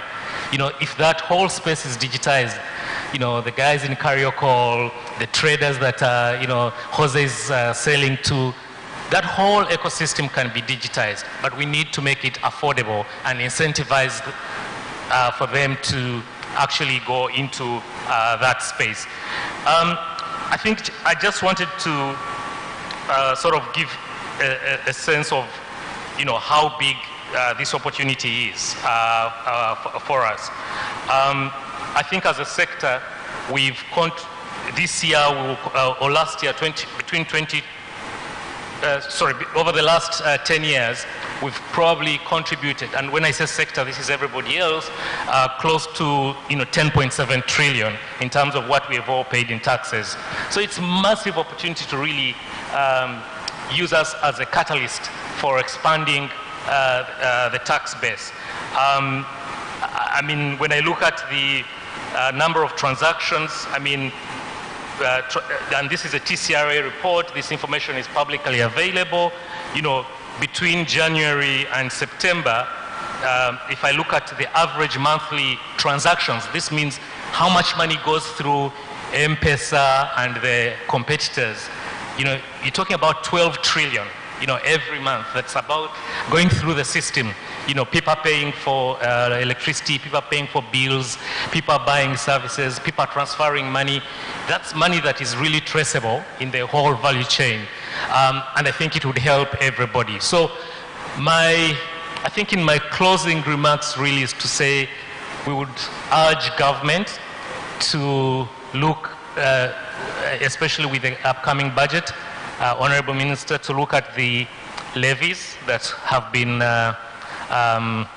instituted in this, on the sector. I know that through engagements with your ministry and yourself, there were reductions and adjustments that were done.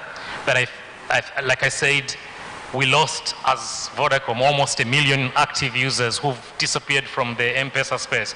But if we made these levies and taxes within that space a lot more affordable, I think we can bring more people into the into the entire ecosystem, which means more users, which means more revenue. So yes, I would request that we look at the levies, taxes on M-Pesa, taxes on smartphones, taxes on the other digital services that we provide, so that the elasticity that David spoke about earlier on today can actually be visible. Thank you.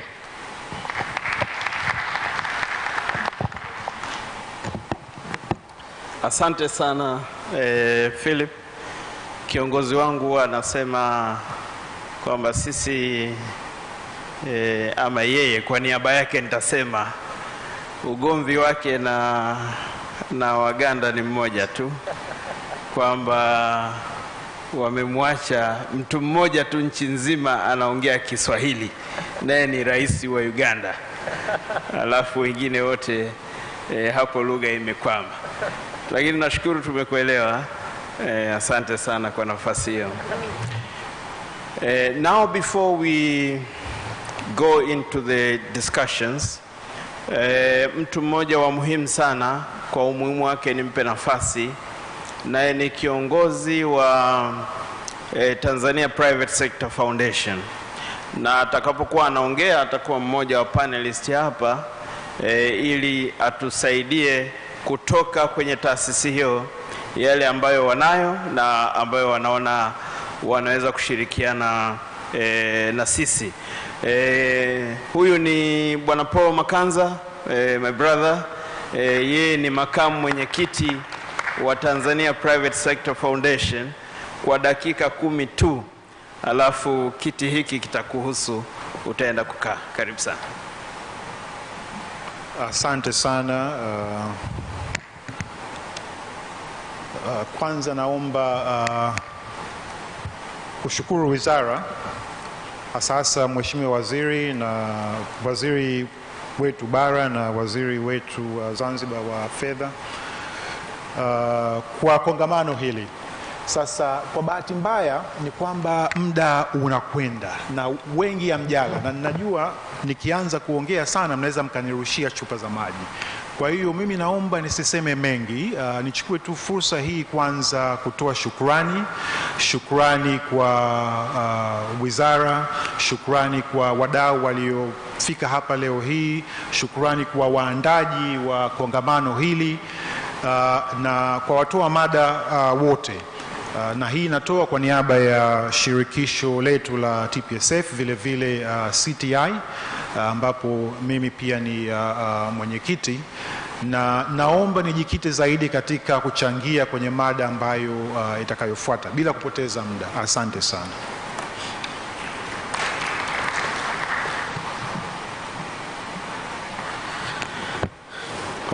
Asante sana. Ndio maana Paul ni kiongozi wao. Sasa tutoe nafasi kwa wachangiaji, na nianze na upande huu wa kulia kwangu. Mmoja naomba tumpe mic brother pale, microphone, kimbia mara moja.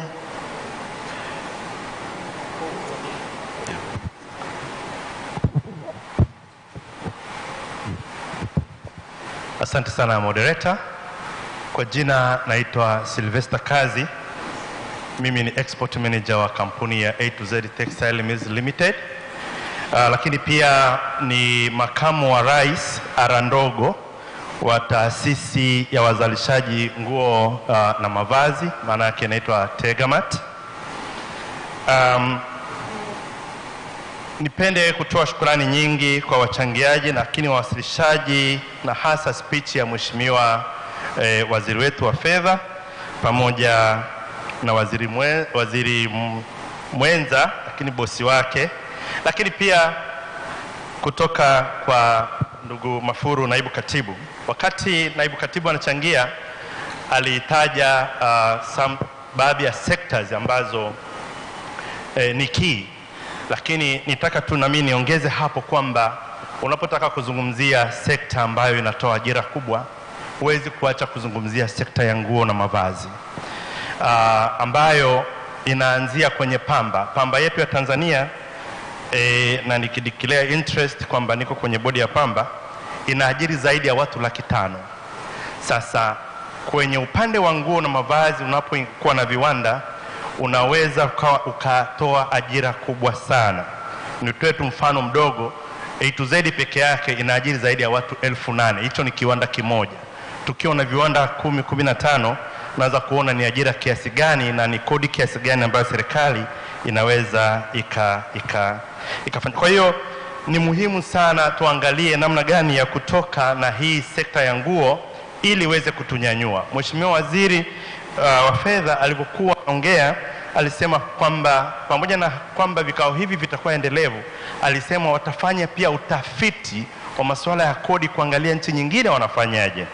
Na nitake tu kuchangia kidogo hapo kwamba nchi kama Uganda kwa mfano ni mwenzetu hapa jirani, na tunakaa nao kwenye ile mikutano ya kutengeneza masuala ya kodi, common external tariff zile kuendana na East African Customs Act. Lakini utaona kwamba wao wanafika mahali wanarudi nyuma, wanajipanga vingine. Pamoja na kuwa na ile CET pale Uganda, Mheshimiwa Mwenyekiti, ukitaka kuwekeza kwenye sekta ya nguo, moja kwa moja wanakuambia wanakupa umeme kwa senti 4 kwa kila unit, badala ya zile senti 10 au zaidi kuendana na ujumla wa viwanda. Kwa hiyo hiyo ni incentive ambayo inawafanya pia wawekezaji wa nguo kukimbilia wapi? Uganda. Unaona, lakini pia wana namna fulani hivi wanafanya retention, wanazuia wanahold pamba kwa ajili ya wazalishaji local manufacturers ambao hawahitaji kuingiza capital yao kuzuia raw material ya pamba kwa ajili ya kuzalisha kwa mwaka mzima. Wana scheme fulani hivi, wewe kama unazalisha unaenda kununua pamba yako pale kila mwezi au kila wiki mbili, na wanakupa 60 days credit ulipe baadaye. Sasa hii ina encourage investors kwenda kuwekeza kwenye upande wa nguo pale wapi? Uganda. Lakini wenzetu hapa Ethiopia ambao kwa miaka 30 iliyopita, Mwenyekiti, waliamua kwamba wao wanataka watoke na viwanda vya nguo, na wakati ule walikuwa na taasisi 2 tu ambazo zinafundisha mambo ya nguo, textile. Walikuwa na viwanda kama 19, lakini waliamua kwamba wanaimba wimbo mmoja, ni textile kuanzia private sector, government, institutions ambazo ni akademia. Miaka 30 baadaye, sasa hivi Ethiopia inaongoza kwa kuwa na viwanda vingi vya nguo Afrika. Umeme wao pale ni cross cutting senti 3 kwa unit. Lakini kwenye hilo ningependa hii nitagusia tu. India sasa hivi wameanzisha eneo kubwa sana la uwekezaji na wameipa textile priority kubwa sana. Wamewapa eneo la ekari 1,900. Sasa incentives ni nyingi sana ambazo ziko kule.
hizi kodi ambazo tunakubaliana katika East Africa kwamba tunaweka CET ni kiwango fulani. Sisi tukirudi huku tena tunasema tunataka stay of application, kwa mfano nyuzi za pamba kwa mfano ambazo hazizalishwi sana hapa nchini.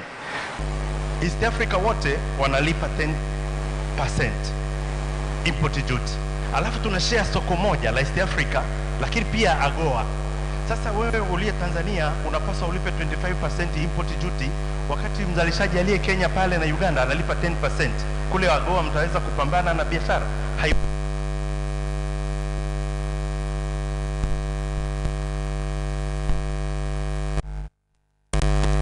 Zile CET tariffs na tutembee nazo.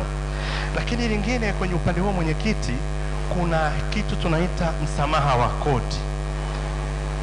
Unapotoa msamaha wa kodi, kwa maana ya mtu unamwambia mtu unalipa kodi 0, au mwingine unamwambia kwamba unalipa msamaha wa kodi. Sasa kuna implications. Moja ni kwamba wewe unaposema kwamba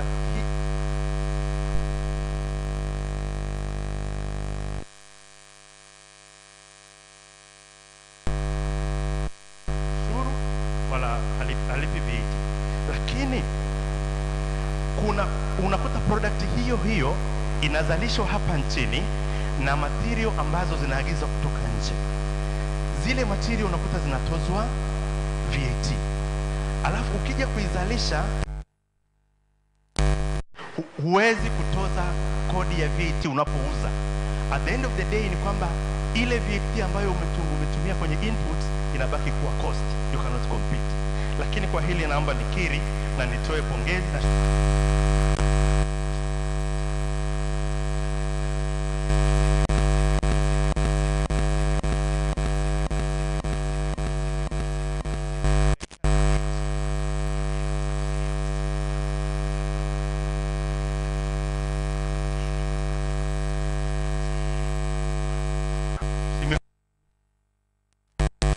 lakini pia kwa namna ya pekee kamati ya budget, siwezi kuacha kuwashukuru, waliidhinisha kwamba wanaweza kwamba kodi au VAT kwenye raw materials za vyandarua iondolewe, lakini kukawa na utaratibu fulani. Wala kwa hilo kwa kweli tunamshukuru, na wanasema ukitaka unaposhukuru ni kwamba ni namna ya kuomba tena. Hilo tumelifanyia kazi na tunaendelea na kuchakata na kufanya biashara. Lakini sasa ukiangalia ile bureaucracy iliyopo pale na yenyewe pia ni changamoto. Kwa hiyo tungeomba kama kuna uwezekano basi na yenyewe iende ikawe 0 rate, ili iweze kurahisisha ufanyakazi katika wazalishaji, lakini pia hata katika TRA kama ilivyo kwenye mbolea na mafuta. Kuna bidhaa nyingine za packaging. Unakuta ukiagiza mfuko kwa ajili ya kupackage, kwa mfano vitu kama korosho au bidhaa za sabuni au kitu kama hivi, ukiagiza ile film ambayo tayari ni printed na rate, of course HS tunazo, mtashare na office na secretariat. Ukiagiza ambayo ni finished au almost finished, semi finished, maana ni printed, wewe ukileta unakuwa kukata tu na kufungasha, ni 0, hailipiwi VAT. Lakini ukiagiza material za kuja kuzalisha hivyo vifungashio hapa nchini, unatakiwa ulipe VAT.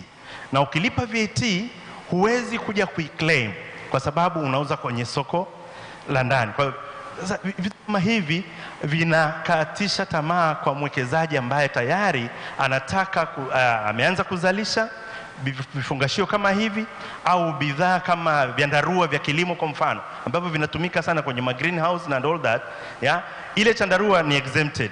Lakini inapokuwa exempted, wewe unayeizalisha ndani hapa, raw material unaagiza nje na zinazalishwa, basi ina maana kwamba ile VAT huwezi kuiclaim kwa sababu ni exempted. Mwisho wa siku ile inabaki kuwa gharama kwa mzalishaji. Kwa hiyo inakuwa ni nafuu kuagiza nje kuliko kuzalisha ndani.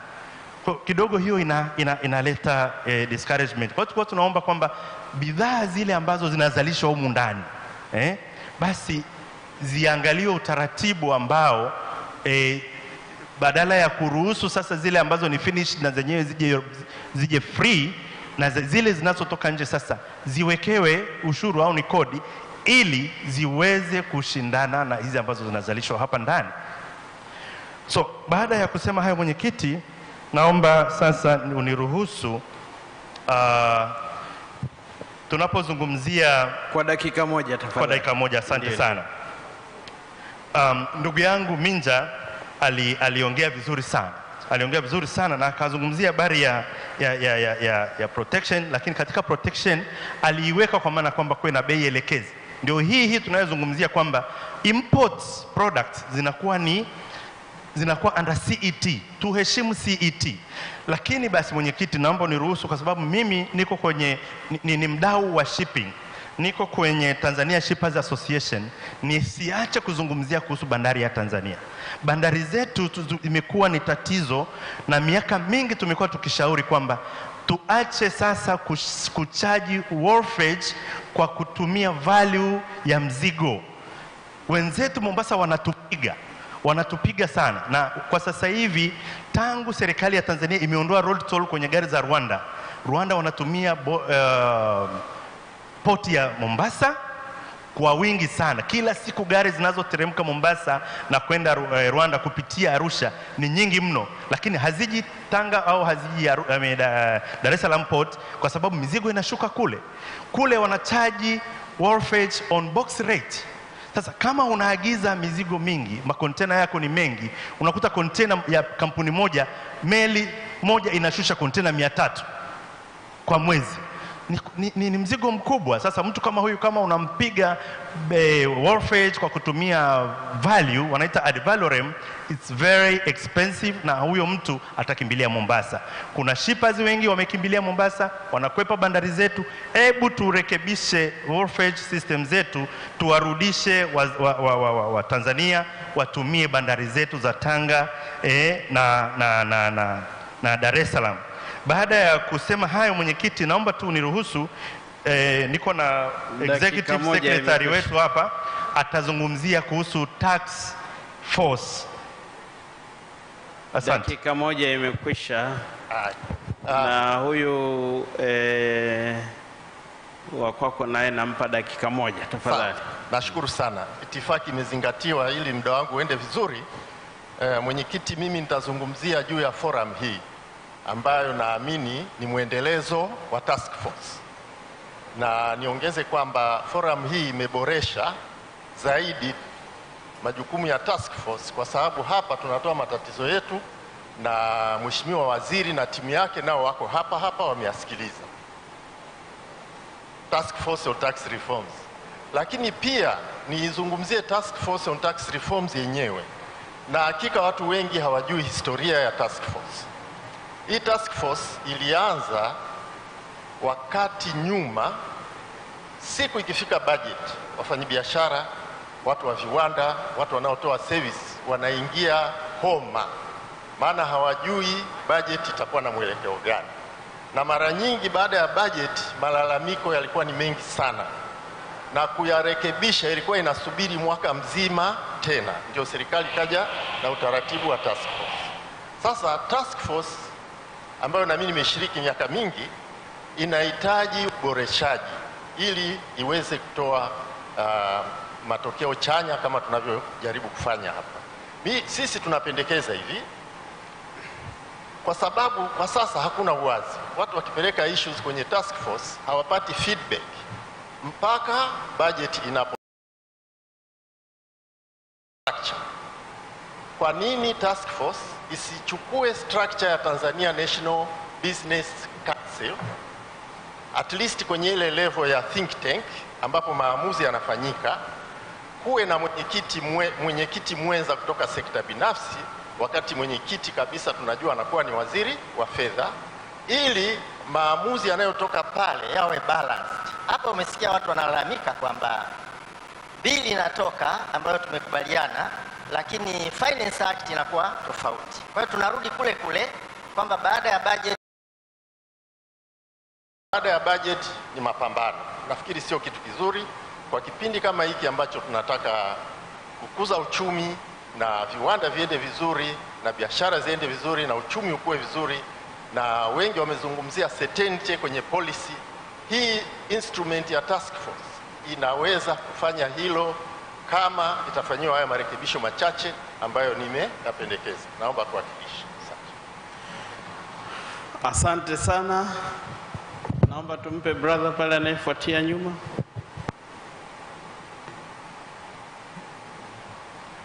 Asante mheshimiwa. Mimi naitwa Dr. Bazi Tweve, natoka kwenye sekta ya misitu. Itifaki izingatiwe kwa kuokoa muda. Sisi tuna hoja mbili ambazo nadhani ni cross cut kwa misitu yote. Kwanza tuishukuru serikali msimu uliopita kwa wale tulikuwa tunafanya biashara kwa kununua malighafi kutoka kwenye misitu ya serikali, tulikuwa tunatozwa VAT mti ukiwa umesimama.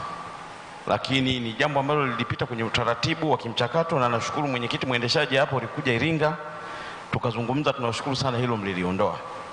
Lakini kuna changamoto moja baada ya kuondoa hilo, mliondoa hilo lakini pia mkapunguza tozo ya sesi kutoka 3% ikaja 5%, kutoka 5% ikarudi 3%. Changamoto ambayo tunaipata sasa ni coordination kati ya hizi local government, kwamba serikali kuu kwa mfano TRA sasa hivi wanafanya vizuri, tunafanya biashara kwa kuelewana vizuri sana, especially kwenye mazao ya misitu. Changamoto imekuja sasa kwenye halmashauri. Tulifanya ombi la kupunguza kutoka kwenye 5% kwenda kwenye 3%, lakini sasa hivi tumerudi tunalipa 6%.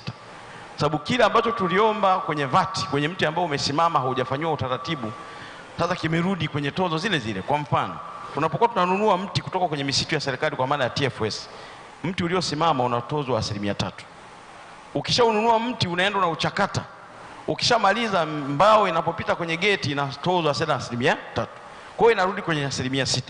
Ombi letu kwenu na ushauri kwamba kuwe na coordination, sababu naamini punguzo lilipokuwa linafanyika ilikuwa ni lengo la kuwawezesha wenye viwanda waweze kuwekeza, lakini na pia huduma iende kwenye reasonable price. Sasa badala ya kupunguza kutoka kwenye 5, ina maana imeongezeka 1 kwenda kwenye 6. Lakini jambo la pili pia, huko kwenye mazao ya misitu tunajua kuna taratibu za kikodi. Tunapata changamoto moja, kwa mfano kundi lote sasa hivi tumeingizwa kwenye VAT. Yaani mtu mwenye turnover ya milioni 100 na yule wa chini wote wameingizwa kwenye kundi moja. Lakini ukiangalia kimsingi kundi kubwa linakuwa liko kwenye wajasiriamali wa kawaida ambao wanatumia hizi mashine za kawaida. Kwa hiyo tunaomba serikali kwenye upande wa mazao ya misitu irudi kwenye utaratibu ule ule, tufuate uvumilivu wa kikodi wa 100%. Lakini mwisho kabisa nitoe ushauri. Sisi kule kwenye sekta ya misitu, waziri wakati anazungumza pale, mwenyekiti mwenza alizungumza kwamba kule kwenye sekta ya misitu kwa mfano kodi kubwa inakusanywa kwa wadau ambao ni rasmi wako kwenye mashamba ya serikali. Na hilo ukiangalia kwa mfano kwenye mashamba ya serikali, nikichukulia mfano kule na kutoka sisi tuko 300. Lakini jumla ya wavunaji wote ni karibia 1000. Hawa 700 ni wale wavunaji wanaotoka huko pembeni. Mfumo wa namna ya kukusanya zile kodi ni changamoto. Kwa hiyo tutafikiri tuishauri serikali ione sasa namna ya kutumia watendaji au mabarozi kuongeza uwigo wa ulipaji wa kodi ili ule mzigo ubebwe na wengi tuweze kutengeneza wepesi. Asante sana. Asante. Yes. Next. Asante. Nakushukuru mwenyekiti kwa hii nafasi ulionipatia, na niwashukuru Wizara ya Fedha kuandaa kongamano hili kwa ajili ya kupata maoni. Niende kwenye maoni yangu. Kuna swala la export. Watu wengi ambao kwa majina anaitwa George Lifa, ni mshauri wa kodi kutoka kampuni ya 27 Degree kwa Arusha. Nijikite kwenye swala la export, kwamba unakuta mtu ana export viungo kwenda nje. Viungo vinafika nje kupitia zile taasisi za kule nje, wanasema labda ule mzigo una contamination. Sasa huku mzigo umetoka huko certified labda na TBS.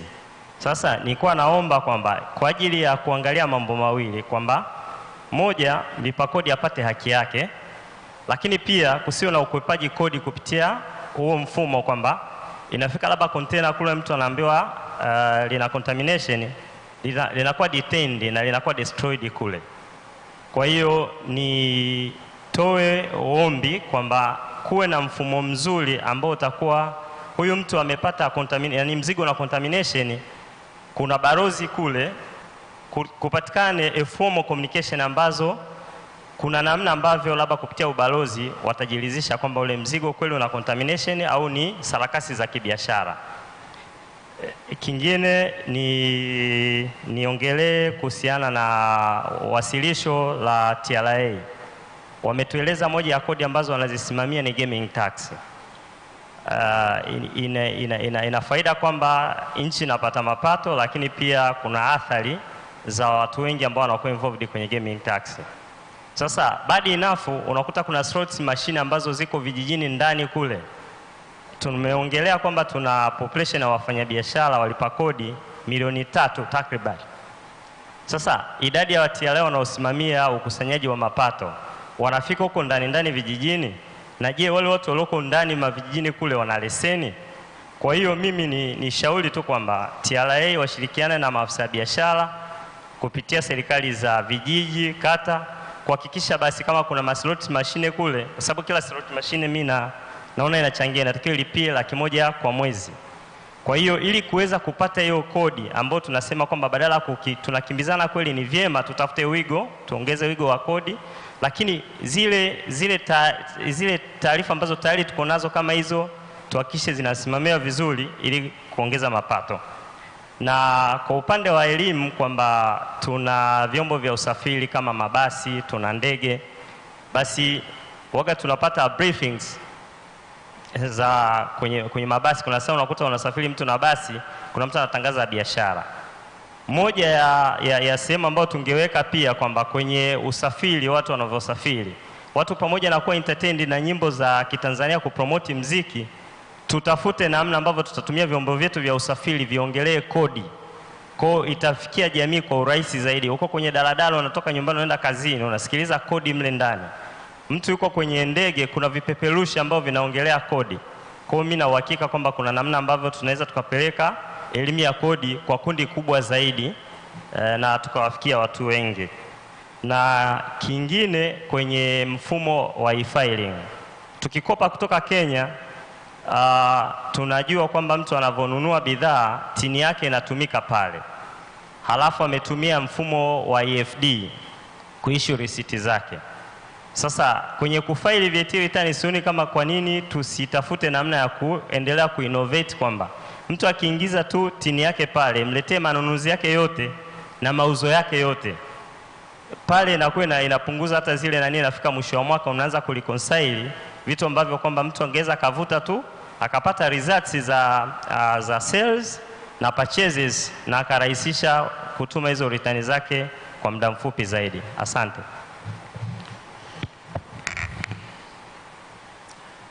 Asante sana.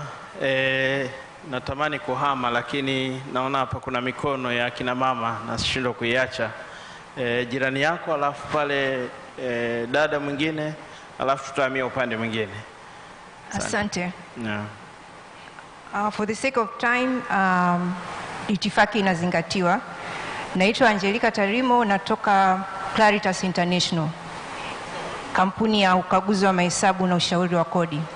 Ningependa kuzungumzia kitu kimoja tu in brief, ambao part of it imeshazungumziwa na wenzangu waliopita, speakers na panelists waliopita, na ni kwenye predictability na certainty of our tax policies.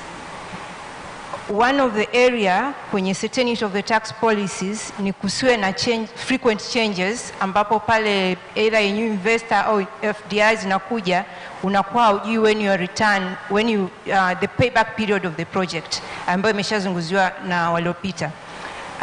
Kingine ni pale ambapo inahitajika kuwe kuna tax changes kama right now au in June, July, then kuwe kuna time ya ku deliberate that. And kuna proposal iliyotolewa na the previous panelist kwamba bili ikitoka kuwe kuna enough time ya kudiscuss.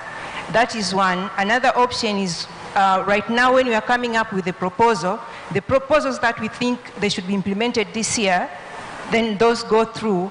Na tunaonyesha kwamba maybe the following year tutadeliberate on these proposals. Kwa taxpayers wanajua kwamba tuna expect mwakani changes zitakuwa kwenye this aspect, na wanaanza kujiprepare kuweza kudeliberate on those changes. Kwa unakuwa some sort of certainty on what the changes will be in the following year. Another area of certainty in terms of tax policies nilikuwa na propose ni kwenye interpretation ya tax legislation itself.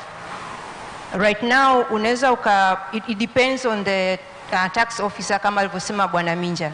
Ukikutana na TRA Ilala anaweza interpret differently the same legislation different na ukikutana na another TRA officer from another TRA office, let's say another TRA office.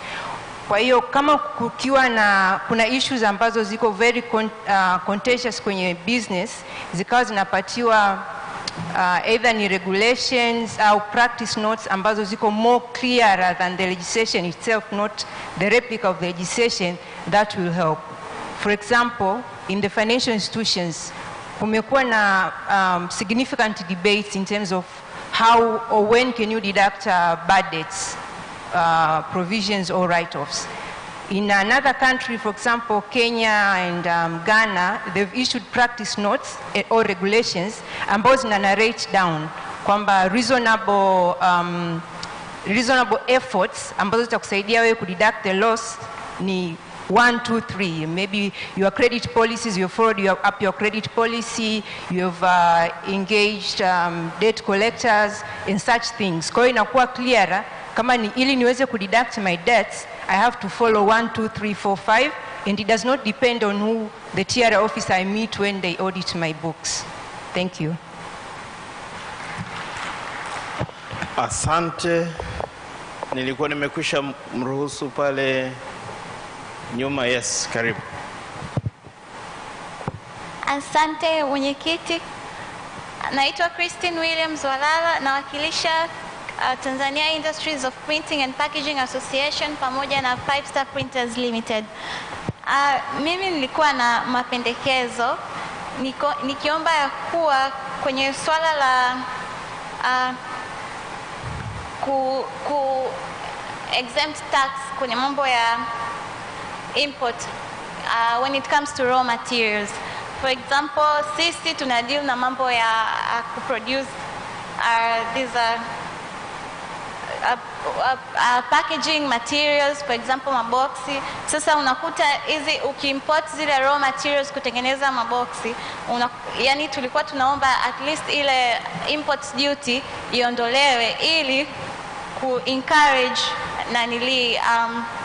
as in easy local industries, kwa sababu unakuta mtu ambaye ananunua labda ana import finished goods, anakuja anauza kwa a lower price, lakini sasa sisi ambao tumenunua raw materials tuka manufacture, unakuta price inakuwa juu. Kwa hiyo at the end of the day mtu anaona kuliko ni manufacture ni bora basi na mimi nifanye ni trade, yani ni as in ninunue kitu ambacho kiko finish. Kwa hiyo inakuwa ina discourage zile manufacturing industries. Kwa hiyo nilikuwa naomba tuangalie kwenye hilo swala la kupunguza hizi import duty when it comes to those companies or those traders ambao wananunua zile raw materials alafu wanakuja kumanufacture wenyewe ndo kutengeneza end product kuziuza. That was my concern. Thank you. Okay. Kwa nafasi moja ya upendeleo, jirani yako hapa na mic, alafu nitamia. Asante. Kwa jina naitwa Frankie Mgwai, natokea Shanta Mining.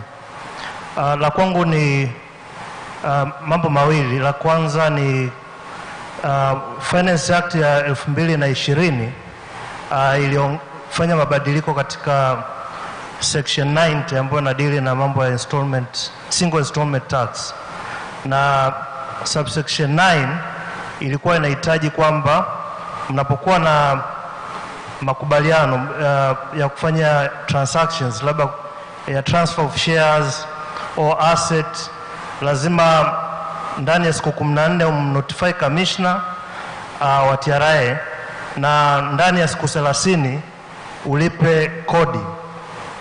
Sasa nafikiri kuna vitu ambavyo vinatakiwa viangaliwe, kwa sababu mnapodili na hizo transactions, labda of change of controls, unakuta other authorities zinakuwa involved. Mfano mambo ya merger and acquisition, inahitajika pia mpate kibali kutoka kwa FCC, Fair Competition Commission, na kule kuna requirement za kuadvertise magazetini na nini.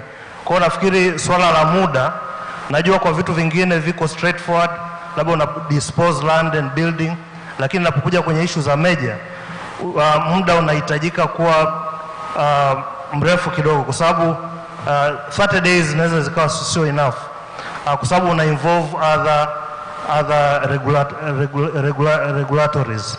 Kwa hiyo nafikiri hilo ni jambo ambalo TRA na policy makers mnaweza mkaliangalia, tuone ni kwamba ule muda wa 30 days uweze kuongezwa, ili kwamba kufanikisha kwamba hizo regulatories wengine waweze kuliangalia pia na kuweza kutoa approvals. Kwa sababu kama utalipa kodi ndani ya siku 30 alafu umeenda FCC wakakataa ile ombi lenu, ina maana kwamba utakuwa umelipa kodi lakini hiyo deal haita materialize.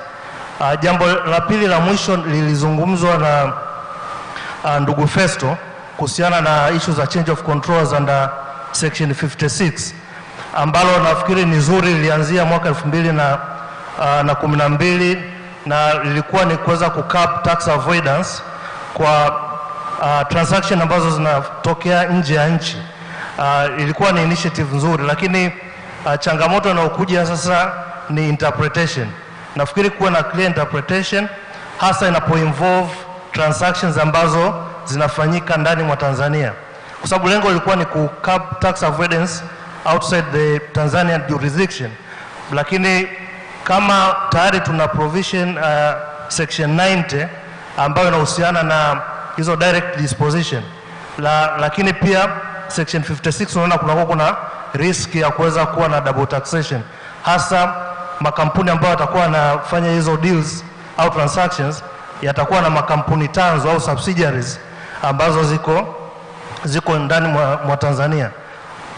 Kampuni tanzo itakuwa taxed under hiyo section 56, alafu na hiyo kampuni ambayo inafanya transactions itakuwa taxed under section 90. Kwa hiyo tutasababisha double taxation. Nafikiri policy makers mnaweza mkaichukua hiyo na kuangalia ni jinsi gani tunaweza tuka-avoid hizo double taxation, na kuwa na regulation au practice notes ambazo zitasaidia sasa kujua under section 56 valuation methods gani zitatumika, ili kuweza kuhakikisha kwamba kunakuwa hakuna migongano ya tafsiri kati ya administrators na taxpayers, na hii itasaidia kuwa na smooth tax compliance. Asanteni. Thank you very much. Naomba sasa nihamie this side. Watu hapa nitamalizia na ninyi kwa heshima na taadhima kabisa. Yeah. Pale brother. Yeah. Habari za jioni. Asante kwa kupata nafasi hii. Kwa majina naitwa Joseph Cleveland Nkata, ni political analyst, na itifaki imezingatiwa kwa kuokoa muda. Naomba nijielekeze kwenye mapendekezo ambayo ninaamini kabisa kama serikali itafanyia kazi basi tutasogea mbele. Jambo la kwanza ambalo ninaishauri serikali kuhakikisha ya kwamba tunafanikiwa katika sekta ya viwanda ni kuhakikisha ya kwamba tunaweka coordination nzuri kati ya makundi matatu: serikali yenyewe katika namna ya sera, lakini pia vyuo vyetu vikuu kwa namna ya tafiti, nguvu kazi hapo, lakini na sekta binafsi kuhakikisha kwamba unawasiliana na vyuo vikuu ili kuwaambia mahitaji ambayo yapo katika soko, lakini pia kushirikiana na serikali ili kuupdate namna ambavyo wanaweza kuimarisha sera za umma. Kwa hiyo hilo ni jambo moja hapo ambalo ninaamini kabisa serikali ikilifanyia kazi tutaweza kusogea mbele katika swala zima la viwanda. Lakini jambo lingine ambalo nataka nilizungumzie ni ku-emphasize katika approach ya bottom up. Ili tuweze kuendelea katika sekta ya viwanda, serikali inapaswa kuweka emphasis kubwa katika wafanyabiashara wadogo. Wabloom wao waweze mwisho wa siku kugraduate na kuwa wafanyabiashara wakubwa na kuwa wenye viwanda vikubwa. Baada ya vita ya pili ya dunia, sote tunafahamu na hata Mheshimiwa Waziri hapo naye pia atakuwa analifahamu hili jambo. Nchi nyingi za Ulaya ziliweza kutoka kwenye dimbwi la umaskini kwa kutumia wafanyabiashara wadogo. Waliweza kuwasaidia mpaka wakagraduate na kuwa katika hali ya wafanyabiashara wakubwa. Kwa hilo jambo pia ninaamini kwamba serikali ikifanyia kazi vizuri tutaweza kusogea mbele katika swala zima la maendeleo ya viwanda. Lakini jambo lingine ambalo nataka nichangie ni swala la sekta ya fedha. Mwakilishi amezungumza, ametuelewesha kwamba sekta ya fedha ni moja ya sekta wezeshi katika uchumi wa nchi. Maana yake ni kwamba sekta ya fedha ikiwa vizuri, basi uchumi wa nchi nao utakuwa vizuri. Na amegusia riski mojawapo ambayo tunayo, ambayo inaweza ikaathiri sekta ya fedha, ambayo ni mabadiliko ya tabia ya nchi. Sasa mimi naomba niunganishe kidogo hii riski ya mabadiliko ya tabia ya nchi na deni letu la taifa katika upande wa nchi za nje.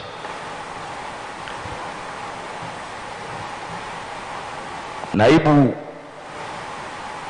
Mr. Mafuru amezungumza, hatuishi kwenye kisiwa, na yako mambo ambayo yanatokea duniani, global forces, ambazo yanaathiri uchumi wetu wa ndani.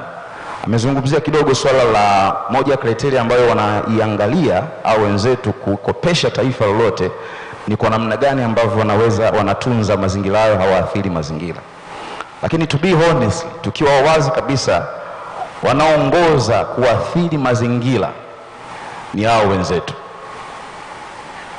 Na hivi karibuni Mheshimiwa Rais amesisitiza kwamba lazima tukubali kuna haja ya kukopa bado. We are compelled kukopa kwa sababu ya shughuli mbalimbali za maendeleo ambazo tunazo kama nchi. Lakini deni la taifa ambalo tunalo, ikiwa Mheshimiwa Rais ametuambia kwamba tuna ulazima wa kukopa, na kwa upande wa pili tunajua kuna mataifa ambayo kwa shughuli za maendeleo ambazo wanazifanya zinapelekea uharibifu wa mazingira. Sasa mimi niombe serikali kupitia waziri wa fedha hapo, hebu wakae na haya mataifa makubwa ambayo yanatukopesha na taasisi za fedha kama World Bank na IMF, na bahati nzuri nimesikia wawakilishi wao wako hapa. Kiukweli tunaweza tukazungumza mambo yote hapa, mipango mizuri ambayo tunayo, lakini kama haya mataifa na hizi taasisi zisipochukua hatua ya kucancel the debt, kufuta hili deni la taifa, tutakuwa tunafanya mark time tu.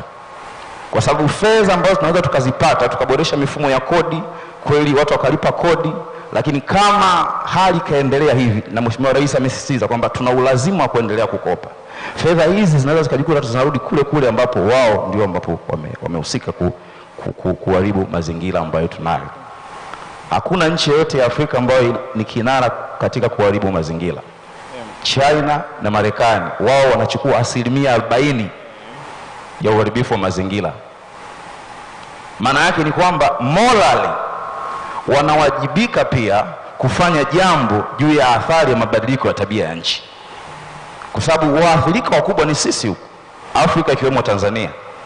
Kwa hiyo mimi naiomba serikali kupitia waziri wa fedha kaka yangu Dr. Mpango, embu wajaribu kukaa na haya mataifa makubwa na hizi taasisi za kifedha, zijaribu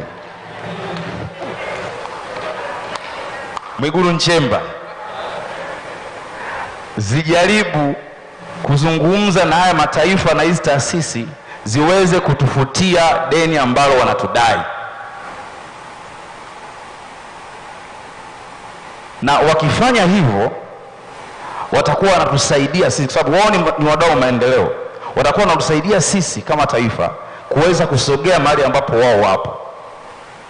Na sijapata concept nzuri, mwakilishi wa governor wa Benki Kuu alizungumza kwamba asubuhi Mr. Mafuru alisema kwamba moja ya changamoto ambazo sasa hivi tunayo ni interest rate kuwa kubwa kwa mataifa ambayo tunaenda kukopa. Sasa nimemsikia mtaalamu amesema kwamba moja ya jambo ambalo tumelifanya ndani ya nchi ni kupunguza riba kwa wafanyabiashara wa ndani. Sijajua hilo linakaje. Lakini kikubwa niombe serikali ijaribu kuzungumza kama tunataka haya yote ambayo tumeyazungumza hapa yawe na matunda katika taifa letu sasa na baadaye. Hakuna namna tunaweza tukaona haya matunda kama deni la taifa wakalifuta kwa sababu za kihutu. Asante sana. Asante sana. Naomba ushuke hapa chini. Yes.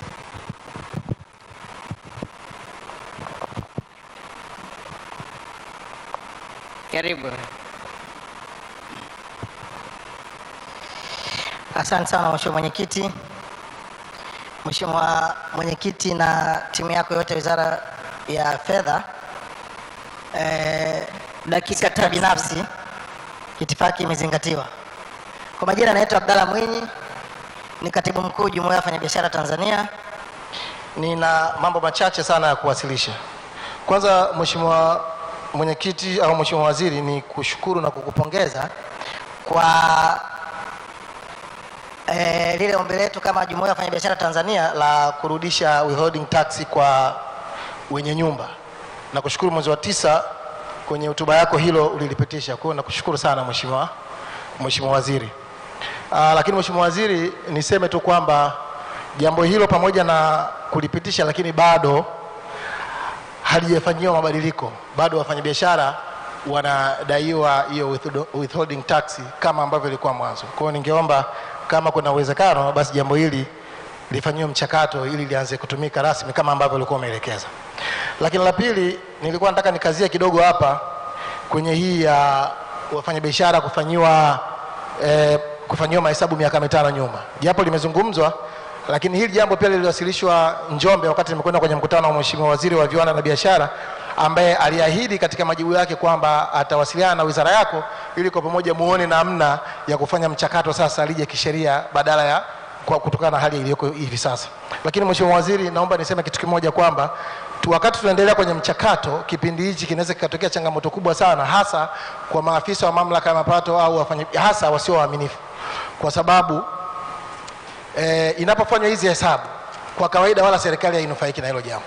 Anapofanywa mtu assessment au kufanywa ukaguzi wa miaka 5 na ikaonekana anadaiwa milioni 200, 300, 500, kiukweli kwa mazingira haya huwa inatengeneza mazingira ya watu kuzungumza nje ya mfumo, na mwisho wa siku serikali hainufaiki bali wananufaika watu kwenye mifuko yao. Kwa hiyo kwa kuepuka hilo, na wanaweza wakatumia vibaya kipindi hichi cha mpito ambacho mnaenda kwenye mchakato. Wakati mnaenda kwenye mchakato wa kubadilisha hiyo sheria, tunaomba ikiwezekana tuende kwenye utekelezaji wa agizo la Mheshimiwa Rais wakati tukiendelea kusubiri mchakato wa kisheria ukiendelea kufanywa kazi.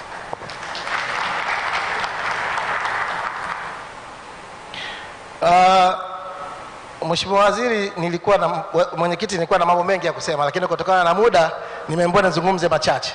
Nitaka kusema kitu kimoja kwamba tunatamani wafanyabiashara wa Tanzania, serikali au mamlaka ya mapato isiwe waumini sana wa kutaka kodi kubwa, kwa sababu kodi kubwa mwisho wa siku ndio inasababisha mazungumzo na hatimaye serikali inapoteza. Kwa mfano, hichi kilichozungumzwa na Johnson Minja hapa kuhusu kwamba bei elekezi ni jambo ambalo limeshafanywa utafiti na upo. Labda niseme tu kwamba leo hii ukienda mamlaka ya mapato pale Mapato House utakutana na godown limejaa mizigo ya wafanyabiashara iliyotokana na kesi mbalimbali ikiwepo za risiti ndogo ama matatizo ya changamoto za risiti. Mheshimiwa Waziri, ile kwa macho kuitazama ni mizigo, lakini kiuhalisia ile ni mitaji ya wafanyabiashara imebaki pale. Lengo la serikali hatuamini kama ni kukata mitaji ya wafanyabiashara, yani walipa kodi. Maana yake sasa kuna dosari zinazojitokeza na hasa zinasababishwa na forodha pale kwenye usaminishaji na uondoshaji mizigo bandarini. Pale ndio kwenye changamoto kubwa ambayo inasababisha haya yote yanajitokeza, Mheshimiwa Waziri. Kwa hiyo iwapo hatutachukua hatua za maksudi kuhakikisha tunaangalia changamoto za kimfumo za kikodi pale forodha, basi tutaendelea kuimba wimbo wa kusema kwamba ukinunua dai risiti na ukiuza toa risiti. Ili tuondokane na hilo, lazima kuangalia namna ya kurekebisha sheria za kodi pale forodha, ikiwepo kuwa na bei elekezi. Na iwapo bei elekezi itachukua muda mrefu katika mchakato wake, na tunatambua hizi tax rates tunazotumia ni za Afrika Mashariki na wenzetu wanazitumia, lakini hata hivyo tuna minimum na maximum acceptable value. ikiwezekana basi wakati tunakwenda kufanya huo mchakato kwa kuangalia namna gani tutatumia bei elekezi, basi tutumie kiwango cha chini cha kodi ambacho bado tutakuwa ndani ya sheria. Hii itaepusha mianya ya rushwa na wala kukwepa kodi. Baada ya kusema hayo, Mheshimiwa Waziri, naomba kuwasilisha. Asante sana, nakuja hapa katikati na nitatoa nafasi mbili za mwisho kwa makusudi kabisa. Naomba nianze na mamangu pale, Mama Hawa Gasia, karibu.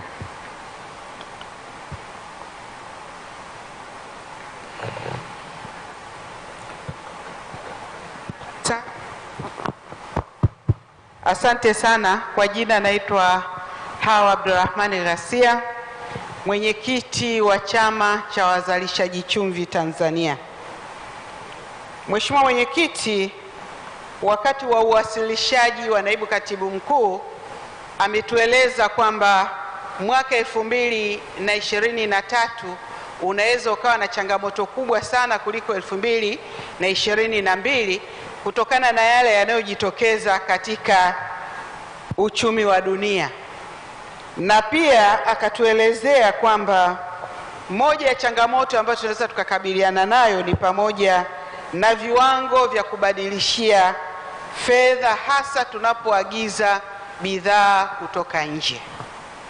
Na pia alitueleza mojawapo ya mbinu ya kukabiliana na changamoto hiyo ni kuhakikisha kwamba tunazalisha zaidi bidhaa za kuuza nje zaidi, au tunauza nje zaidi kuliko kuagiza kutoka nje. Sasa Mheshimiwa Mwenyekiti, ili liweze kufanyika ni lazima wazalishaji wa ndani walindwe dhidi ya ushindani usiokuwa halali. Kama nilivyosema, mimi ni mwenyekiti wa chama cha wazalishaji chumvi. Tumekuwa tukihangaika na chumvi inayotoka nje. Tunakuwa na viwanda ambavyo badala ya kutumia malighafi za ndani, lakini yenyewe inatumia malighafi ya kutoka nje. Ndani tuna chumvi, lakini unaenda kununua nje chumvi kwa ajili ya viwanda. Kwa hiyo nilikuwa naomba serikali ilinde wazalishaji wa ndani ili tuweze kuzalisha zaidi kwa kuuza nje. Tunamshukuru sana Waziri wa Viwanda, Biashara na Uwekezaji kwa kupiga marufuku uingizaji wa chumvi ghafi kutoka nje. Tuwaombe wale waliopewa mamlaka ya kusimamia hilo basi walisimamie. Swala jingine ambalo nitaka nilizungumze ni swala la kupewa vivutio pale unavyotaka kupeleka bidhaa nje badala ya kuwekewa vikwazo. Mheshimiwa Mwenyekiti, mtu akitaka kusafirisha chumvi nje, pamoja na kuwa na kibali cha kupeleka chumvi nje, analazimishwa awe na leseni ya madini ya chumvi. Sasa hivi ni lazima kila mzalishaji awe ni msafirishaji wa nje. Mbona wakulima wa mahindi wanauza mahindi yao kwa wafanyabiashara ndio wakapeleka nje? Kwa nini na chumvi isiwe hivyo? Kwa hiyo tulikuwa tunaomba swala la kupeleka nje kwa chumvi ifanywe kama inavyofanywa kwa mazao mengine, ili kuwe na wazalishaji na kuwe na wasafirishaji wa kupeleka nje. Kama wapo wakulima ambao wanaweza kupeleka bidhaa zao nje waruhusiwe, lakini kama wapo wafanyabiashara wanaweza kwenda kuwanunua kwa wazalishaji wadogo, nao waruhusiwe. Swala jingine ambalo nilitaka pia kulizungumzia ni swala la tozo katika chumvi. Mwaka 2016 tozo nyingi katika sekta ya chumvi ziliondoshwa, lakini baada ya muda mfupi zile tozo zikaja kubadilishwa majina kutoka produce cess kwenda service levy. Kitu ni kile kile, kimerudi kwa mtu yule yule. Lakini pia kwa wazalishaji wa chumvi wanazo tozo au changamoto kama zifuatavyo. Mfano, tozo ya magari yanayokatiza katika mbuga ya wanyama ya Sadani.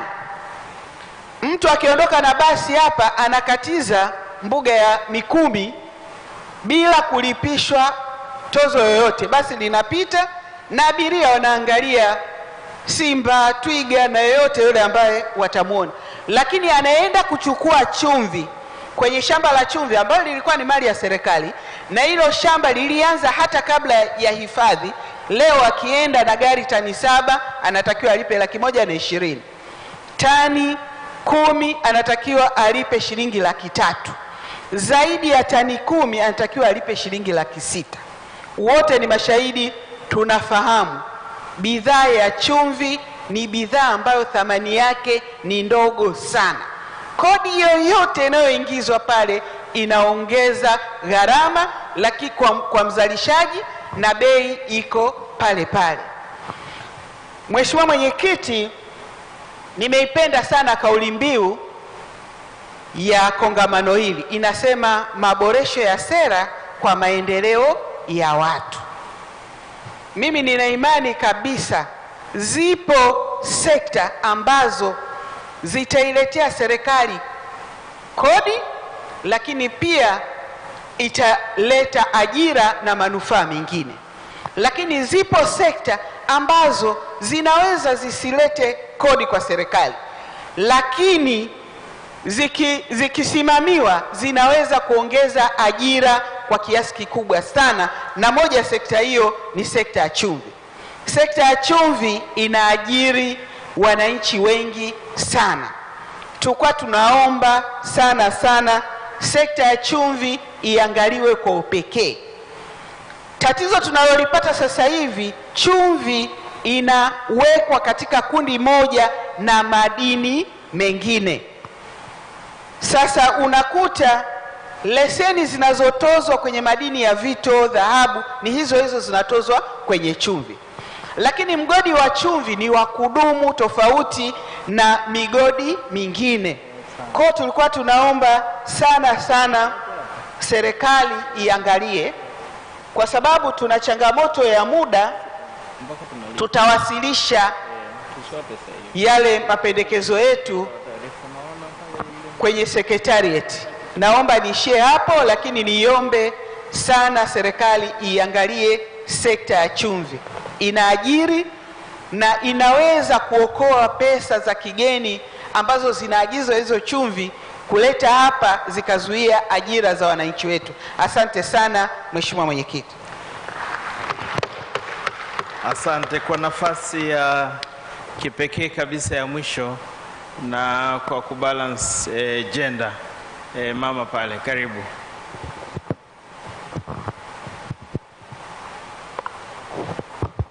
Asante sana.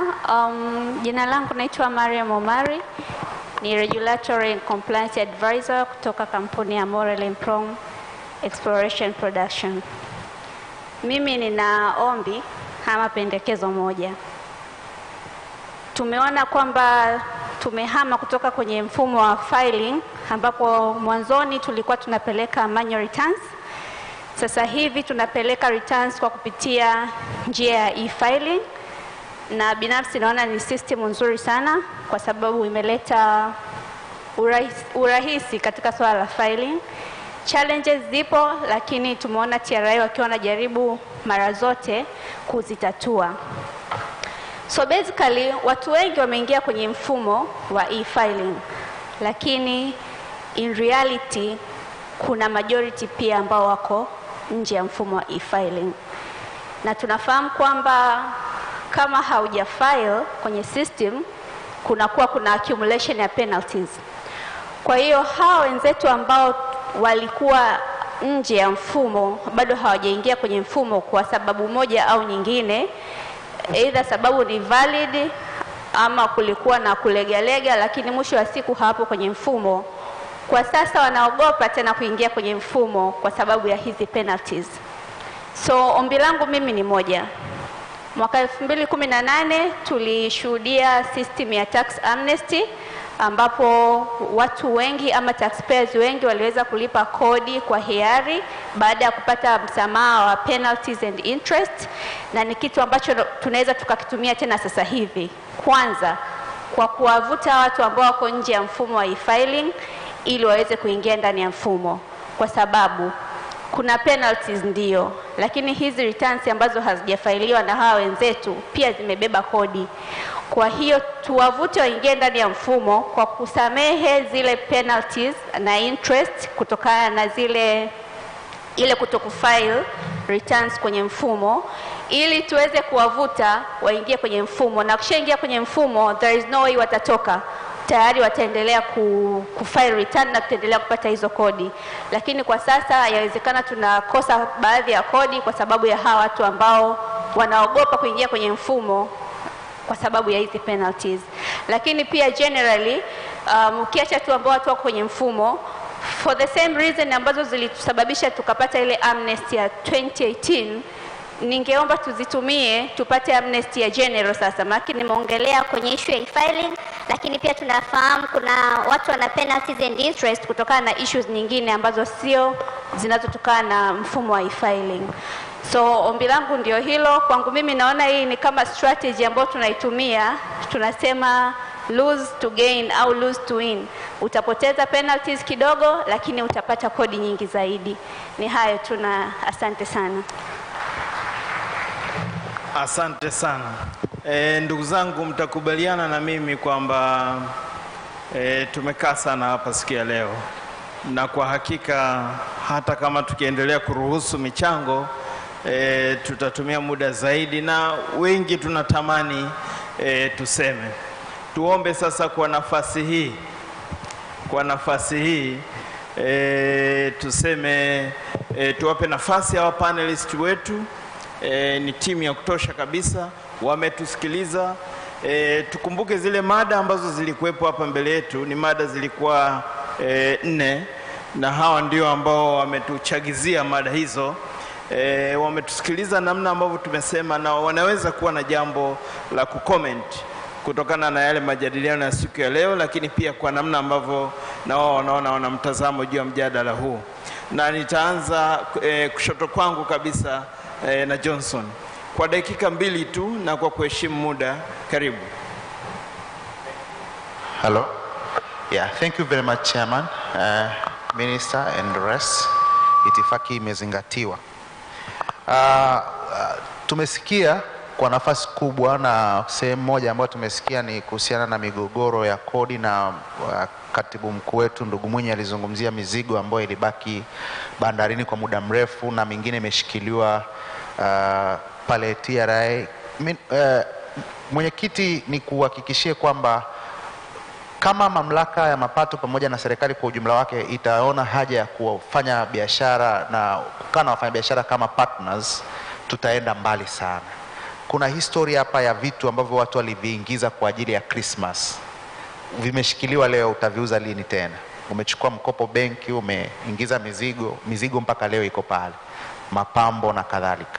Lakini situation ya tax dispute mechanism, resolution ambazo resolvement ya disputes kwa TRA bado haipo, haichukuli vitu katika ule userious ambao upo, kiasi kwamba inawakwamisha sana wafanyabiashara. Lakini kwa pili, my fellow here, the MD of Vodacom, have said that for the minister to check on mobile charges which are considered to be high. I have a contrary opinion, and I'm sorry, I'll be using English for the sake of my brother here. It's really difficult at a time to strike a balance between the mobile network operators and the revenue authority, because for example, the government had to embark into that decision at that particular time because there was a real need for public money, but at the same time there was a need to strike a balance between getting revenue from the public as well as ensuring that the business is harmonized. And I can say that was an ad hoc procedure at that particular time, and probably it will be checked out. But as we emphasize usage of technology, as we emphasize payment of taxes through MNOs, as we emphasize through unloading a lot of taxpayers into their networks, ultimately they get more revenue from selling of data. Nowadays, the mobile operators, they are getting more money from maybe internet or rather than calls compared to the previous where their sources of revenue were much more on the calls or SMS. Now they have a good portion of customers who are using data. But my concern is if we do not tap the revenue from these people who are using MNOs, who are using mobile money, if we do not really emphasize actually it is broadening a tax base, because now you see lots of people have come on board. Lots of people are not paying taxes, and if you see their transactions, they have a huge number of transactions, but they are not registered, they are nowhere to be found. So I really congratulate that decision to take them on board. Though they will be complaining, there will be a lot of outcries, but it broadens the tax base, and at the same time it reduces the luggage from the taxpayers who are registered and who are having the physical locations. Even if you have heard about our recommendations on enrolling the users of those who are doing business online, the mobile transactions, data services, actually we encourage taxation of invisible transactions.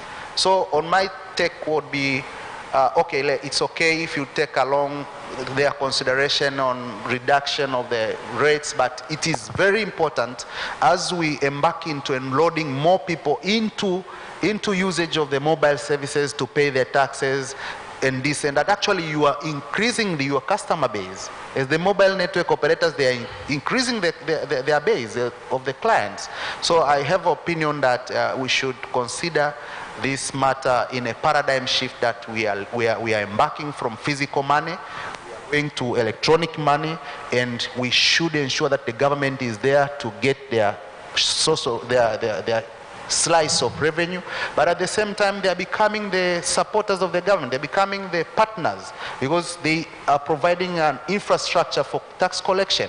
So they have their huge share, because lots of people will be taken on board and the government will be tapping its revenue from there. So I really support the initiative of the government to consider mobile money transactions taxation, and we think that they should keep on looking at that in that perspective, even if they are going to harmonize, because at that time it was an ad hoc process. But I think it was very important, and it was very courageous move, because there was a big outcry, but it was very important to be firm so that everybody is on board. We have had even the artists now are complaining when they see the TRI. We are usually to the TRI, let them get used as well, and others, so that they can know what we are crying for. Thank you.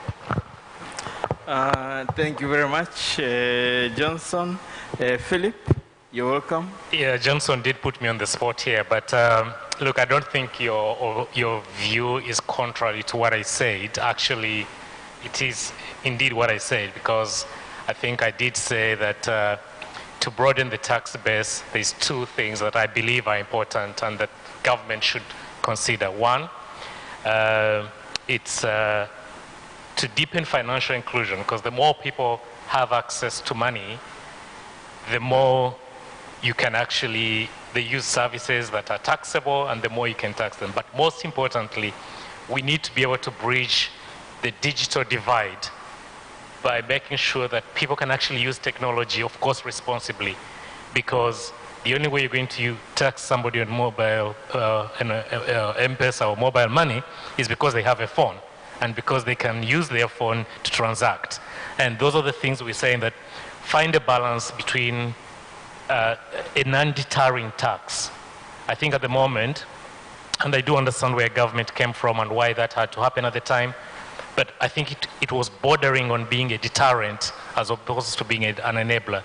I mean, the numbers that I gave you, and the good thing is that we publish our results, you can actually already see them, that we lost almost 1 million active M-Pesa users. So where are these people transacting? All of a sudden, those transactions are not visible. They've gone back into the cash world. And that's just us. If you look at the other MNOs, they've also lost some people. So I think it's really about, we're not against tax. I think we're saying tax, but let's find an optimum level that encourages people to participate in the digital economy, so that you have a broader tax base in that space. I think on my side, just in conclusion, convener, it's there's key and common messages recurring today, Honorable Minister, and I would encourage that we do have,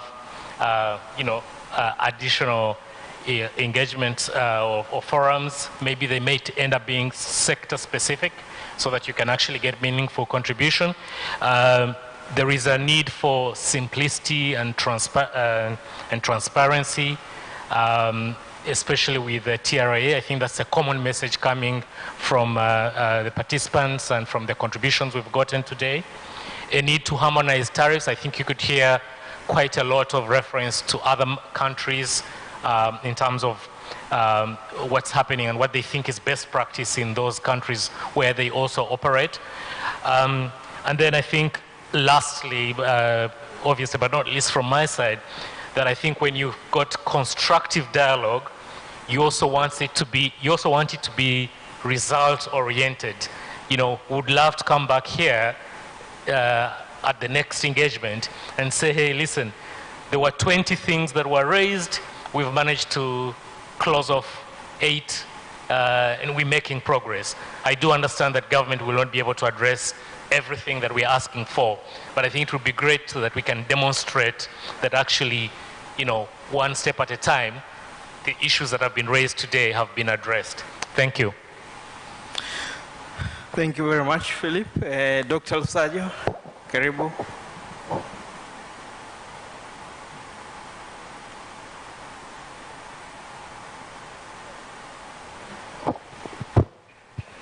Nashukuru mwenyekiti. Mimi nilitaka tu kumalizia na hasa kuliongelea hili swala la digitalization nikiliangalia kwenye upande wa sera ya fedha. Na especially Philip ameongelea swala la financial inclusion.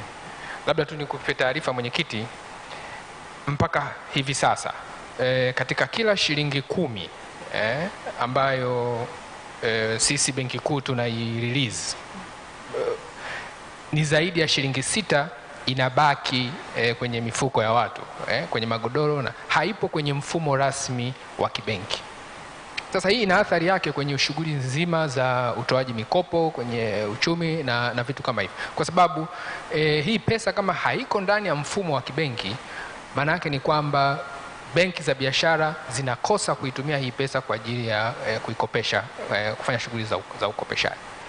Kwa hivyo ni muhimu tukaangalia hili swala pia kwa kutazama umuhimu wa sisi kuhama kutoka hapa tulipo kwenda kwenye cashless. In fact, it is cash light economy. We are not saying that we can completely remove cash from the economy, but we at least need to reduce kiwango cha pesa kwenye. Na hii itasaidia hata upatikanaji wa kodi, kwa sababu transaction nyingi kama zitafanyika kwenye mfumo rasmi, basi serikali tutakuwa na uwezo wa kufuatilia zile transactions na kodi itaweza kupatikana. Sasa nini kifanyike mwenyekiti? Ni mengi, kwa sababu hili ni swala mtambuka, lakini pia kwenye upande wa infrastructure lazima tuangalie uimarishaji wa huduma ya internet, mtandao. Nimeona kuna wakati mwingine tunapokwenda maeneo ya mbali, tunapotaka kufanya malipo kwa kutumia mtandao, internet inakuwa chini na vitu. Kwa hiyo swala la infrastructure nalo ni la kulitizama. Lakini labda ni kiunganisha na hilo, labda swala la elimu, wananchi wapewe elimu namna gani ambavyo kuna faida za kutumia non-cash payment easy methods, kwa sababu nimeshuhudia kuna mwingine ana access ya kutumia electronic payment, Airtel Money, na hapo anapoenda kutafuta huduma pia wanapokea wana accept hizo non-cash payment method. Lakini mtu ana kadi yake mfukoni, ana simu, lakini still anataka kutumia cash. Sasa ukiuliza unakuta ni swala la tabia, behavior. Mwingine anashindwa tu kujielewa kwamba kwa nini naamua kupendelea kutumia cash ingawa nina infrastructure zote, nina simu, nina card, na hapo ninapotaka huduma ninaweza nikalipia kwa kutumia non-cash payment method. Mimi ningeishia hapo mwenyekiti kwa ajili ya muda. Nashukuru sana. Asante sana Dr. Lusajo. Salem, karibu sana. Naam, asante sana. Kwa vile kakaangu Mr. Paul hakupata muda wa kutosha, na najua akili yake na mchango mkubwa na thamani kubwa. Kwa hiyo mimi naomba muda wangu nimchangie. Ni nani? Paul. Okay, sawa. Asante sana mwenzangu Aziz. Nashukuru pia mwenyekiti. Sasa mengi yameongelewa, na ukisikiliza mengi ni kwamba sekta binafsi inaomba vitu viwili. Kwanza, sekta binafsi inaomba serikali, tunaomba mazingira mazuri ya kufanya biashara. Mazingira mazuri ya kufanya biashara ili biashara zetu zikue, ambazo zipo na biashara mpya ambazo zitaibuka hapo baadaye. La pili, sekta binafsi inaomba fursa ya masoko ya ndani, ya kanda na ya nje. Sasa mwenzangu Hosea hapa ameongelea vizuri mambo mengi ambayo yanahusu haya mambo mawili. Amegusia kuhusu mambo ya hard infrastructure, kwa maana ardhi na infrastructure yenyewe ya barabara, reli na kadhalika. Lakini nilikuwa naomba nigusie kidogo kwenye issue ya ardhi na ukuzaji wa viwanda. Sikumbuki nani aliongea vizuri sana, akasema kwamba tukitaka kukuza viwanda lazima tuanze chini huku, kwa hawa wenzetu wadogo wadogo, SMEs. Sasa kwa bahati mbaya, ili swala la SMEs hasa mambo ya industrial parks hatujayapa kipaumbele yanayostahili, na nitasema kwa nini. Kwa mfano ukienda maeneo mengi ya Dar es Salaam, kwa mfano ukienda huku Kawe, kuna maeneo ambapo wanatengeneza vitanda. Ile sehemu kusema kweli ukiitazama kwa umakini ni industrial park, lakini inakosa facilities, ya? Na haya mambo ya industrial park yakizingatiwa na kupewa umuhimu na ustahili, inaweza kabisa kutatua hii issue ya informality. Tumeambiwa kwamba 65% ya wafanyabiashara wengi, biashara nyingi ni informal. Kwa hiyo idea ni kwamba tunakuwa na hizi infrastructure. Tunaweza tukaanza na pilot, alafu hawa wafanyabiashara wadogo sana ni wakina mama ambao hivi sasa wanafanya shughuli zao nyumbani ya kutengeneza labda siagi ama kitu fulani. Wale wanapewa fursa, wanaingia mle, wanaanza kufanya biashara bila kulipa chochote, kwa sababu hapa unataka kujenga mazoea, unataka kujenga culture mpya. Alafu wakishazoea inakuwa ngumu kuondoka, basi ndio unaanza kuchaji kidogo kidogo, unaona. Sasa kulikuwa kuna swala pia la mambo ya sera, sheria, kanuni, na issue moja kubwa ambayo sidhani kama imeongelewa hapa ni kwamba imeanza kujitokeza issue ya unakuta kodi imepitishwa hapa, ni kodi ya kitaifa ya Tanzania mzima. Lakini sasa ukienda Zanzibar unakuta pia wanaanza kuintroduce kodi nyingine ambazo kusema kweli kwanza inakuwa ni kushtukiza, kwa sababu kodi nyingi tunajua kwamba zinapitia katika bunge letu hapa, ya. Alafu pili, unakuta bidhaa ile tunaweza kuwa tunalalamika kwamba kodi ni nyingi hapa Tanzania, lakini sasa ukipeleka Zanzibar nazo pia kuna extra kodi nyingine zinajitokeza. Kwa hiyo tunaomba serikali iwe inatazama na kuhakikisha kwamba kuna uwiano mzuri ama harmonization kati ya kodi za bara hapa na Zanzibar. Na kitu kimoja kizuri ambayo ameongelea nani mwenzangu Jose, na nisingependa kukiachia, ni issue ya sasa kwenye sheria za kodi, proportionality kama wanavyosema wazungu, kwamba Ukichukua mfano wa ETS, electronic tax stamps, ukitazama kwenye bidhaa nyingine, kwa mfano tuseme soda, unakuta kwamba pesa anayolipwa supplier wa hizi ETS ni kubwa kushinda ile kodi ambayo ya paywa hii kwa mfano. Yeah? Kwa hiyo ni vyema tusiruhusu hizi, for lack of a better word, leakages. Ni afadhali ile pesa irudi kwetu ambayo tunaweza tukaitumia tena katika social services, kujenga mabarabara and so on. Sasa tumeongelea issue ya compliance, na compliance, voluntary compliance, kuna drivers mbili. Kwanza ni hiyo informality tumeongelea, ya pili ni kuhusu compliance costs. Na hapa nilikuwa naongea na mwenzangu Haraki-san, CEO wa TCC, tulikuwa tunabadilishana mawazo na akanipa wazo moja zuri sana. Na kwa bahati mbaya hakunyosha mkono wake kuongea, nikaona lazima niongee. Akasema unajua, kwa mfano tumekuwa tunaongelea sana kuhusu ukienda dukani kwa mfano to incentivize wale wauzaji wao wanatupa risiti, yeah? Lakini sasa kuna njia nyingine, kwamba mnunuzi, how do we incentivize mnunuzi yule aombe risiti kila muda. Likaja wazo kwamba unajua hivi sasa imeibuka hii culture ya kamari, asasa kwa vijana. Sasa kwa nini kwa mfano kwenye zile risiti za nani za TRA, yeah, kuna incentive kwamba inaweza ikachezwa kama ni lottery, ukichukua tiketi yako lottery ukashinda kiasi fulani. Kwa hiyo idea ni kwamba it should be push and pull, kwamba huyu sheria zitambana akupe nani, lakini sasa yule mnunuzi pia incentivize them, kwa kutumia culture hii ambayo imeanza kuibuka, ili na yeye awe anaanza kudai risiti, yeah?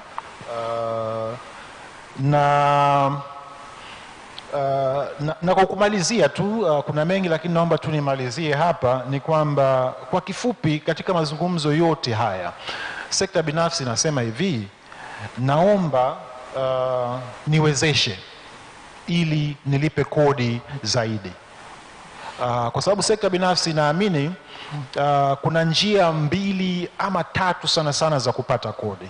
Ni kama vile sisi kwenye biashara, unaweza ukaongeza mauzo yako aidha kwa kuongeza volume, sales volume, ama price, yeah? Sasa sisi sekta binafsi tunasema a more sustainable solution ni kuongeza volume. Kwa kikodi ni kwamba tuongeze tufacilitate hizi kampuni ambazo zipo ndogo, kubwa, za kati, na tufacilitate hizi kampuni ambazo zinaibuka, na hatuna haja ya kuanza kuwapiga makodi makubwa makubwa tangia mwanzo, ingawaje lazima niipe pongezi serikali kwamba tax reforms ambazo zimefanyika miaka 2 iliyopita ni za kupongeza. Kwa hiyo hatuna haja sisi kwenye biashara. Kwa mfano, unachofanya ni kwamba uongezi bei, unaacha ile volume inapanda, nafika kiwango hata ukiongeza asilimia ndogo tu, ile nani total value inakuwa kubwa zaidi, yeah? Kwa hiyo hapa tunachosema ni kwamba serikali ina options 2. You can either choose growth or you can choose short-term revenue. Na sisi tunafikiri kwamba growth is a more sustainable solution. Naomba kuishia hapo, asante sana. Asante, and lastly, Jose, you're welcome. Okay, asante sana. Just to close, 3 key ideas. One, I forgot to talk during my presentation around ESG, environment, social and governance framework. So I see that we are starting, that is very good. And I do believe that there's a lot of opportunities, even tax widening opportunities around driving new policies around sustainability, creating incentives. For example, again, talking around our industry, we want to find a solution to set or find somebody to have a glass recycling manufacturing, but there's not really today an incentive to create that. And that is something that we, for example, as a producer of products that is on glass, we need. So that's one of the topics. I don't believe we talk a lot around sustainability part, but I believe that is a key one, especially for the present and the future. The second thing, very important to listen that everybody talk around incentives, tax exceptions, reductions, and therefore that costs money. That means that the government will, if they allow all the things that we're asking, which are very valid, we need to find other sources of revenue. And I believe the ministry from Zanzibar was telling, help us, give us ideas where we can collect more revenue. And I do believe that we talk around, for example, illicit. Just talking about the alcohol industry, there's a study from EY from 2 years ago where they estimate that the total alcohol illicit forfeit counterfeit is around 54% of the total alcohol universe. Okay, imagine. So only the balance of 46, it's local players that are paying taxes. So there's 54% of the revenue that is being leaked. This is around 1.7 trillion shillings per annum that we can collect, and then we can help and provide and pay for all those exceptions. It's not easy. It's not easy to do that. It doesn't happen from day to night, but that's a source of revenue where we can start looking, widening the people that need to be paying taxes, and also helping the formal players that are really playing fairly. And finally, my last comment is, thank you so much. It has been a very exhausting day. We are here since 8 a.m., but I believe it's the best time invested. I was not expecting that I was going to stay for the whole day, but I have really enjoyed it. Thank you so much. I believe there has been great contribution for everybody, but I'm very happy to see the team from the Minister of Finance, the Minister itself, senior executives, the TRA, listening very carefully, taking notes, and I have a very good feeling about the outcome and the next steps. And as I said, please, let's make sure that there are more of these, more frequently, because you saw how hungry was the audience to provide ideas. Is because we all want one thing, or the same thing. We want to see Tanzania thrive. And that's why we're here together. Thank you so much.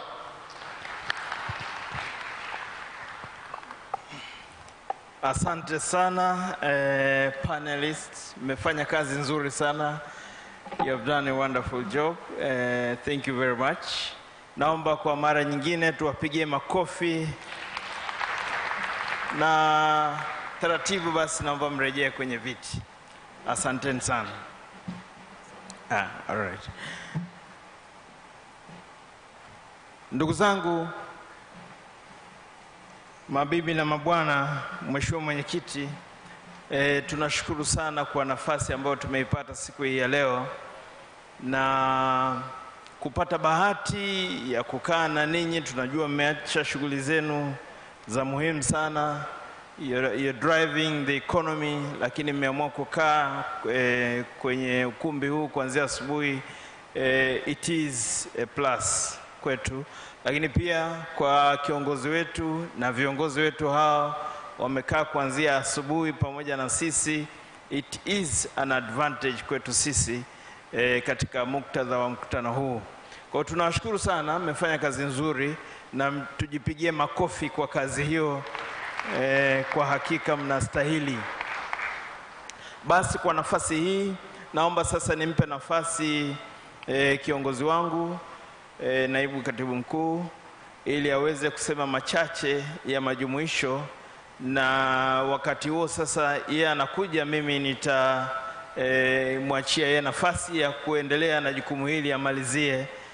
Atampa nafasi baadaye mwenyekiti wa kamati ya kudumu ya bunge ya budget ambaye tupo naye hapa siku ya leo, lakini baadaye tulimuona mwenyekiti wa kamati ya viwanda na biashara ambaye naona ametoka, lakini baadaye sasa kiongozi wetu atafunga kwa uratibu wa naibu katibu mkuu.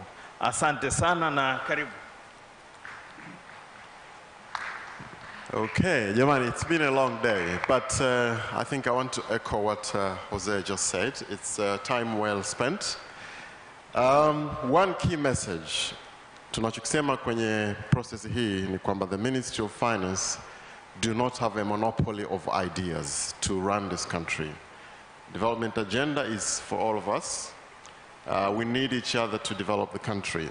We do have a role of coordinating and monitoring as the Ministry of Finance, but I think if there's going to be one major achievement for us in the ministry is to take these ideas and put them into action.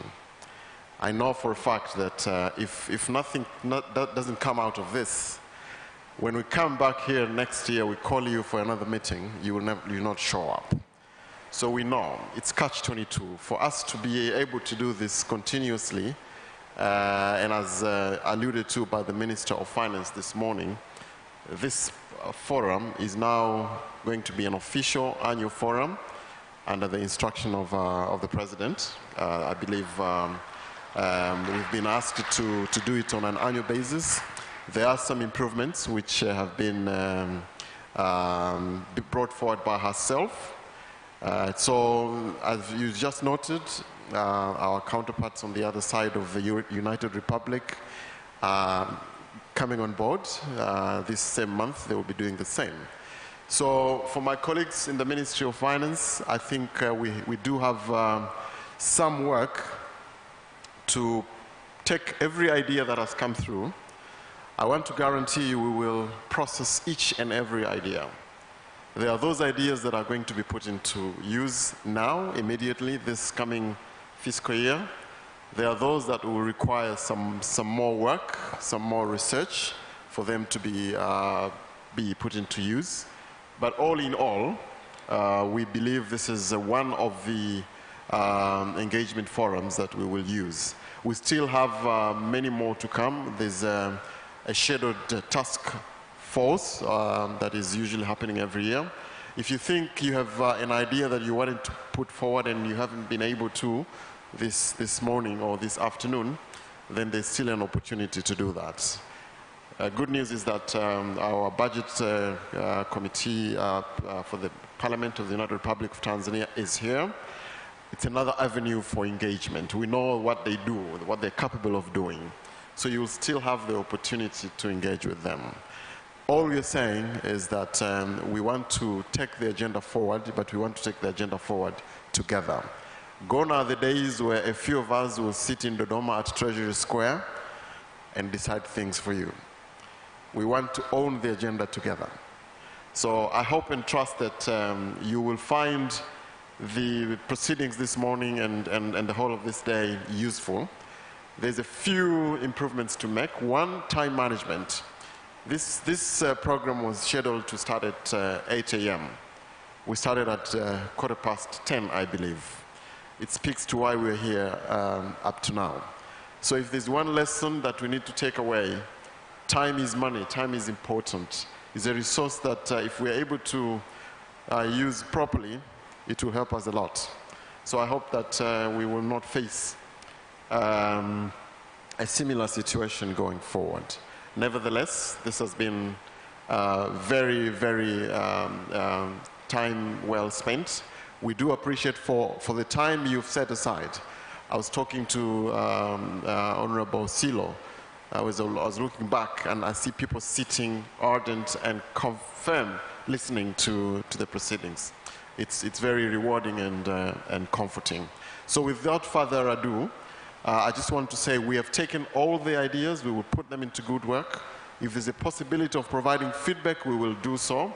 But trust us and believe that this is not another talk show that we have put together.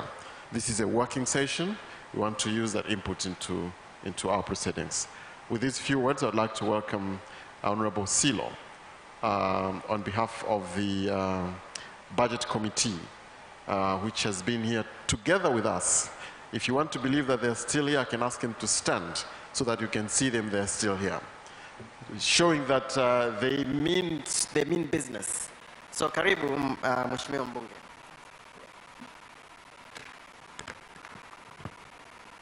Mheshimiwa Dr. Mwigulu Nchemba, mbunge, waziri wa fedha na mipango, lakini pia mwenyekiti wa kongamano letu la leo. Mheshimiwa kama mwenyekiti wa kamati ya budget, ndugu yangu Omar Kigua, pamoja na waheshimiwa wabunge na wajumbe wa kamati, viongozi wote mlioko humu ndani, ndugu waalikwa, mabibi na mabwana, Jamhuri ya Muungano wa Tanzania. Asante kwa niaba ya kamati yetu ya budget, lakini pia kamati ya viwanda, biashara na mazingira. Nichukue nafasi hii kuipongeza sana Wizara ya Fedha na Mipango kwa kuandaa kongamano hili muhimu sana, hasa kwa serikali tunapoelekea kwenye bajeti ya mwaka wa fedha 23-24, lakini pia kwa sekta binafsi ambayo ndio driver wa engine katika taifa letu na duniani kwa ujumla. Lakini pia nipongeza hotuba nzuri sana ya ufunguzi ya Mheshimiwa Waziri wa Fedha na Mipango, ambayo kwa kweli ile hotuba ikiwa kwenye vitendo, basi naamini kwamba swala la ukuzaji wa uchumi katika taifa letu kweli limefika hatua nzuri sana.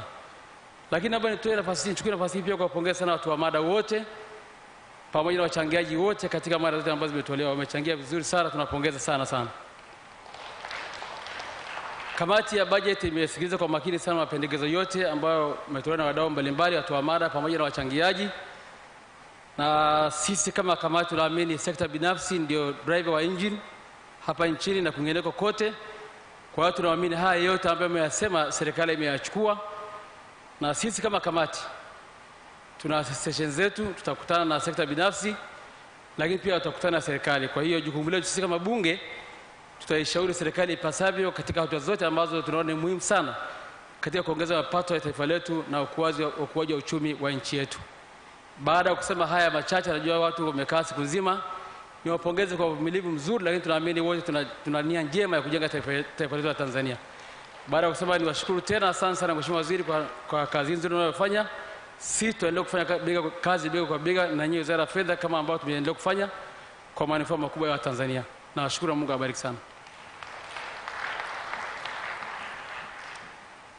Na sasa kwa niaba ya Mheshimiwa Waziri wa Fedha Zanzibar, PST Zanzibar, tafadhali utufungie kongamano letu.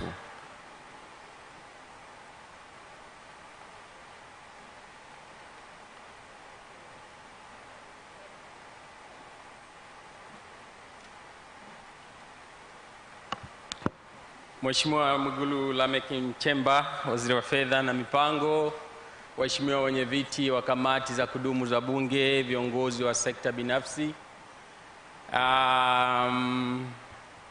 mabalozi wameondoka, siwaoni, lakini waheshimiwa mawaziri ambao tulikuwa nao ama wawakilishi wao, mabibi na mabwana, itifaki imezingatiwa, habari za jioni. Na nachukua fursa hii kwa niaba ya Mheshimiwa Waziri wa Nchi, Afisa Rais Fedha na Mipango, Dr. Saada Mkuya, kuchukua hili jukumu la kufunga hii warsha yetu ama kongamano letu la siku moja ambalo kwa kweli limekuwa ni la aina yake, halijawahi kutokea. Sijawahi kuona wajumbe wamekaa the whole day hawajapata chakula. Sasa sijui ni Kwaresma ama Ramadhani wamefunga, sijui. Lakini kwa kweli inatia moyo sana.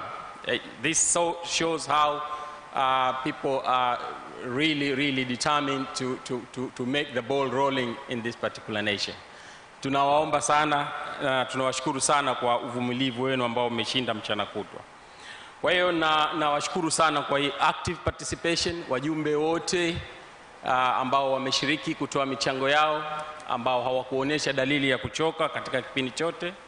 Lakini vile vile nichukue fursa hii pia kutoa ahadi kwamba tumesikia michango mingi, na asilimia kubwa ya michango ambayo imetolewa tunaiona kwamba iko valid na inaweza kufanywa kazi. Ahadi yetu kwamba kuna certain percentage ya hizi ahadi tutazitekeleza katika kipindi hichi cha mwaka huu, na mtaziona matokeo yake. Lakini pia nichukue fursa hii kupokea zile changamoto ambazo zimeelezwa, lakini sio changamoto pekee, hata zile compliments ambazo tumepewa. Nashukuru sana, na kwa niaba ya Mheshimiwa Mwigulu napokea ile compliment ya kufanya kodi ya kuifanya TRA kwamba ni chombo rafiki na sicho chombo ambacho kinatumia nguvu katika kukusanya kodi. Kwa hiyo hii tunaipokea compliment hii, na kwa niaba ya serikali tunachukua ahadi kwamba tutaendelea kukiboresha chombo hichi ili kiendelee kuwa rafiki zaidi na sio mpambanaji katika swala la kukusanya kodi. Kwa hiyo tumesikia wote umuhimu wa kodi, na hapa ndipo napo capture sasa ile correlation kati ya kodi na maendeleo ya nchi. Takriban kila kilichozungumzwa kilichotokana na kodi kimeunganishwa na kitu kingine, na there is no way kwamba utaweza kuiepuka kodi katika masuala mengine. Tumesikia masuala ya usafiri na usafirishaji, tumesikia masuala ya mazingira, tumesikia industrialization na kadhalika, and we can see kwa nini kodi. Kwa hiyo nadhani kwa hili nichukue fursa hii pia kuwashukuru waliotoa mada na walioelimisha why tunahitaji kukeep pace katika kuendeleza ukusanyaji wetu wa kodi. Kuna mtu mmoja alizungumzia swala la harmonization ya kodi kati ya Zanzibar na Tanzania bara. Nichukue fursa hii kuwajulisha kwamba serikali inayafanyia kazi, na hivi karibuni tulikuwa na makubaliano ya kuondoa hoja moja kati ya hoja za muungano, ile ambayo iliitwa double taxation between Zanzibar and Tanzania mainland. This has now been done. Actually, kilichokuwa kimetokea ni kwamba hakukuwa na double taxation, lakini kulikuwa kuna tofauti za kodi kati ya Zanzibar, especially VAT na Tanzania bara. Sasa ile tofauti watu walikuwa wanaitafsiri kwamba ni kodi nyingine, lakini kulikuwa kuna difference ya 3% kodi. Zanzibar tunatoza kodi ya 15% VAT, Tanzania bara kuna 18%. Definitely unapotoka na bidhaa Zanzibar ukija Tanzania bara inabidi ukava ile 3%. Sasa ilikuwa ni hoja, lakini tumejaribu kuwaelimisha jamii, na bahati nzuri sana jamii wameielewa. Kwa hiyo nichukue tena fursa hii kusema kwamba based on response ya leo iliyofanyika hapa, tunategemea tutaboresha utaratibu wa uendeshaji wetu wa sasa wa makongamano kama haya. Pengine tunaweza kuona siku moja inaweza isitoshe, tukatengeneza utaratibu ambao tutaweza kuaccommodate. I'm pretty sure kwamba there were a lot of contribution that have been left behind. Hatukuweza kupata fursa ya kuzipokea, lakini tunatoa wito kwa wale ambao walikuwa na vitu vya kusema, basi wasisite kuwasiliana na secretariat, waiambie nini ili tuweze kufanyia kazi hiyo wanayotaka mapendekezo yao wanayowasilisha. Kwa hiyo niwashukuru wote, niwashukuru panelists waliokuwa hapa leo, niwashukuru wachangiaji wote, na niseme tu kwamba niwatakie jioni njema, alafu niwaombee kwa Mwenyezi Mungu awarudishe safari zenu salama. Tunawashukuru sana. Jamhuri ya Muungano wa Tanzania, asanteni sana kwa kunisikiliza. Natamka sasa kwamba kongamano letu hili la leo limefungwa rasmi, na tunategemea tutakutana tena mwakani pengine wakati kama huu.